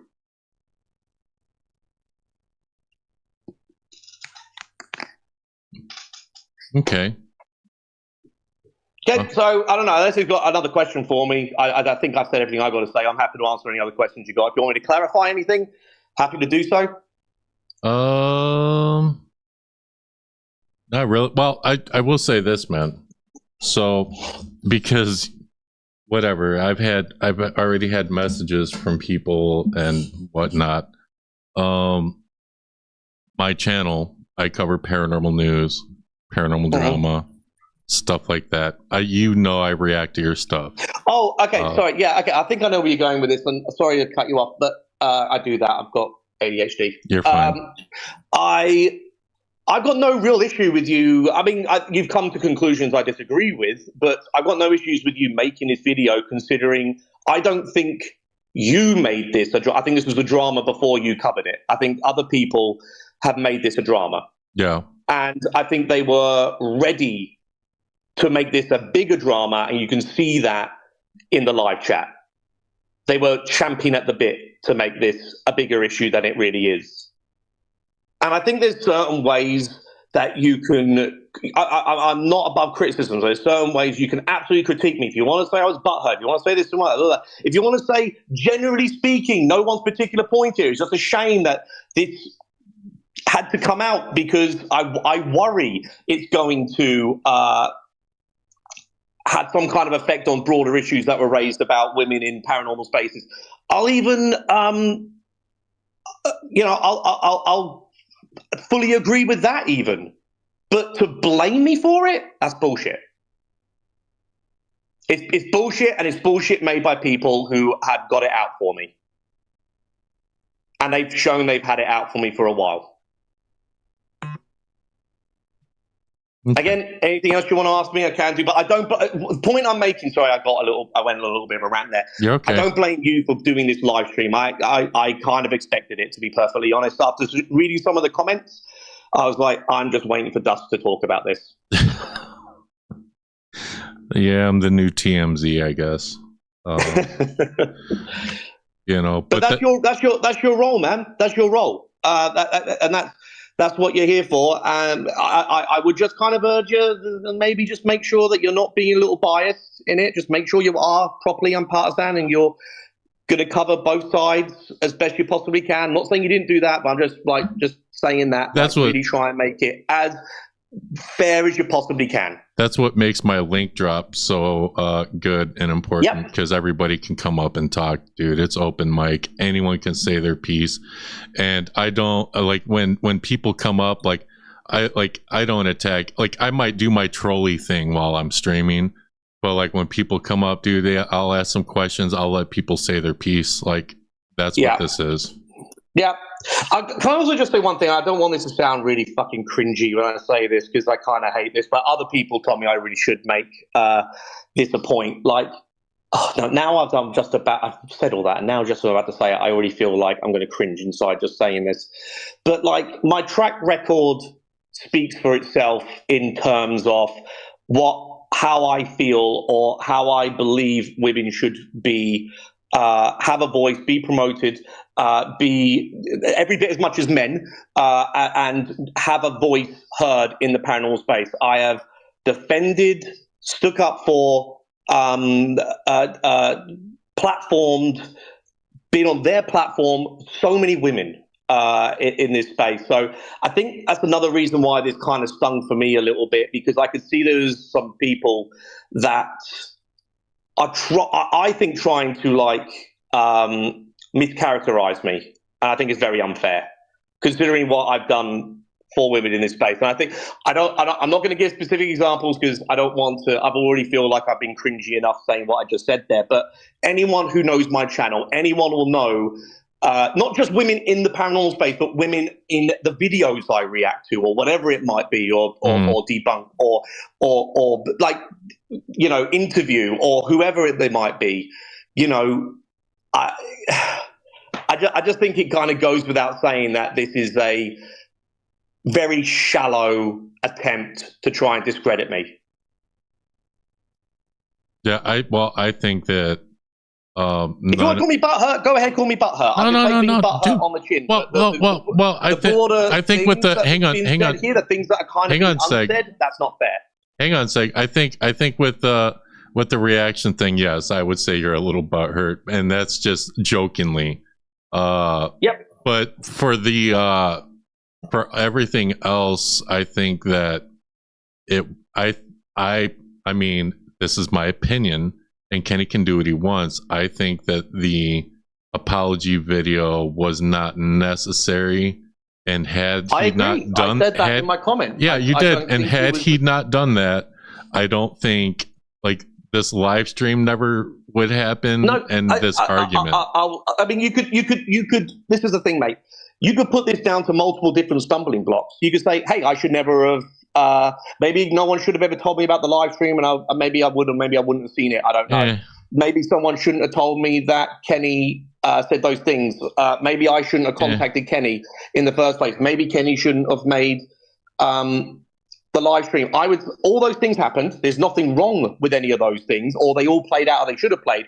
The bit that's wrong is the mischaracterization of any intentions behind that, or really any fallout. That's the bit that's wrong. Now, it's like to say, am I wrong for being butthurt? I mean, yeah, you could say that, but at the end of the day, that is how I feel. And like, you know, that is how I felt about a friend. Like, could I try and do better next time? Yeah, absolutely. I'll take that on the chin. Maybe I should, you know, et cetera. But on the broader scale, because I think one is like sex butthurt, which we can all kind of laugh off, agree or disagree. The other is very fucking serious. Yeah. Very fucking serious. Like, crazy fucking serious, actually.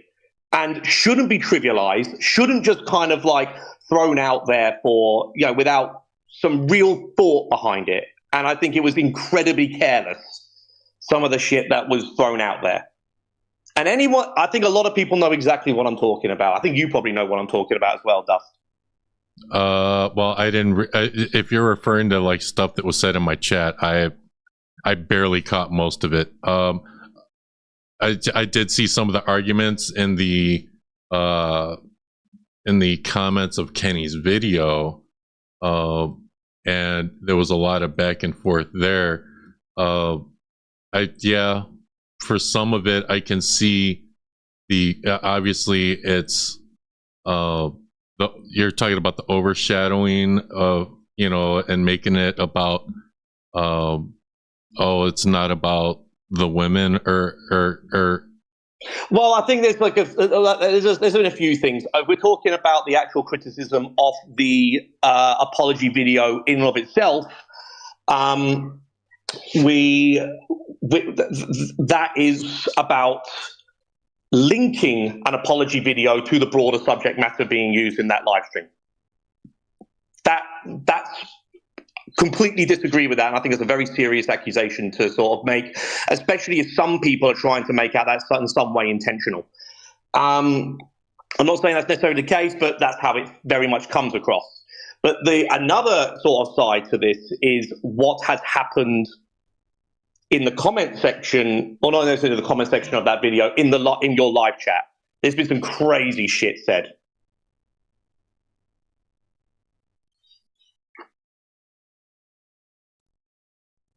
There's been crazy shit on both sides as well. It's not just all one and all the rest of it, but there's been stuff in here where I've been like, wow. And I just don't think it has a place in the debunking community. Personally, I don't.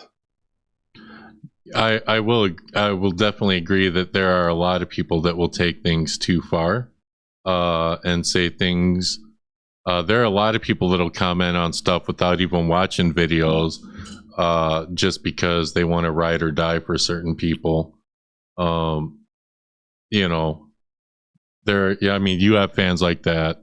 Beardo's got fans like that. And it's not something that you support. Yeah, but some of these aren't fans. Some of these are. I know. I'm just saying. I'm just saying. Like, we're not talking about just fans here. And I get it. Talking, I'm just saying, like, stuff like that. It can get crazy, and then that's when stuff can start to really spiral out of control. I mean, you really can't control what people say. You can say all you want. I didn't mean this. I didn't mean it like that. You know, you can tell your followers, don't attack this person, don't give that person hate. Dude, you know you can't affect none of it. And the internet's going to do what it's going to do, and it's going to say what it's going to say. And we as the creators, we got to deal with the fallout. You know, whatever that is. I think we might be talking about different things, but that's fine. I don't want to take up any more of your time, mate. I think I've said everything I've got to say here. I don't know, unless you want to bring someone else who wants to talk to me, because I don't want anyone to feel like I'm running away from anything.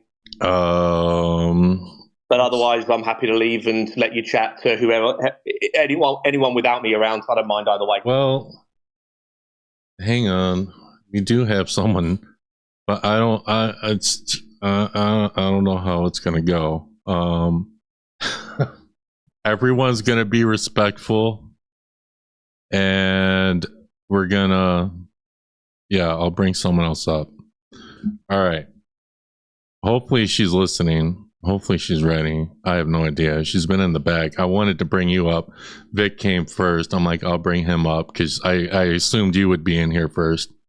But we'll bring, ladies and gentlemen, L'Oreal.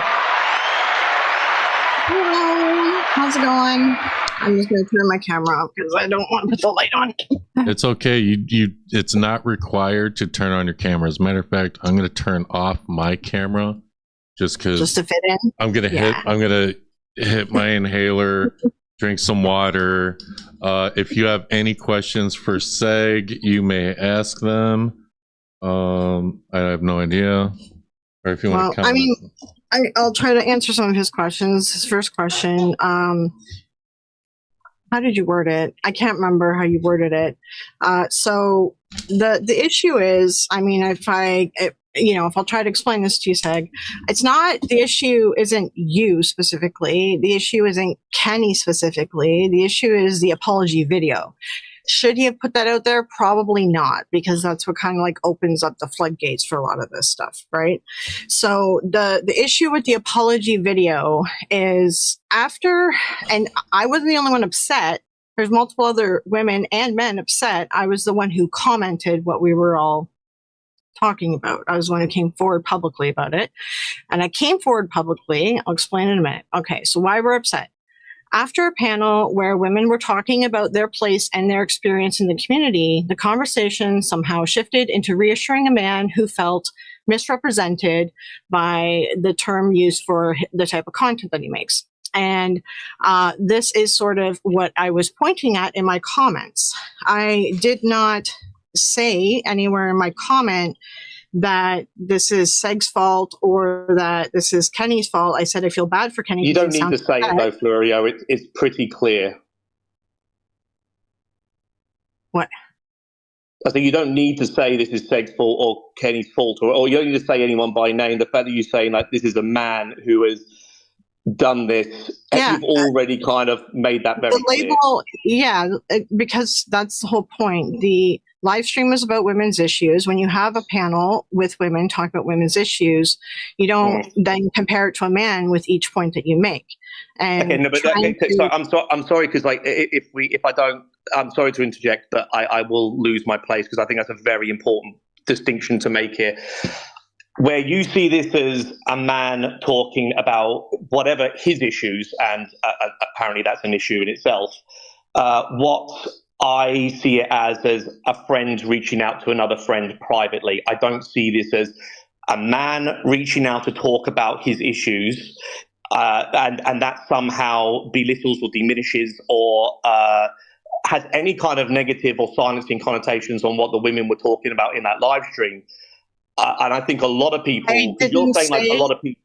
Okay, yes. I didn't say that there was an issue with you reaching out to a friend. I said there's an issue with that apology video going up, placating a man. And the reason I say man is because it could have been any man. It's not about you or Kenny specifically. It could have been any man doing that. That's the point. That's why I say man, general term. But it's a totally separate issue or a totally separate conversation. Or I think a lot of people saw it that way, to what the apology video was about.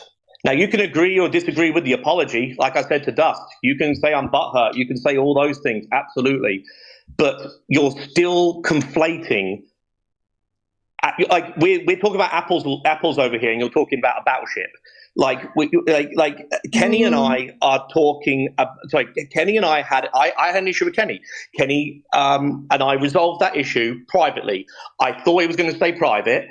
Kenny decided he wanted to talk about it publicly. I think at one point in one of your comments you said it's sad that Kenny felt the need to do this.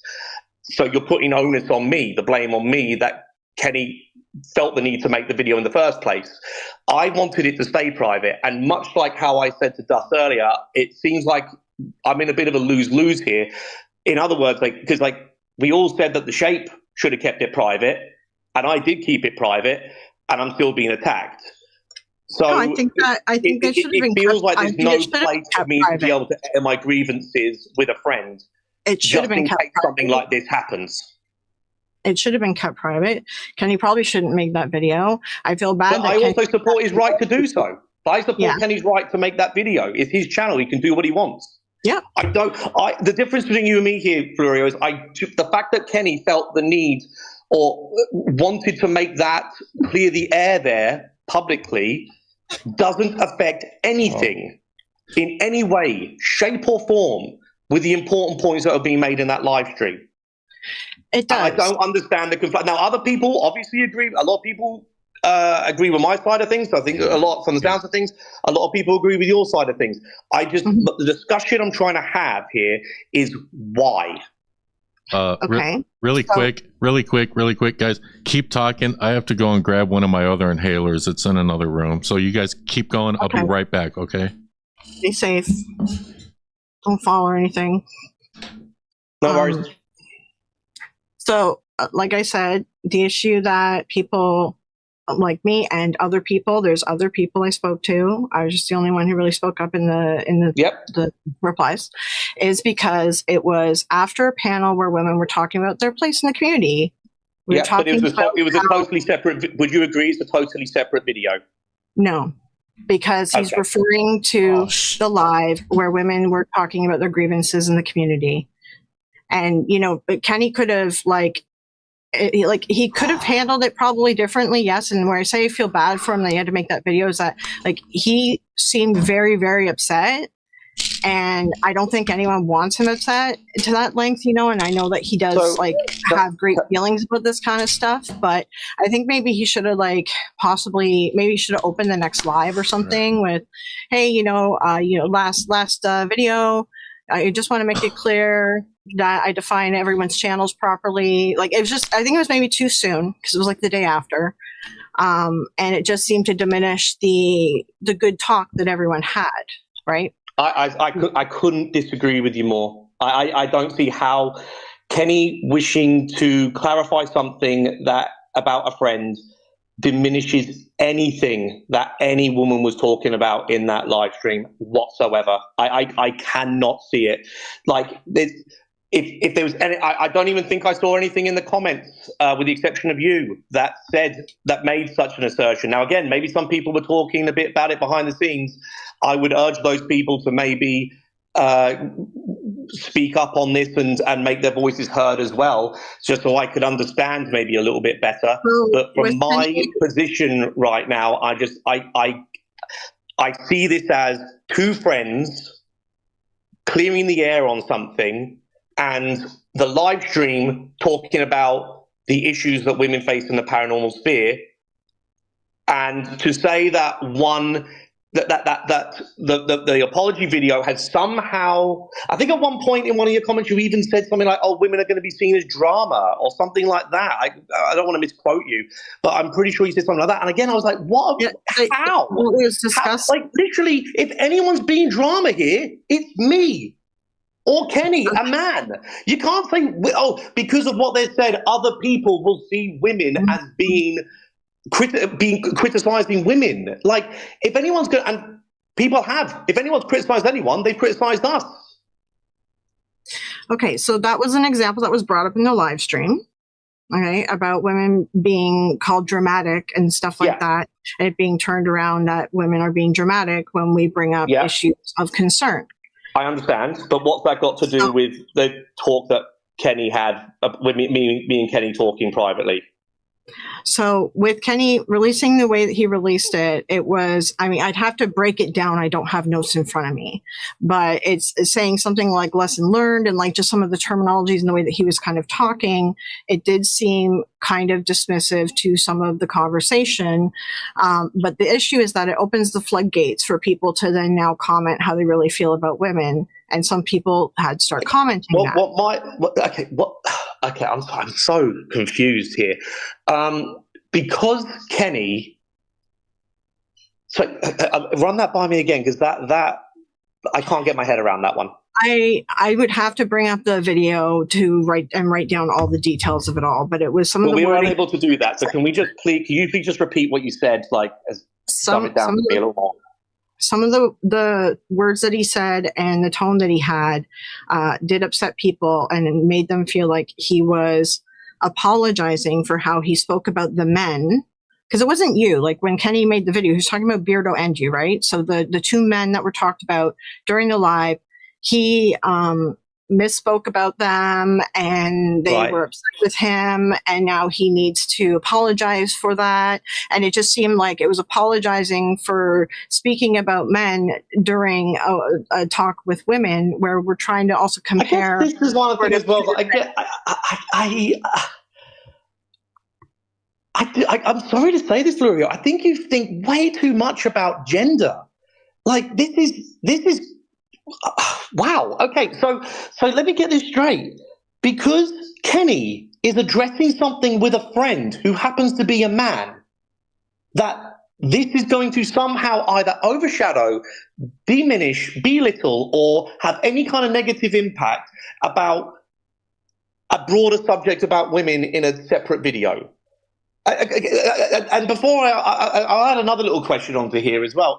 If I was a female that Kenny said that about, would you have the same issue? I mean, you clearly wouldn't have the same issue if I was a female. So yeah, I'm struggling here. I'm really struggling. Okay, so we are always having to make ourselves smaller. We're always having to excuse things to make the men feel better. That is how the patriarch works. We grew up in a society like this. This is how things kind of go. right?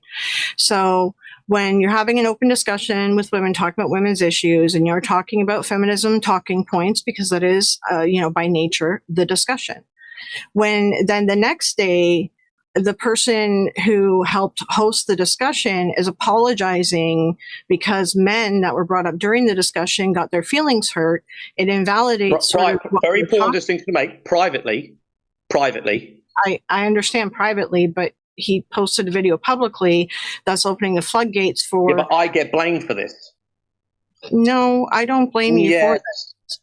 Yes. I have said that Kenny shouldn't have made the video. And I think Kenny should be allowed to make a video. I don't think we should be telling anyone what they can and cannot talk about on their channel. If Kenny wants to make the video, that's fine, but the video itself is what kind of started this. I will say that. It's funny. It's funny when you say started this, because I feel like you started this. There's multiple people than just me. I was the one who spoke up. And all of them the same. Then I think Kenny should be allowed to talk about whatever he wants on his platform. I think I should be allowed to be able to. Be able to confront or talk to a friend about anything I took issue with. And if this stuff comes out, I think that context should, above and beyond, be more important than anything else, because, that's literally the point. If I just decide to make a video and go, how dare Kenny say this and that, and, I don't care what anyone else had to say about it, or any of the other points, this is all I want to talk about, you'd have absolutely have every point. You and all your friends have every right to kind of go, Jesus Christ, there's a whole thing about women for 2.5+ hours, and Side Guy made it all about him. You have every right to criticize me. But it was private, and this is the point that you don't seem to be addressing here, because this is what ultimately matters. So because it was private, that is why I said it probably shouldn't have been a video. Is Kenny allowed to make a video on his channel? Here's the thing. Hang on. Public. So I think this logic here dictates that the amount of vitriol and anger that I have seen since that apology video isn't warranted. Well, I think that as soon as a video, as soon as someone drops a video, if Seg drops a video, if Beardo drops a video, if anyone in the paranormal community drops a video, they have then made it public, and everybody should know at that point that Dust is going to do a live stream on it, and that's going to shine. That is going to shine a light on whatever the fuck is said. That's true. That's true. But again, the context is it wasn't supposed to be public. It might. When I approached Kenny about it, it wasn't supposed. I did not want to make it public. Okay. And as soon as something's made public, then it opens it up to critique and comments. No, absolutely it does. But I still think the context that it was supposed to be public has been totally overlooked for the most part. No, I think that the context that apologizing for how a man feels the day after talking about how women have been facing issues in male-dominated fields, that is also being overlooked. It's funny you should say that. I think that's all we've been talking about. And that's all we've been talking about with you. We're talking about both sides here. Well, the whole live stream. Explaining to you. So, the whole live stream. Yeah, because Dust also came to similar conclusions. So I don't control people's minds here. The second I very much noticed Dust came to those conclusions as well. I guess the point I'm trying to make here is that I think I would fully support you and issue an apology of my own if I got my feelings, if I was all caught up on my feelings and I made a live stream or a video or even a post about it. I would I would calm the fuck down, and I like to think anyway, I would calm the fuck down and go, shit, I fucked up here. Hang on, because everyone says all the conclusions that Dust came to. Well, Dust is right here. So it is, let me speak. So I saw the podcast, thought it was a great podcast. And then I see Kenny's video. I was live streaming when Kenny dropped that, or when I saw that it had been dropped, and I'm like, what the hell is this? And then I watch it and I'm like, what the like? First of all, my first thought was, this isn't needed. Why the hell is this even a thing? And I'm like, and then the whole thing, like I talked with Seg earlier about the reaction thing. I'm like, that's stupid. I'm like, why in the hell would you be upset over that? Like, me personally, I think it's fucking dumb. But and then I'm like, this is going to overshadow what the podcast was. I already saw it, and I had not talked to anyone. Then I start messaging some people. I'm like, hey, I'm gonna whatever. I'm thinking about covering this.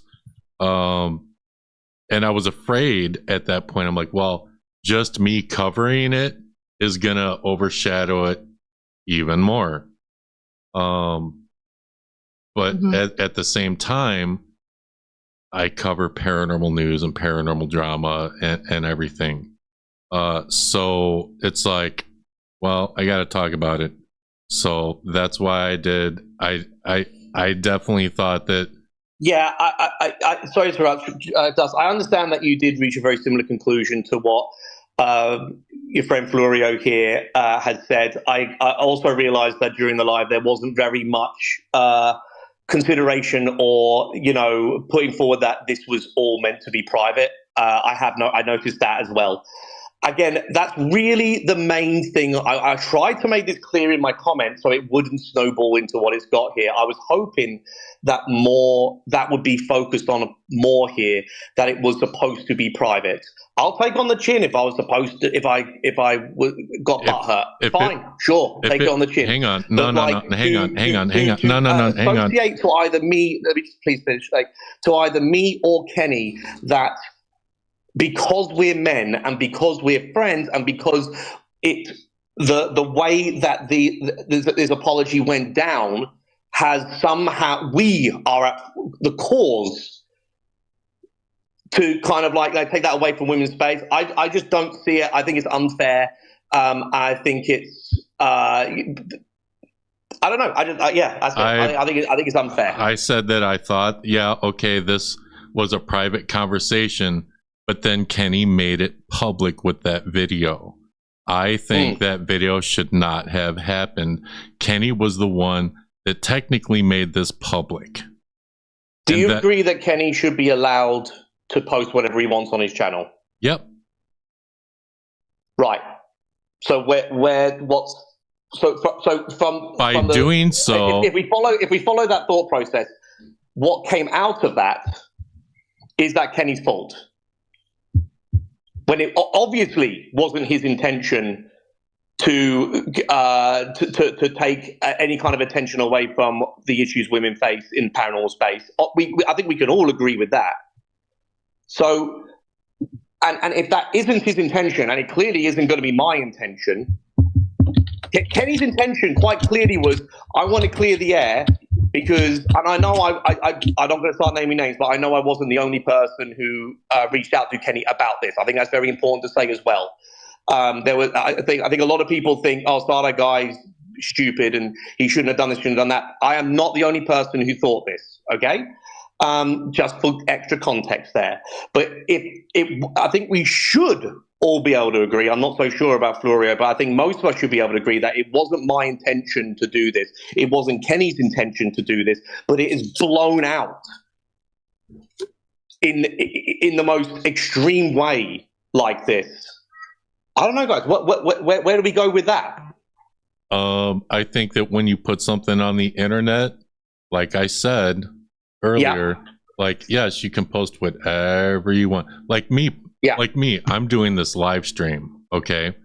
Obviously, you're gonna have fans that are not gonna like me after this, and there's gonna be blowback. Yep. I knew that the second I decided to do this. So whatever fallout happens from me doing this live stream, that is on me, isn't it? And it's the same thing with Kenny. Yep. He decided to make that private conversation public and put it out for the world to see. Then it is also on him. Yeah. Mm-hmm. Okay, Yeah, so I think yes. And when I posted the reply, I said I am going to take the brunt for this. The other people don't want to speak up because they don't have the mental space for it right now. I said that's fine. I will do it. I'm the one who's taking the brunt for it because I posted publicly on it. That is by design, so that other people don't feel that they aren't being heard or listened to with their concerns, which I would like to explain them a little bit better, but I need opportunity to speak on it. Well, by all means, you can go ahead. Okay. So when you hold a women's panel, right? And we're talking about the issues that women have in a mostly male-dominated field. We're not having a panel about inclusivity. We're talking about the issues that women face. So already, again, it's a politicized issue. So this already involves politics. Okay. So let's not pretend it doesn't. Number one. Number two, when the host apologizes the next day because a man got upset because of something said about men during said panel, conference, event, whatever it might be, it essentially invalidates the experiences of the women who spoke about their experiences in this field. And the idea of this is that women are trying to openly speak in a sort of safe space. And I know it's public, so you're going to be criticized to some extent of it, but we're sharing like our different struggles, our lived experiences, or systemic issues in the world that we deal with. And an apology can feel like those things that were spoken about are invalidated because a man's feelings were hurt and then an apology was made to the man the next day. Can you explain how, please? How do you arrive at that conclusion? Because if you apologize because a man's feelings were hurt under the discussion of talking about the issues that women face, you're invalidating a woman's experience because now you are. So we're invalidating a woman's experience because a friend who happens to be male was annoyed with his other friend, happened to be male, and they had a discussion about that. And that, because two friends, I think the word friend is very important to bring up in this discussion, that because they felt that there was like one who took issue and the other apologized for it, that takes away from issues that takes away from the issues that women face, or the discussion points about issues that women. It takes away from the discussion that was made and invalidates the experiences of the problems that they face. It also shifts the focus away from what was the original discussion, which was talking about women's issues, the hurdles that they face, and it kind of takes away from empowering them in that moment to have an open space to talk, because now they are being overshadowed by a man being apologized for to, or whatever it might be, So I also think it's quite unfair to kind of characterize Kenny in that kind of way. So what we're kind of saying is that I'm not allowed to have this discussion in case it might become public, but Kenny's also just in case. Like, is Kenny? I guess my question is Kenny wrong for even discussing an apology? Is the wrongness really that it became public? It's really, I think, the way that he presented it. Like, perhaps he could have presented it in such a way that, like, I'm not here to invalidate the discussion that we had on the issues that women face. I still think it's important for us to have recognized everything that was discussed last night. And please go watch the live if you haven't yet, because there's people that did comment on Kenny's video that never watched it. Please do go watch it to understand the issues that women face. Now, during that particular conversation, we mischaracterized what someone views their channel's content as. And thus, so I'm making this video today because I want to correct that, right? So, like, Kenny never revalidated the discussion on women and, like, sort of like how it was a good discussion and that there were good points, and that his apology today is not to take away from that discussion. I guess the thing is, Florio, I don't think any of us really ever thought it would blow up to be. You can put that down to white male privilege if you want, but I don't think our intentions here was to. I don't think it was even in anyone's thought process that in any way two friends talking and hashing things out would affect women. I also think it's kind of. I agree that. I agree with that too. I agree with that too. Okay. I agree that you and Kenny's intentions weren't this. I do agree. Okay, thank you. So the last thing that I want to make here is like I do need to stick up for Kenny a little bit here and just say Kenny's a huge ally to women. That's why there was women that were disappointed in how he handled that apology. And I think that's very unfair. That's like showing a very, very short memory here after he just made a huge platformed a huge talking point, a big subject matter, a big live stream about the issues that women face. And literally kind of go, well done, if I may please, Florio, to sort of say, if you're, sorry, I've lost my train of thought. I think most of us can sort of say, yeah, nice one, Kenny, that was really good of you doing that, and all the rest. So the very next day, just the next day, he does something that a lot of people have said, well, you stepped out of line there, that was really out of order, or you shouldn't have done that, and that takes away from all the good you did yesterday. I think that's very unfair to Kenny. Okay, so sometimes what ends up happening and how people feel, and again, this is how you feel. You mentioned that when you first joined, and I wasn't here on the call yet, that these are your feelings. These are my feelings. These are the feelings of other people. These are all feelings, okay? A lot of this stuff is feeling based, and it's feelings that were created from past experiences and traumas, especially. And not everyone has experienced these traumas. And that's the privilege, is people that haven't been through this, they have privilege because they can't understand it, right? Yeah, I want to say privilege works both ways, but yes, go on. Yeah. And, and I have white privilege, and if a person of color, I can't properly understand the hardships they've been through because I have white privilege. Just like not all men can understand the hardships that women have gone through because they have male privilege. And these are terms used by sociologists and scientists in scientific publications and studies. These are not. I know I brought it up earlier, but I honestly don't. I think I would rather keep it on point with Kenny rather than get bogged down with that, because we very much disagree with that. But carry on. Google it.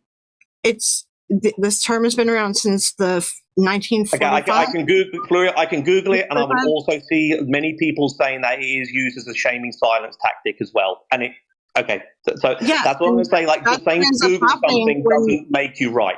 That's what ends up happening when people end up belittling what things actually mean. And in this case, yes, this privilege is to play here. Okay. All right. Okay. Cool. If you wouldn't mind, can we please talk about Kenny? So with Kenny, he could have probably reached out to one of the ladies to ask like the best way to kind of handle the apology, or the other side of it. And this is where like some people would feel more hurt, is that did he even listen to what the women were saying? Because if he listened to them, he would have realized that these words will hurt them again, right? After giving them this platform, it makes it feel like dismissive. Okay. I guess I've got quite a bit of sympathy here for Kenny, because I think a lot of people wouldn't have assumed that so many people would be so angered by him giving his friends an apology, irrespective of it was like the day after a live stream. I don't think this is something. I think a lot of people don't like. I guess for me personally, if I felt like I fucked up and hurt a friend and anything like that, irrespective of his gender, of the gender, that I would like to think that wouldn't be so politically charged and brought into a bigger space. I like to think that people could just sort of see my intentions for what they are. And that is, I annoyed a friend, and I felt the need to apologize to it. Now, again, I agree with you, because I said this straight, that I don't think Kenny should have made it public, but that doesn't mean he shouldn't have made it public. He can do whatever he wants on his platform. And like, I just like to think that if we could all take a breath, kind of take into, we could all take a breath, realize Kenny's intentions, because we all know who Kenny Biddle is. We all know he's a good bloke. We all know he champions women and he is a feminist. We all know that he surely wouldn't intended this, and give him some good fucking grace for that, instead of just jumping on a live stream and attacking everybody over a private conversation between two friends who happen to be male. So I have, I understand, and like I said, I feel bad for Kenny because he was upset, and I know that he didn't mean to hurt women back either, right? And I know he didn't mean to hurt you, and he didn't mean to hurt women. But isn't that case closed then? And no, because with him doing that apology, it opens up the floodgates for people to now drop their opinions, start dropping their opinions about women and disparaging women. Because that is what happens. So did anyone disparage women after Kenny's live stream? Yeah, let me bring this up. I mean, the word disparage, I think, is not necessarily disagree with some of the talking points, but disparage women. Well, if you're going to belittle where women stand on, you can disagree without belittling. Like I would say that if you're going to put your opinions on YouTube, you've got to be open to people. You're not protected in any way. You've got to be open for having some pushback or some people disagreeing or offering counters or whatever it might be. But like if you're going to say disparaging, I would argue that's more along the lines of, shut the fuck up, you don't know what you're talking about. Like dismissing, like debate. Yeah, disagreement is different to dismissing. People then start dismissing women. They might start seeing, they might start bringing in their own biases and bringing this stuff up because they feel like they're allowed to talk about it now. Okay, so let me get just so I'm clear on this. And by the way, I need this argued. Like I stated this already in the comment section, that my position is I agreed a lot of the things that the women on the panel said. But just so I'm clear, are you saying that we are not if people were to disagree or argue or counter any of the points made at any point, any of the discussion points made during that live stream, are they sexist? Are they misogynist? Are they what's the deal there? It depends on what they're disagreeing with. I mean, like that's saying there's nuance to it all, right? And that's the whole thing. So, okay, so I guess that's the point. Like, if we could hear some of these examples, maybe then we might have a better idea. Yeah, I mean, and that's the thing. I mean, there were some people leaving comments that were very up in the air, and that isn't great when you're having this discussion. If you want to say what you think about women, then just say it so that we have this discussion. Leaving it up in the air then opens it up for further discussion. There are people saying that they didn't watch the whole show. There was too much jumping to conclusions and misrepresentation. Again, give examples. There were things that were said in the live stream that made me shake my head, and I just left. Okay, give examples. Well, that's just someone saying they disagreed with some of the things said in the live stream. That's thing. I mean, we're talking about. You're not allowed to have a monopoly on what people think here. You can't think. No, I'm not saying everybody. that. It's almost like, but you. I am saying that this is how I feel about that apology, and other people were feeling the same way too. I'm not telling you that you need to feel the same way I need to feel. This is how I felt about it. And I felt that it was dismissive of the good talk that was done the night before.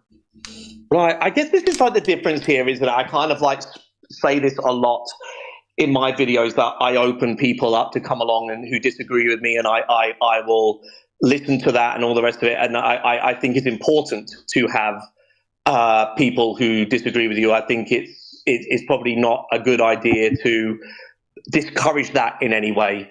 And maybe that's just a difference of opinion we have here. Maybe that's all that is. It is a difference of opinion, and that's why it's good for us to talk about the details and to discuss it back and forth. And if we are going to get into the back and forth of it and talk about okay, well now man's upset, so let's talk about both sides of it and let's hash out all the details of all this and talk about both sides of it, right? I guess that's another thing I got. I don't feel like there was much addressing of both sides. I felt like it was very much a witch hunt. Yeah. Well, so the original my live stream? there wouldn't be. the original live stream, they wouldn't be addressing both sides because that was a women's, like, it was open forum for women to discuss women's issues. But now that, correct me if I'm wrong, I don't think there was anyone from what I saw of it, I didn't see anyone saying anything negative or contradictory or also I'm looking for anything dismissive, I suppose, or disagreeing even with that in that live stream. Would that be correct, or have I even tonight someone said even tonight someone said that my Alexa's gonna go off.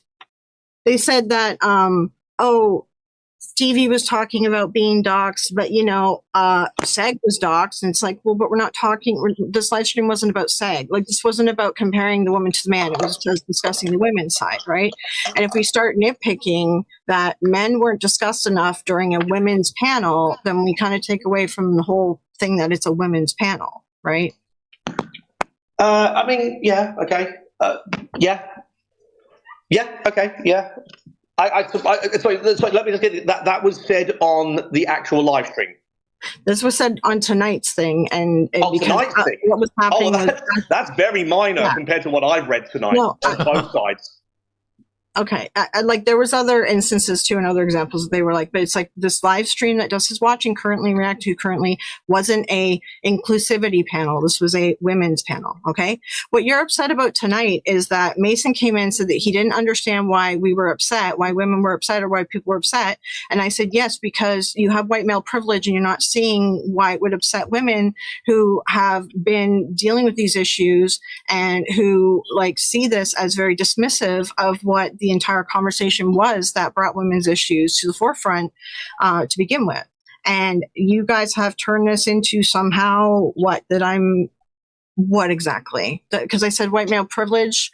I personally believe, if you want to call it feelings, you can call it feelings, that if you bring up someone's skin color, I don't particularly, I'll preface this before I go any further.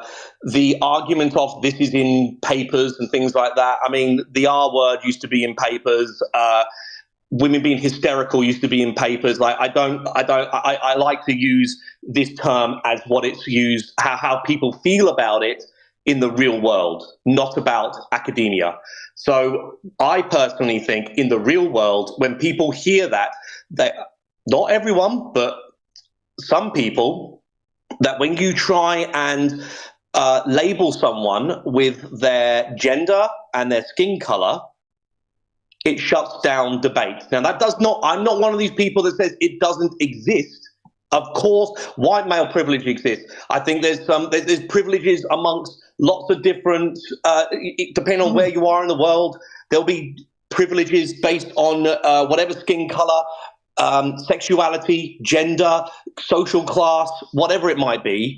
Good-looking privilege is a fucking thing. I'm not suggesting privilege, inherent privilege isn't a thing.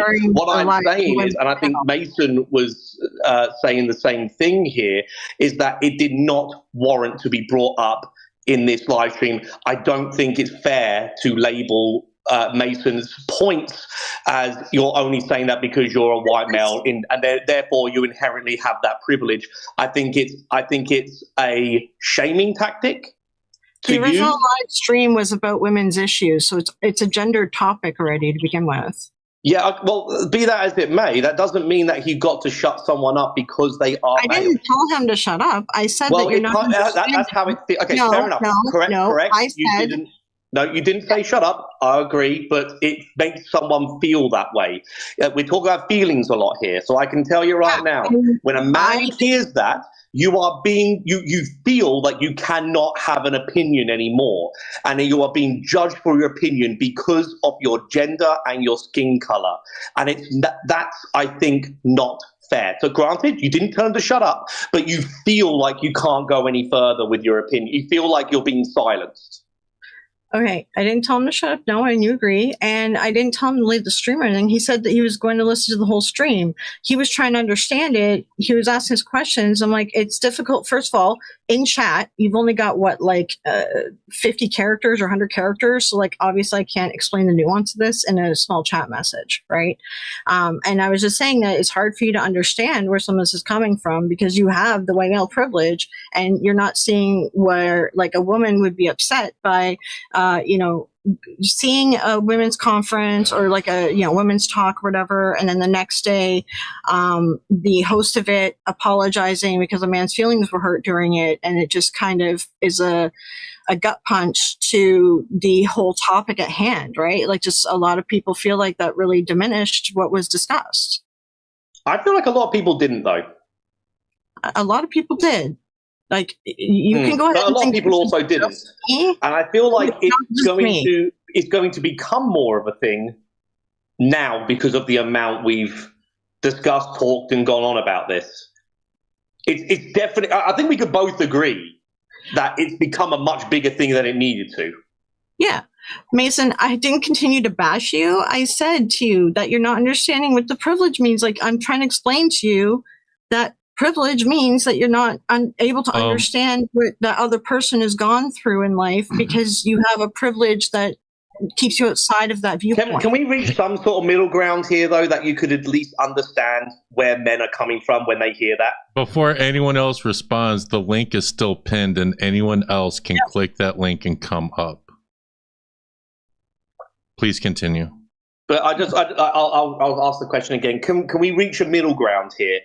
Obviously, you have your opinions and your thoughts on how that phrase should be used, but can you understand why Mason is offended by that and why I find it quite offensive?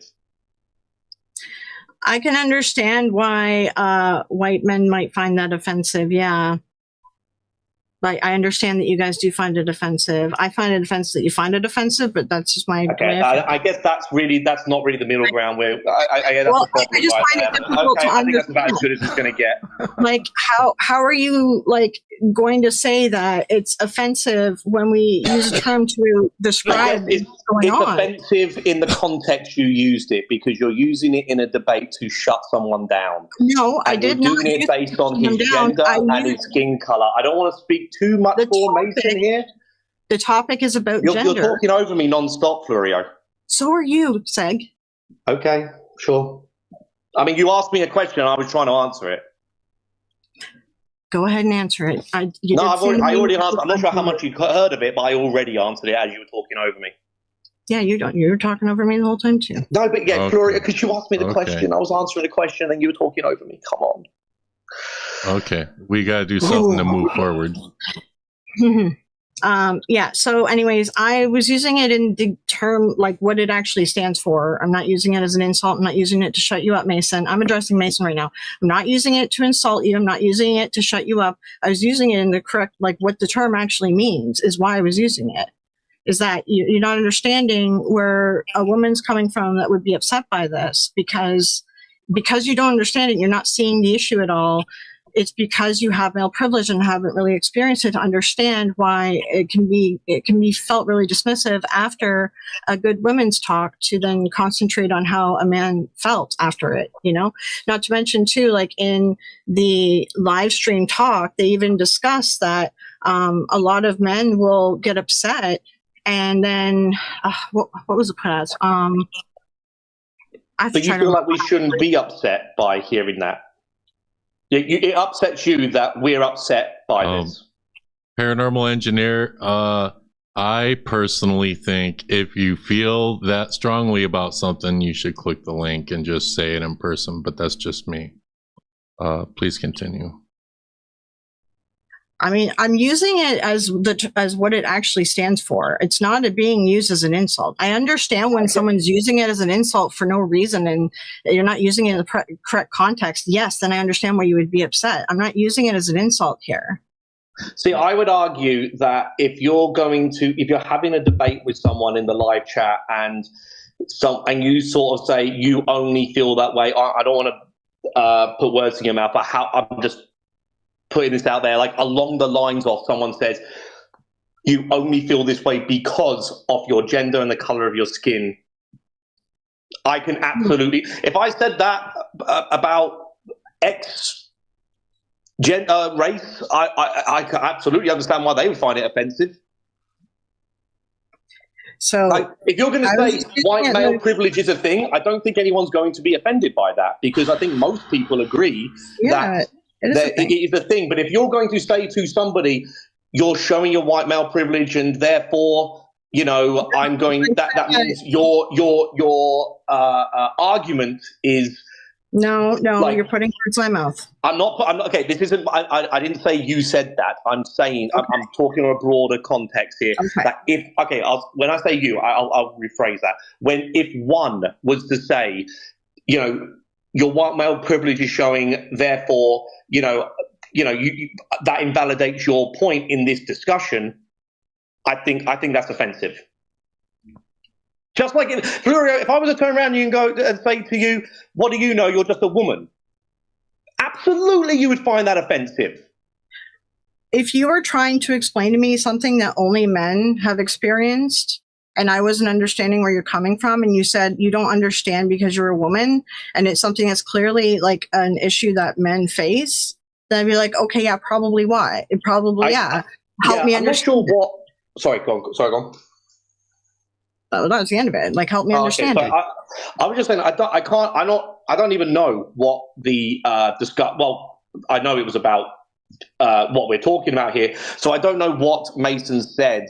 If it was like he was talking about something which was only about female, I get the feeling it probably wasn't. It was probably about, again, I don't know, but I'm assuming it was about a more broader topic about men and women and gender and this space in general. I could be wrong, though. I don't know. I have to go back and have a look at it. He said that he didn't understand why we were upset. And I said, well, that's because of your white male privilege, because you're not understanding. Yeah, but, okay, my argument, okay, then I guess what I was trying to say. I said that you're not. Maybe try and like talk to him on a human level. I said that you're not understanding. Again, you're talking over.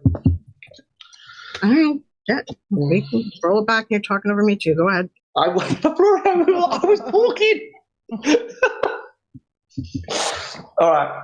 Okay. All right.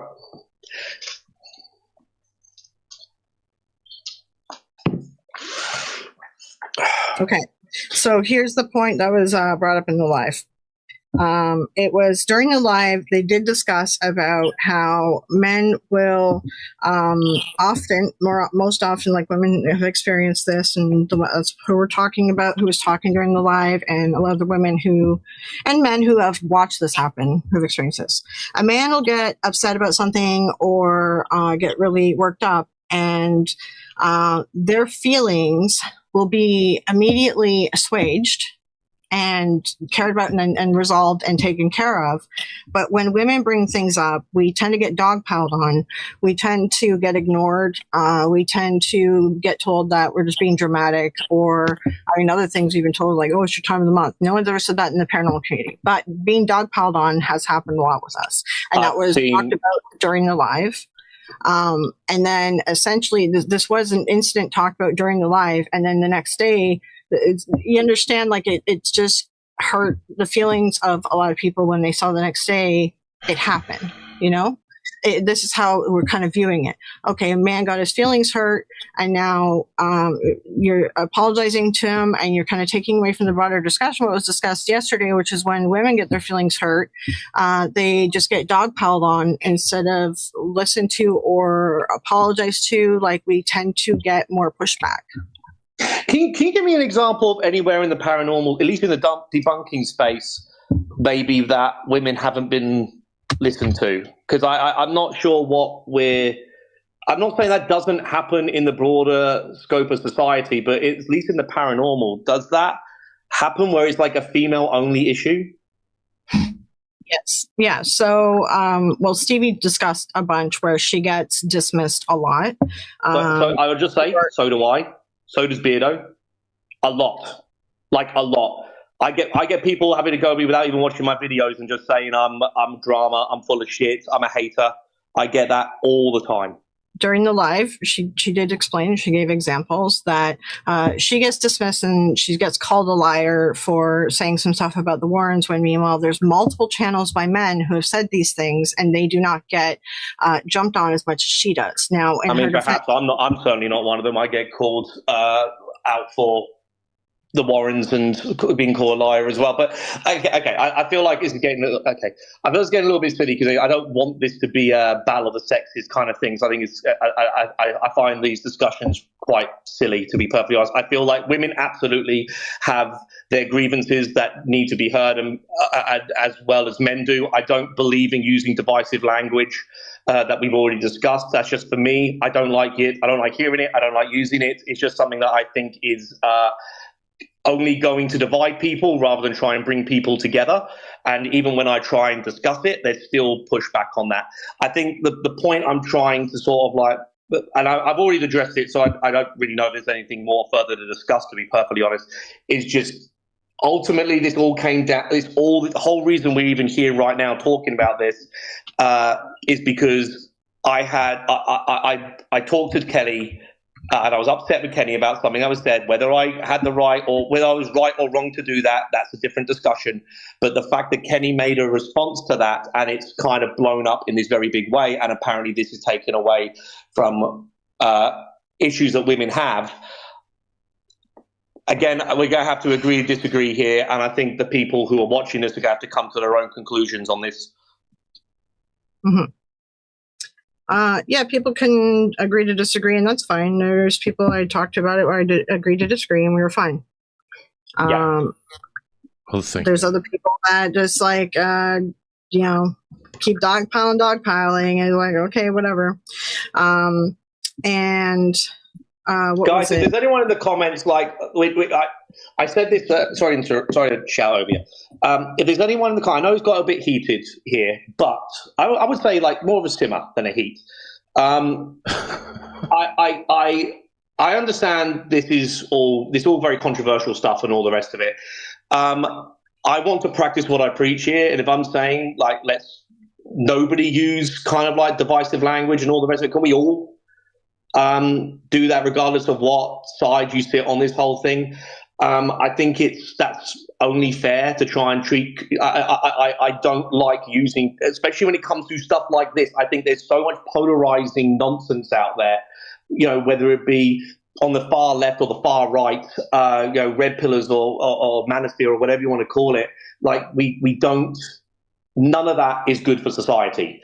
So one of the things I love about this community is that we can come together, have a good time, and just discuss paranormal. Obviously, this has transcended way beyond paranormal, but I just want, I don't want this to snowball into anything bigger than it already is. And maybe I fucked up a little bit here and got a little carried away with some things. Maybe Floria did too. Maybe I'll say in the chat. But if we could simmer this down, that would be good for everyone. All of this is being fueled by feelings. All of it is, and yes, like all of us probably have gotten too worked up about it in our own ways. I do agree with you there. And yes, it is a private discussion. I agree with you there with that. So like, I'm not denying that it's not a private discussion. I'm not denying that you can have your feelings and you can talk to your friends privately too. And you say whatever you want. I mean, the biggest thing I guess I pull out of it is like, if you don't want someone to talk about publicly, or you don't want a public apology or whatever, it doesn't have to be about Kenny. I'm just saying, like, in general, from anyone, then just tell the person, hey, like, I think that's absolutely something I have learned from this, that I will make sure in that private talk that if it's with another content creator to keep it private. I'll make that very, very clear next time. I agree, because if Kenny didn't put out that apology video, I don't, like, this live stream doesn't exist. If something happens in the community, everybody know, like Seg even said, like, that apology drop, and Seg's like, Dusta's gonna cover this. He knows. Everyone knows. And it's not like I'm gonna try and spin one side or another. It may seem that way. I apologize. I'm just, hey, this is what I think. I want to know what you guys think. I'm going to drop the link. People can come up. defend themselves or say their piece or whatever. I don't like hearing people like, because I react to Seg. I'm friends with Florio. I don't like to see people arguing, but sometimes it's going to happen. We don't like to see arguing in the debunking. I'm not in the debunking community. I'm on the outside. I cover you guys. But I don't like to see the arguing. Opinions too. That's the other thing to keep in mind. Yeah, I don't like to see the arguing between creators and the debunking community. But here we are. If something happens, I just want to, like, it shouldn't have. He should, I know that Kenny had the best intentions, but it just didn't have the effect that he wanted. And I just assume in the future, if it's a private conversation, keep it completely off the internet, because then people like me are not gonna see it. I just want to think it's all. Sorry to interrupt you, Dust. I got ADHD. I'm sorry. I know some people haven't got me interrupting. Yeah. I apologize. But if I don't say this, I will fucking forget. I think it's also important to sort of, or at least something not important. I don't know, but like something certainly worth airing here is that Kenny's not like I know he's on YouTube, but I think Kenny will be the first to even admit here he's not like a YouTuber. So I don't. Okay. I think sometimes, like with the exception of like our little corner of YouTube, I don't really think he really understands how this can potentially snowball. Okay. And that's no slight on him. He's got bigger and better things to do than this dumb shit. Right. But like, I do think that's important to kind of, because I really don't, because I feel bad if anyone's going to have a go at Kenny because of something that I raised with him. I don't want him getting any shit for this in any way, shape, or form. I don't think he will. But yeah, like nobody's really. But I hope not. Like nobody's mad at Kenny. It's just more that if someone, like, if the wrong type of people, the wrong type of viewers or commenters or whatever see that at Kenny apologizing the next day or whatever, it opens up the floodgates for other things to come back out. So like the good discussion we had on women and the understanding that we developed and the great points that we covered and we worked through kind of feel like they get thrown out the window when then this happens the next day, because then people are like, oh, okay, well then women, it doesn't matter what they said, 'cause people have this logic in their brain, right? And then they'll start commenting me like, oh, well, I didn't really agree with what the women said. So yeah, I mean, you have a good point there.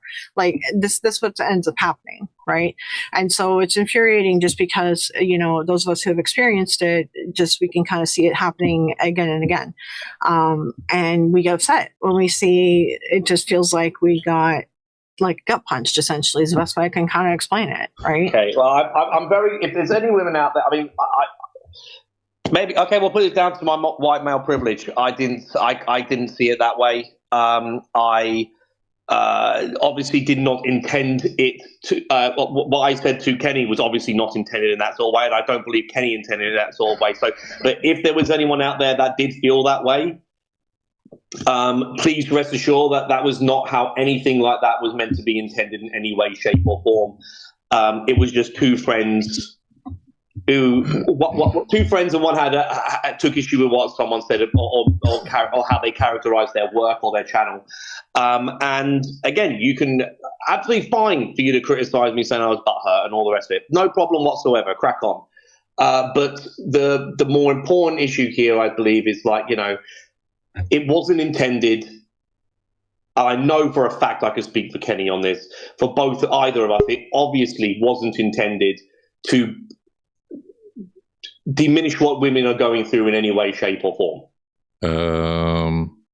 Okay, so we do have someone else in the back, Biospirit. Do you guys know who that is? Yeah, you're a regular commenter. Yeah. Okay, I'll bring him up then. How long have I been on for? I'm shattered. I have no idea, man, to be quite honest with you. How you doing tonight? Hello? Breaker 19, Biospirit, you there? I think he's sitting there for a while, or he or she sitting there for a while. I don't know. Maybe they're AFK. We'll give them a minute. I really don't know, but Well, I'm hearing something. Maybe they're messing with their mic. Like I heard myself. Usually that's when they're messing with their microphone. Sometimes StreamYard is a motherfucker. But we cannot hear you, Bio Spirit. Yeah, we can't hear you. Seg, if you want me to take a guess, I'd say you've been up here for at least an hour. Gosh, 2:00 my end. 2:00. Oh, I don't want you. PM. Okay. Can I have a beer yet? Is that allowed? You know what? Yeah. I wish I could have a fucking beer. I'm not allowed to drink anymore. Oh no! In solidarity, there, Dust. I won't have a beer. No, you can have a beer. No, you should have. No, you should have a beer. No, live through you. Live through you vicariously. Yeah, no, listen. Have a beer for me, man. Like, if I could have a beer, I would have it. And if other people can have a beer right now, you should crack one open. Like, I'll put the mic right up to the right up to the bottle opening, you'll be able to hear it. Oh, let me hear it. Oh, it's a Japanese beer. Hearing. What's the alcohol level? Did you catch that? Yes. What's the alcohol level? 5%. Not bad. So I was just. Oh, did that person leave? No, yeah, it looks like they clicked the link again. I was, while you guys were arguing, I was searching online. I'm like, sometimes when people are sick, they can have wine. So I was researching. No, I can't have wine. I can't have shit. Well, let's see. Biospirit is back. Can you hear us? Can you talk? Yeah, I can hear you now. Can you hear me? Yes. Yeah. Absolutely. How's it going? Oh, hell yeah. Hey, what's up, Zach? Yeah, good, thanks. Well, all I got to say is I don't think much of a privilege thing. The way I look at it, I have a very naturalistic view to it. If you're looking down on other groups of people or have a malicious intent, then that's one thing. But if you just happen to be a person that has a preference to be, let's say around white males, you're just more comfortable, then there's nothing wrong with that. It doesn't make you more insensitive. It's just how people are. Yep. I would say that from my experience, I have witnessed a lot of white people feeling more comfortable around other white people and black people feeling more comfortable around other black people. Is that what you mean? Actually, I've had a mixture of experiences, man. Like the thing with me, like I just let people be. If there's something that's inflicting harm, then yeah, that's something worth pursuing. But if someone's that's just how they are, then just let them be. Accept the person for who they are. Okay. Sorry, I'm trying to work and do this. My connection is terrible. No, listen, I appreciate everyone. I appreciate everyone that clicks my link. What else do you have on your mind? Anything else that you would like to say? Not too much, man. I just wanted to come and just say something and try to break the ice a little bit. But I'm doing 2 jobs at once. This shit's too hard, so I'm probably have to get back to work. But I'll be listening to you guys. All right, man. All right. Good luck with thanks for joining. All right, take care, guys. Take care. All the best. Take care. Okay. Well, at least he got his microphone to work, Mm-hmm.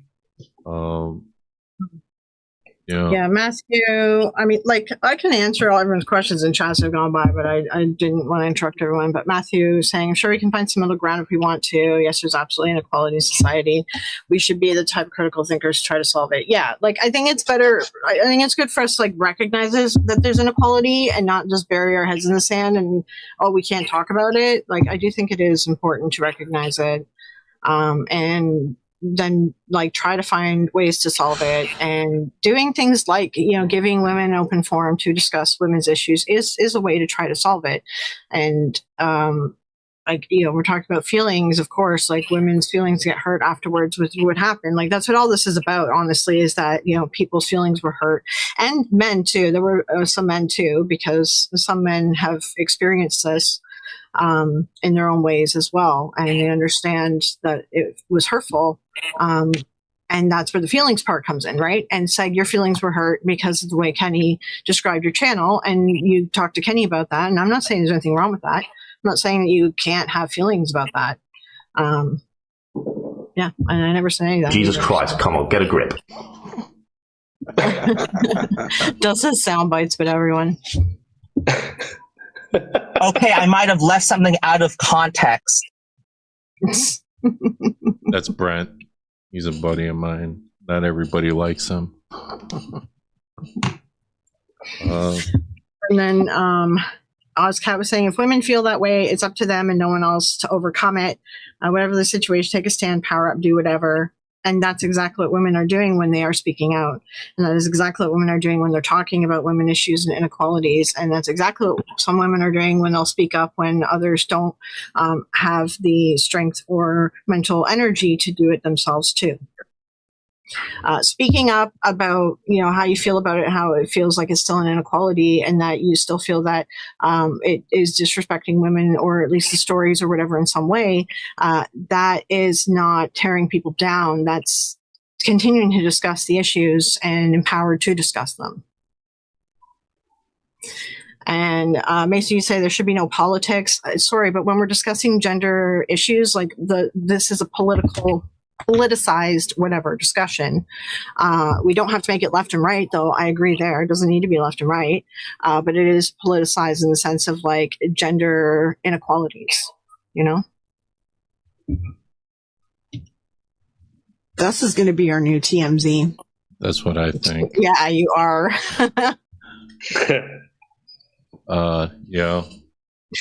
Joe, you mentioned about Stevi being targeted because she puts out multiple videos about the Warrens. That was only one example I was giving you guys. I had other examples too. I was happy to try to work through as well, but the topic changed. So just because I provide one example doesn't mean that is the only example that exists. Okay. Does anyone in the chat have questions for Seg? I haven't really been seeing too much of the chat. There's a lot of chat. The chat has been. You guys be going crazy. Are we going to talk about men's issues too? Definitely. Hold your own men's conference podcast thing. 100% you should do it. But so I do have a question, Seg. So my question for you is, when is your next? Is this going to be about my dad's curtains? No, it isn't. Although you need to get those. My question is, when is your next reaction video? I just uploaded one. He did. No, he did. You should actually check it out. Yeah. Okay. All right. Yeah. I did see that you. I did see that. I didn't. If Jordan's responded, yeah, I've got to try. I didn't realize that they left Jordan without a flashlight. Yeah. That was weird. Yeah, it was like poor Jordan trying to stand around the dark saying, God, I wish I brought a flashlight. Yeah. What the fuck? It's just not, it's not safe, Yeah. Can Seg sing B Goes Again? Bee Gees? No. Absolutely cannot. I mean, in multiple ways, I literally can't do it because I can't sing and I won't do it. Also, can you cover Seg's vid on overnight? I'm gonna watch that video because it's about overnight, so of course I gotta cover it. Okay, and can we put this up on the screen? I just put it in chat. What Matthew said there, Matthew Hopkins was a prick. You're probably not Matthew because you say that Matthew Hopkins was a prick. He said that we all love Kenny. He just overthought his comments about Seg and made a mistimed comment because he was upset. That's what. Yeah, that is it. That is the summary of everything. Yes. I just can I just quickly say, how's it going, Jay Carts? Jordan, I didn't know you were here. Can I just say, can you just let us know how was that night from your perspective? Because there were some things I didn't include in the video, especially like the live stream. There was a couple of moments where I didn't put it in the video in the end, but there was a couple of moments where I was like, fucking hell, these guys are so, like, they just think, I understand if you don't want to. I understand if you like, hey, I'm friendly with Elton and Ginger, so I don't want to be too, but like, I'm just so curious because there was a couple of moments in the live stream I'm like, fucking hell, these guys are such assholes. You made it seem like I was a little I'm not sure bitch. if you noticed this, Jordan, but in the live stream at the very, very end, just before they're saying goodbyes and all the rest of it, the camera is on. Is it Jeremy, I think? Jeremy, Elton, and Ginger. And you're to the side, and you're not in frame. And you've got to, when they're saying goodbye, for ages this is like, and then you've got to say goodbye, and then the camera pans over to you. And I'm like, what the fuck are you doing? He's literally next to you guys. Put him in the frame. Oh, and Joe said, did you have a phone with you? We were wondering that too. Douglas brought that up when we were chatting about the video. Did you have your phone, or did they make you leave that? We've got so many questions for you, Jordan. You might. Yeah, we have a lot of questions. Apparently, you should just join. Yeah. So we can just talk about the. Like you probably weren't allowed to film your own stuff at all. I assume that Elton or Overnight would have paid for it because it's at West Virginia State Penitentiary, which is very expensive. So I'm assuming. I would love to know this as well, but like Jordan, you might be able to clear this up. Did you pay towards it? That's a good question. That is a good question. Made a video about this. He didn't pay towards it. And he also felt a little bit uncomfortable because it was his first time doing a big ghost hunt, I believe, if I'm remembering correctly. This was like when it happened. He did the video like shortly after. I vaguely remember his video kind of saying that. Which might be why he didn't know. I'm sorry, Jordan, that didn't get you because I'm sure when something like that happens, you're like, fuck, this is going to like catapult my channel, the rest of it. I'm still, because I caught the video where you said that it didn't go the way you thought it would. And I think a big part of that is because Elton really didn't prioritize that at all. I mean, again, I would love to hear your thoughts on it. I think he said he might come on.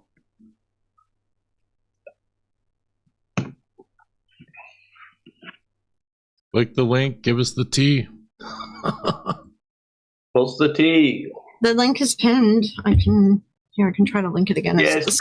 Yeah, it's pinned in both my the open mic link is always pinned in the streams, guys. You can just click it anytime.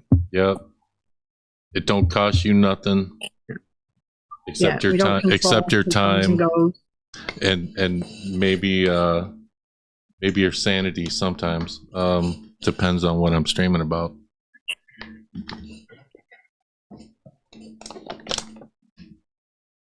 See, never would have watched that overnight video if J Cart hadn't been in it. Well, thank you, Hot Mike Hart. Geek Zip, he's a friend of mine. He's from the Power Ranger community. He's like, I have no idea what the hell's going on. So I think we all feel the same way whenever you guys talk about Power Rangers. Yeah, literally. But soon the Paranormal channel will be monetized, and then it's going to be completely split. Is the Power Ranger thing? Is that still going? Is that show still going? No, it got canceled. Drama for the rest of life. It got canceled. Hasbro canceled the show, and so like the drama is surrounded by a lot of the actors. So a lot of the actors have been caught running scams. So like they'll do like a GoFundMe. Oh, buy this toy morpher. I'll start this GoFundMe. And then they either don't get the toy, or they said it was supposed to be like die-cast metal and they got a 3D printed fucking toy. Or hey, support my crowdfund. I'm gonna do a fan film, and then they collect all the money and then it never gets made. Stuff like that, or it's surrounded around the fans themselves because they're freaking insane. Like they're so obsessive over, like, it's like, I guess it's like any fandom, you know, like some people get obsessed over their favorite actor or favorite character. It's like, okay, I think all of you know Rocky Horror Picture Show, right? Like, you guys know that fandom. It's like that. Like it's always going to be there, no matter how old. Yeah. Well, is it like so? Yeah, like I got to admit, like when I was younger, I used to love like the Power Rangers and all the rest of it. But like, I quite like going back to those early ones. I forget the name of Mighty Morphin. Who was the witch villain in that whole thing? Rita Repulsa, Mighty Morphin Power Rangers. She was amazing. Like goddamn, like all the performances are so funny. If you go back and watch those now, they're brilliant. But I used to love that shit when I was a kid. It was so good because it was so cheesy. Yeah, it was really over the top, really flamboyant, camp. It was brilliant. Yeah, it was genius. Hayam Saban it was a genius idea to take Japanese footage and shoot scenes from American footage and mix it with the Japanese, and it really does cut like the budget way down.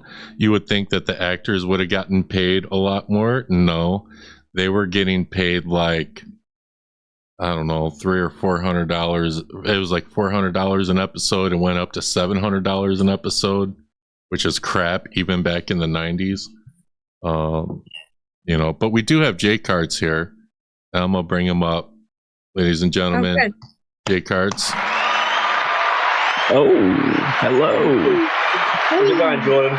Oh, not too much, man. So what do you want to know? Did I remember correctly about the you being nervous and about filming or something because it was your first ghost hunt? Did I remember correctly? Oh, second, right? Second ghost hunt? Yeah, this was my first ever collaboration with another channel. So as you can imagine, my mind was everywhere. Because the Bel Air house was your first one, wasn't it? Yeah. First of all, I just want to say, I haven't got around to watching it yet, but thanks very much for covering the Dolly video. More people that cover that, the better. I want as many eyeballs on that as possible. Thank you for doing that. I will get around to watching your take on the whole thing. Okay, I guess my first question is, Jordan, what was Elton like? Well, I got to go ahead and speak first. I mean, to give you an idea of how nervous I was and how embarrassed I was, the first time I actually met them, I fucked up big time. Huh. And this is my first time ever meeting them. So did you call him Sam and Colby? No, no. But that might have been a little bit better, I think. We went to a bar, and of course, like an idiot, I didn't bring my wallet. It was at home. So I waited, they didn't find out until after they asked everybody, ID. And then when they got to me, do you got your ID? And I was like, no. And I got us kicked out of a bar. First time I ever met them. Oh, no, really? Yeah, it was me. Yeah. No. It's those boyish good looks of yours, mate. You look under 21. Yeah, I mean, that's what you should do. You'd be like, well, of course, because I look young forever. They mentioned that too at the dinner table. And again, you gotta understand, that was my first time meeting them. I maybe had an hour to actually get to talk to them. Sorry, can you not just not have a beer but stay? No, you have to have an ID to even be in there. It depends on the location. Some locations, it depends on the liquor license they have, that you have, everyone in there has to have an ID if it's like a bar. But if it's like a restaurant, then like a bar and grill. Fine. If it's a bar and grill, serve food.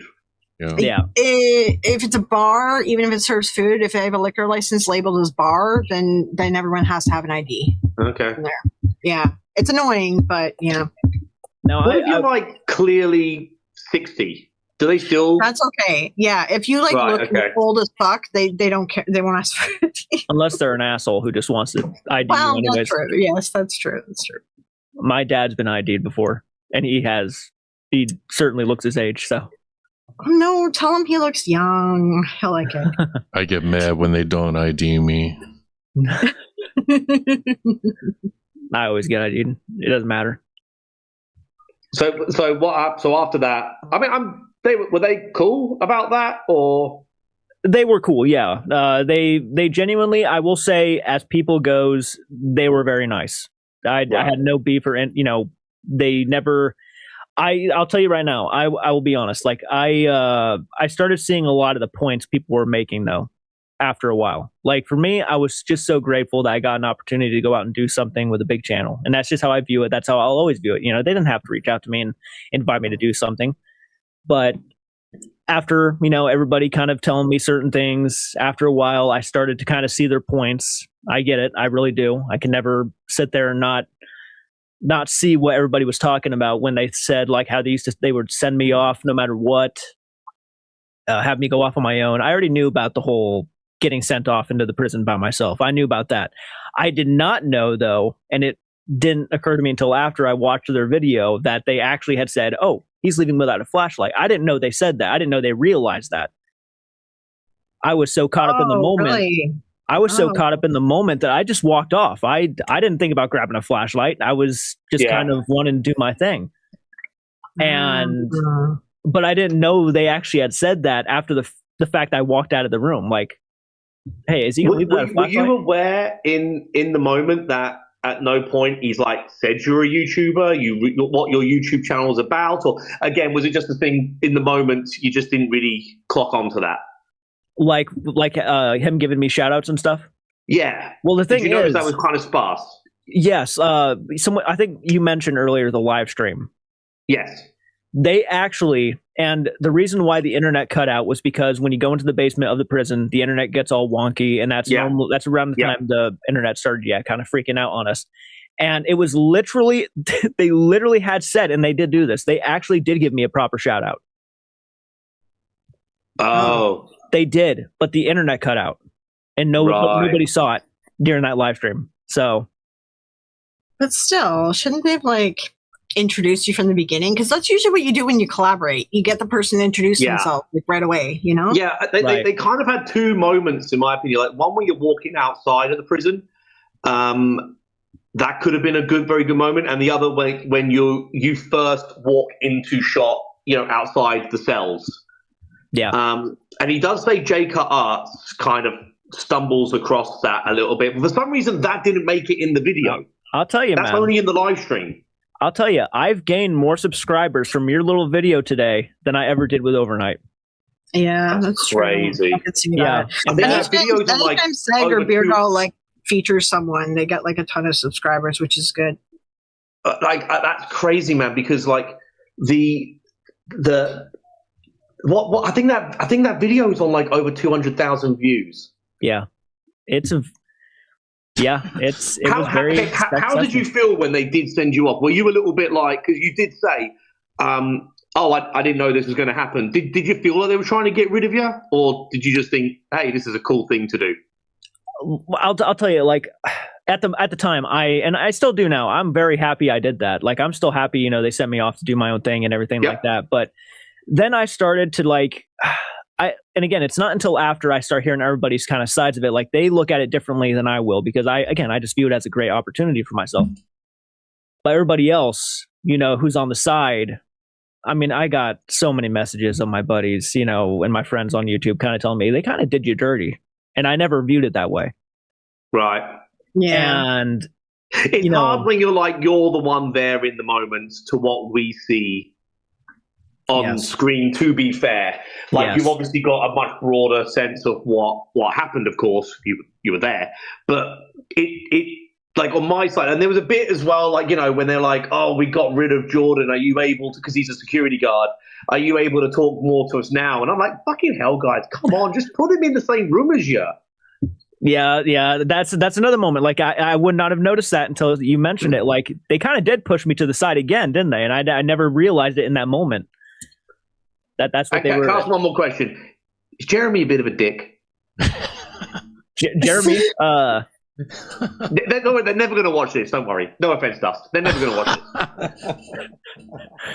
Oh man! You know what, Seg? No, hang on. You know what, Seg? No. You made it seem like I was a little bitch. Come on, man. All right, it's all good. Honestly, though, you would be surprised. People there's actors that watch fucking Dust like shit and come and harass him after. Like you would be surprised. Oh, well, the Power Rangers actors. No, well, not just that. Paranormal people. Paranormal people. Oh, I thought you said actors. Well, yeah, actors. Reality TV show people, I guess you could say. Oh, Ryan Buell crashes out. Get that. Ryan Buell crashes out. Ryan Buell. Tessa Groff. Yeah. What a bastard! I fucking covered. What's that fucking show called? I covered Paranormal State. I didn't hear jack shit from him. Yeah, Dust. Dude. So you're saying a lot of people don't realize Dust used to have like a podcast or I radio used show back in to. the day? So They all know him from before. they all know me from years ago because I used to be a paranormal investigator. A lot of people don't know that. I used to be a paranormal investigator. I was a part of another YouTube channel, and we used to upload our investigations. And I had my own podcast on Blog Talk Radio back when that was a thing.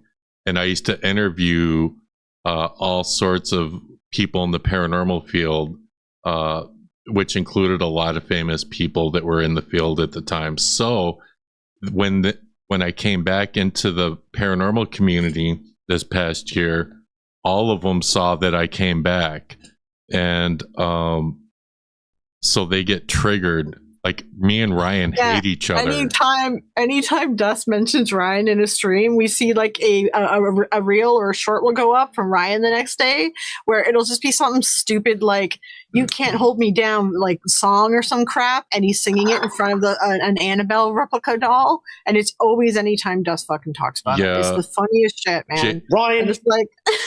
Ryan, if you're listening, fucking put a comment on my video, you bastard. J Station. I talked about J Station's dumb. I hated your show so much. I talked about J Station on a live stream, and he commented on my shit. That was like 2 days ago. J Station's like, my video should have 1 million views. It was awesome. People don't understand it. I trigger people, and they just comment. It's just what it is. True. All right, well, I think the takeaway from that, Jordan, is be very careful. They could all be listening right now. I'm fucking extremely careful, Yeah. But, okay, what was my question? Oh, yeah, is Jeremy a dick? Who's Jeremy? Isn't he the Asian fella? Jerry. That's not Jeremy. Yeah. No, he was actually, man, he was probably the most chill with me, honestly. Oh, okay, cool. Yeah. No, I've heard that Jerry's a really cool guy, that he's much better than Elton. He's very chill, very, very cool. Yeah, I mean, mate, I have heard some nightmare stories about Elton. I've got to be careful what I say because I don't want to land anyone in it. But like, I have heard like the locations I've been to and the people I've spoken to. Like, wow. Can you be vague about something and tell us something? He acts very entitled. Allegedly, okay. He acts very entitled when he's at certain places. Very difficult, and not very nice to the staff of certain locations. Okay, wait. Do you guys want some tea? Do you want some tea you want a tea story? Yes. Allegedly. Okay. Are you guys aware of the fallout that Elton had with Sam and Colby that almost got Elton banned from YouTube? Yes. Yeah. Do you guys know what Elton did to cause that? No. Okay, allegedly. I've heard 2 different stories, but you go. Okay, so allegedly, Elton had one of his like drama queen fits at Sam and Colby's haunted school, and it upset their staff so much they had to fly over there and stop them all from quitting. I can confirm I've heard that story, and from what I understand, that's one of the. So they fell out allegedly before then, and then they kind of patched things up, and then that's the second time they fallen out. Was this recently? The whole school thing? No. Well, I mean, they only bought year, 2 years ago, right? I think it was last year. It was last year. It was pretty recent. Yeah, that's the first time I'm hearing about that. They only bought the school like 2 years ago, right? So like, I believe this happened last year, last summer or something, last summer, I think. I'm not sure when it happened, but yeah. I guess it's all alleged. We don't know. Yeah, it's all alleged. It's just tea. We're just gossiping. But apparently the reason that he almost got banned from YouTube, it's not Sam and Colby's fault, by the way, guys. That YouTube thing, Sam and Colby's fans were so mad that they all like mass reported all of Elton's channels. And that's why he almost got banned. And like Elton had to actually get like a lawyer involved to like get a real human at YouTube to talk to them and be like, hey, this was a mass like report. So like none of that was Sam and Colby's doing. They didn't want that to happen. They did not condone that. So that part I will include in. Yeah, that part is kind of messed up. Like, channels getting attacked like that. Like, we've seen that happen a lot, quite a bit. Can I ask Jordan another question? Have you, again, any questions I ask, if you don't want to publicly say it, go on the record or anything like that, you can just say, I'd rather not to answer that. So that's absolutely fine. But can I ask, have you heard anything back from any of the people from overnight, like since, or let's just say like a few days since that video was made? Man, You don't have to answer, I'm just asking. Honest to God, no, I don't think I've talked to Elton in probably several months. On the lead up to the thing, were you talking more to Elton or Ginger? Honestly, they probably about equal. Okay. Yeah. I think Ginger showed more support on my video. She jumped in more of my live streams, but Elton occasionally, messaged me on my phone. Stu, yeah, that is, to answer your question, is this why Sam and Colby went against Elton and backed Jason Hawes? We think that was a way to kind of burn them. We think that was a slight, just because they saw the opportunity to insult them. That's what we think. It's Sam and Colby were very smart about that as well. They were. They kind of, and rightly so, I would say, they kind of went, hey, we want to, what's her name? What's the name of the lady who asked? Andrea Perrin, thank you. Oh, Andrea. Yeah. I couldn't get Caroline Perrin out of my head. I'm like, I know it's not her. Andrea Perrin, yeah. And they very much made her the main reason for doing that. And I'm like, that's a smart move. Yeah, I used my cell phone, Joe. Yeah, I had to use my cell phone. Okay, so you weren't totally blind then. Okay. No. We were wondering that, actually. It was funny. Joe All they had to do was call you back and give you a flashlight. Yeah, I look back on that now damn, that could have ended kind of badly if I didn't have my phone. Someone who's walked around in the dark in a prison, it's like an abandoned prison, it is dangerous. I'm going to tell you right now, I went up 3 flights of stairs in the pitch black dark. And those stairs, man, if I were to have gone over, I would not be here today. Oh my gosh. And no doubt. I said this in the video, it's one thing, it's you got to protect your back and neck, but Elton should surely be thinking about what could happen to his equipment as well. Yeah. Oh, I slammed that thing into the wall so many times. Intentionally. There was a lot of stuff he cut out of that video. I hit the wall so many times. I remember one time I walked straight into one of the walls, walking down the corridor they had, and I hit it so hard. I remember one of the tour guides came out with a flashlight and aimed it down the hallway because she heard this giant bang, and I just turned and looked at her. Oh no! And I was lost. Can I ask another question? How long were you doing that solo bit for? Oh my god! Roughly, dude. It had to have been at least an hour, if not a little bit longer. Close to that. Mm. It's supposed to be a really big place, isn't it? It's pretty huge, yeah. And I got lost. God damn. Yeah. Well, sorry it didn't work out for you, but I think it's the way I see these sort of things. It's a great experience, though, isn't it? That's the way I look at it. Is I don't regret doing it. I never will regret doing it because I did have a blast. I understand that Elton has a reputation. I get it. I really do. Even I used to say that I never liked Elton. I thought he's kind of a dick, and I used to say that shit all the time. And even knowing, yes, I did see his points during the whole Corey Sheeran Elton versus thing. I did see his points, and I did see that he brought receipts. It's I still defend him on that as I think he was the one in the right. I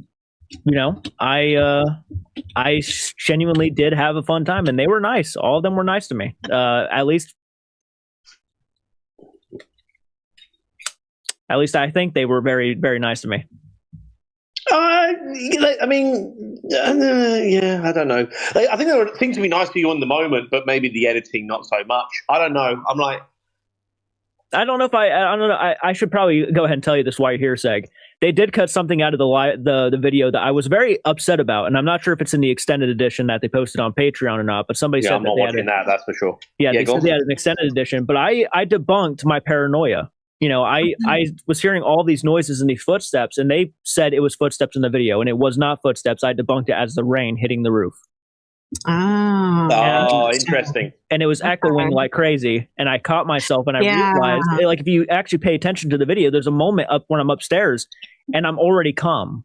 You know, like I'm freaking out at one point and then I'm very calm. And the reason why that is because I figured out what was really happening. And I broke my fear like immediately. Jails tend to be like super echoey and like noises sound more intense and weird. It was pouring that night. Yeah. Oh yeah. Rain. Oh, that's really interesting. Yeah. It was like really raining heavy, was it? Yes, it was. There was actually moments when we were walking out in the yard, and you could see the rain hitting the ground quite a bit. And that can set off REM pods like crazy. The moisture in the air. Yep. Interesting. Very Elton. I mean those piece of shit REM pods that don't work.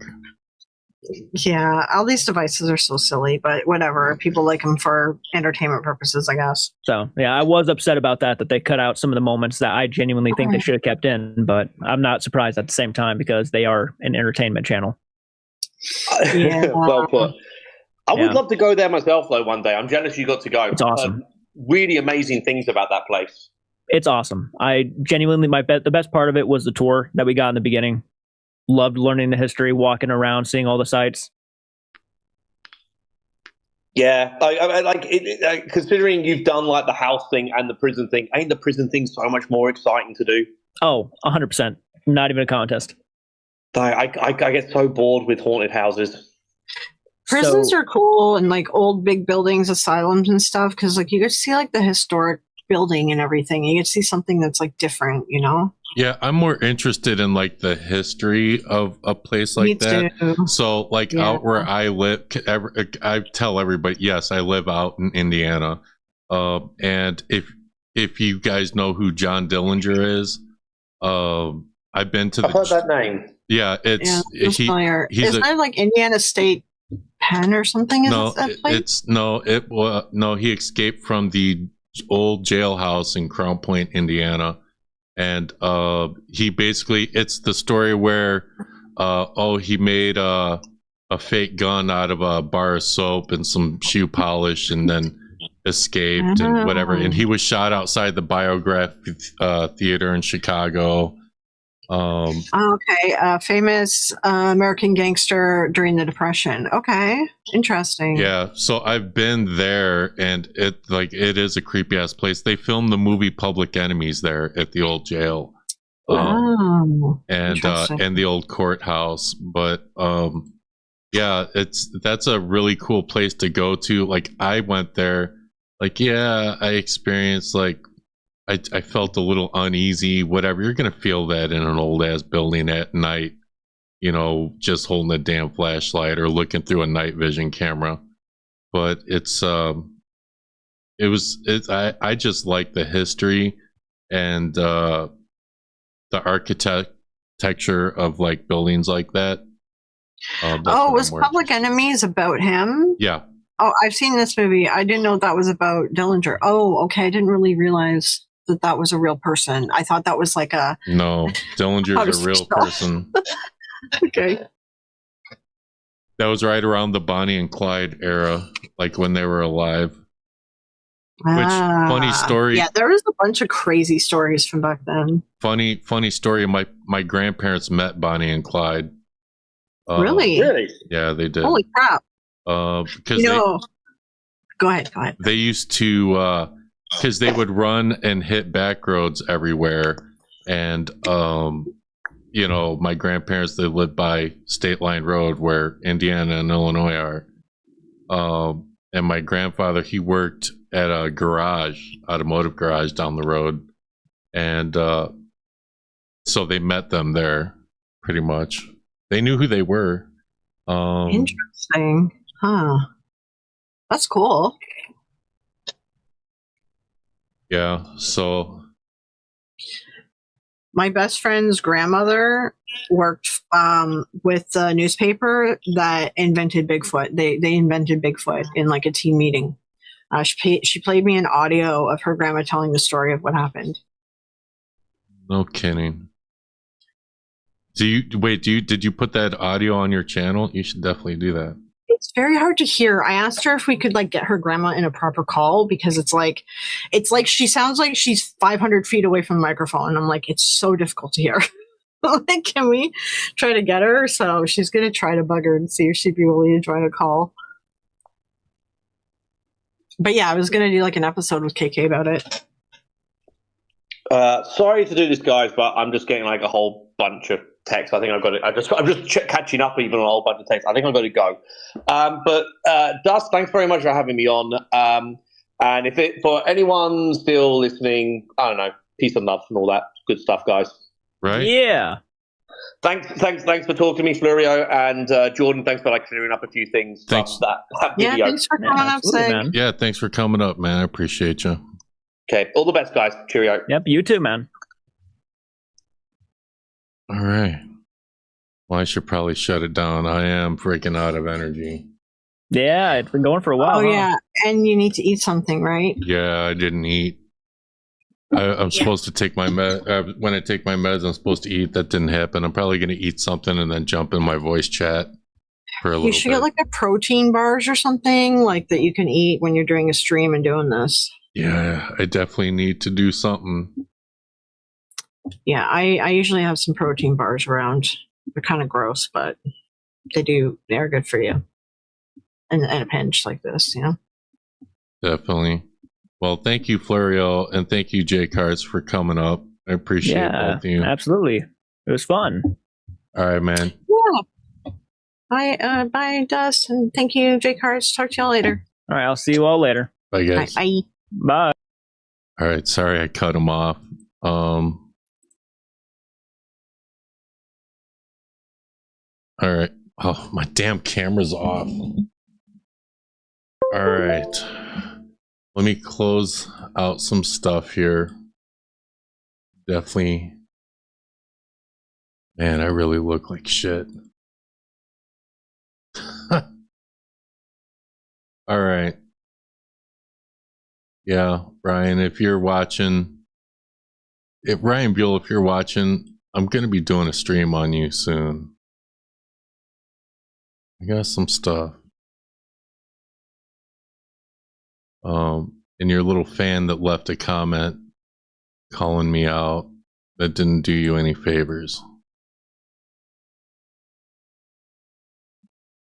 I deserve vodka after this. I wish I could freaking drink, man. But whatever. I appreciate everyone that watched the stream. I appreciate everyone that commented in the chat, even though the chat went crazy. I'm gonna have to go back and read it. Just because I was trying to get through everything. Usually I try and read everything. I just didn't tonight. Thank you for all the members on the main channel. Thank you to everyone who bought merch from my Hate Merch store. I appreciate you all. I don't know when I'm streaming next. I think I might take the rest of the week off. And then I'll stream the following week. I think. Yeah, I don't know. I'm going to eat something and then I'll be in my voice chat in my Discord for a little bit. You all take care. Have a wonderful night. And we'll see you guys next time. Yeah. Turn it up. Static calm. Here we go. Yeah. Dust in the feed, hit record, no sleep. Truth unlocked, no keys. Paranormal beef, spirits flex. Hunters mad, eagles wreck. Cold cases, hot mics, ghost stories, knife fights. Who fake what, who got caught? Dust break it down, line by thought.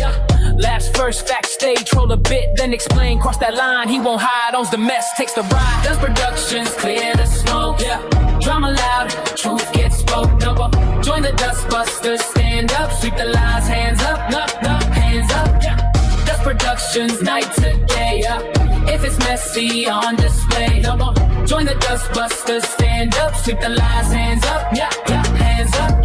YouTube wars, screenshots rain, sub counts drop, pride in flames. Call out vids, fake apologies, dust cut through, no mythology. Receipt stack, time stamp, spin don't work.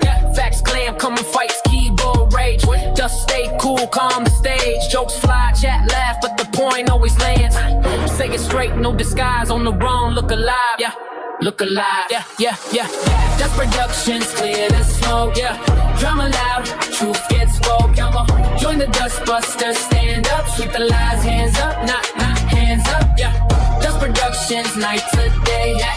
If it's messy on display, join the Dustbusters, stand up, sweep the lies, hands up, not hands up. Power Rangers, morphin' time, old heroes cross lines, yeah. Suit actors, fan debates, convention beef, yeah. Long delays, yeah. Red and blue, yeah. Gold and black, dust got law, way back, yeah. Respect, earn when it's due, call the mess.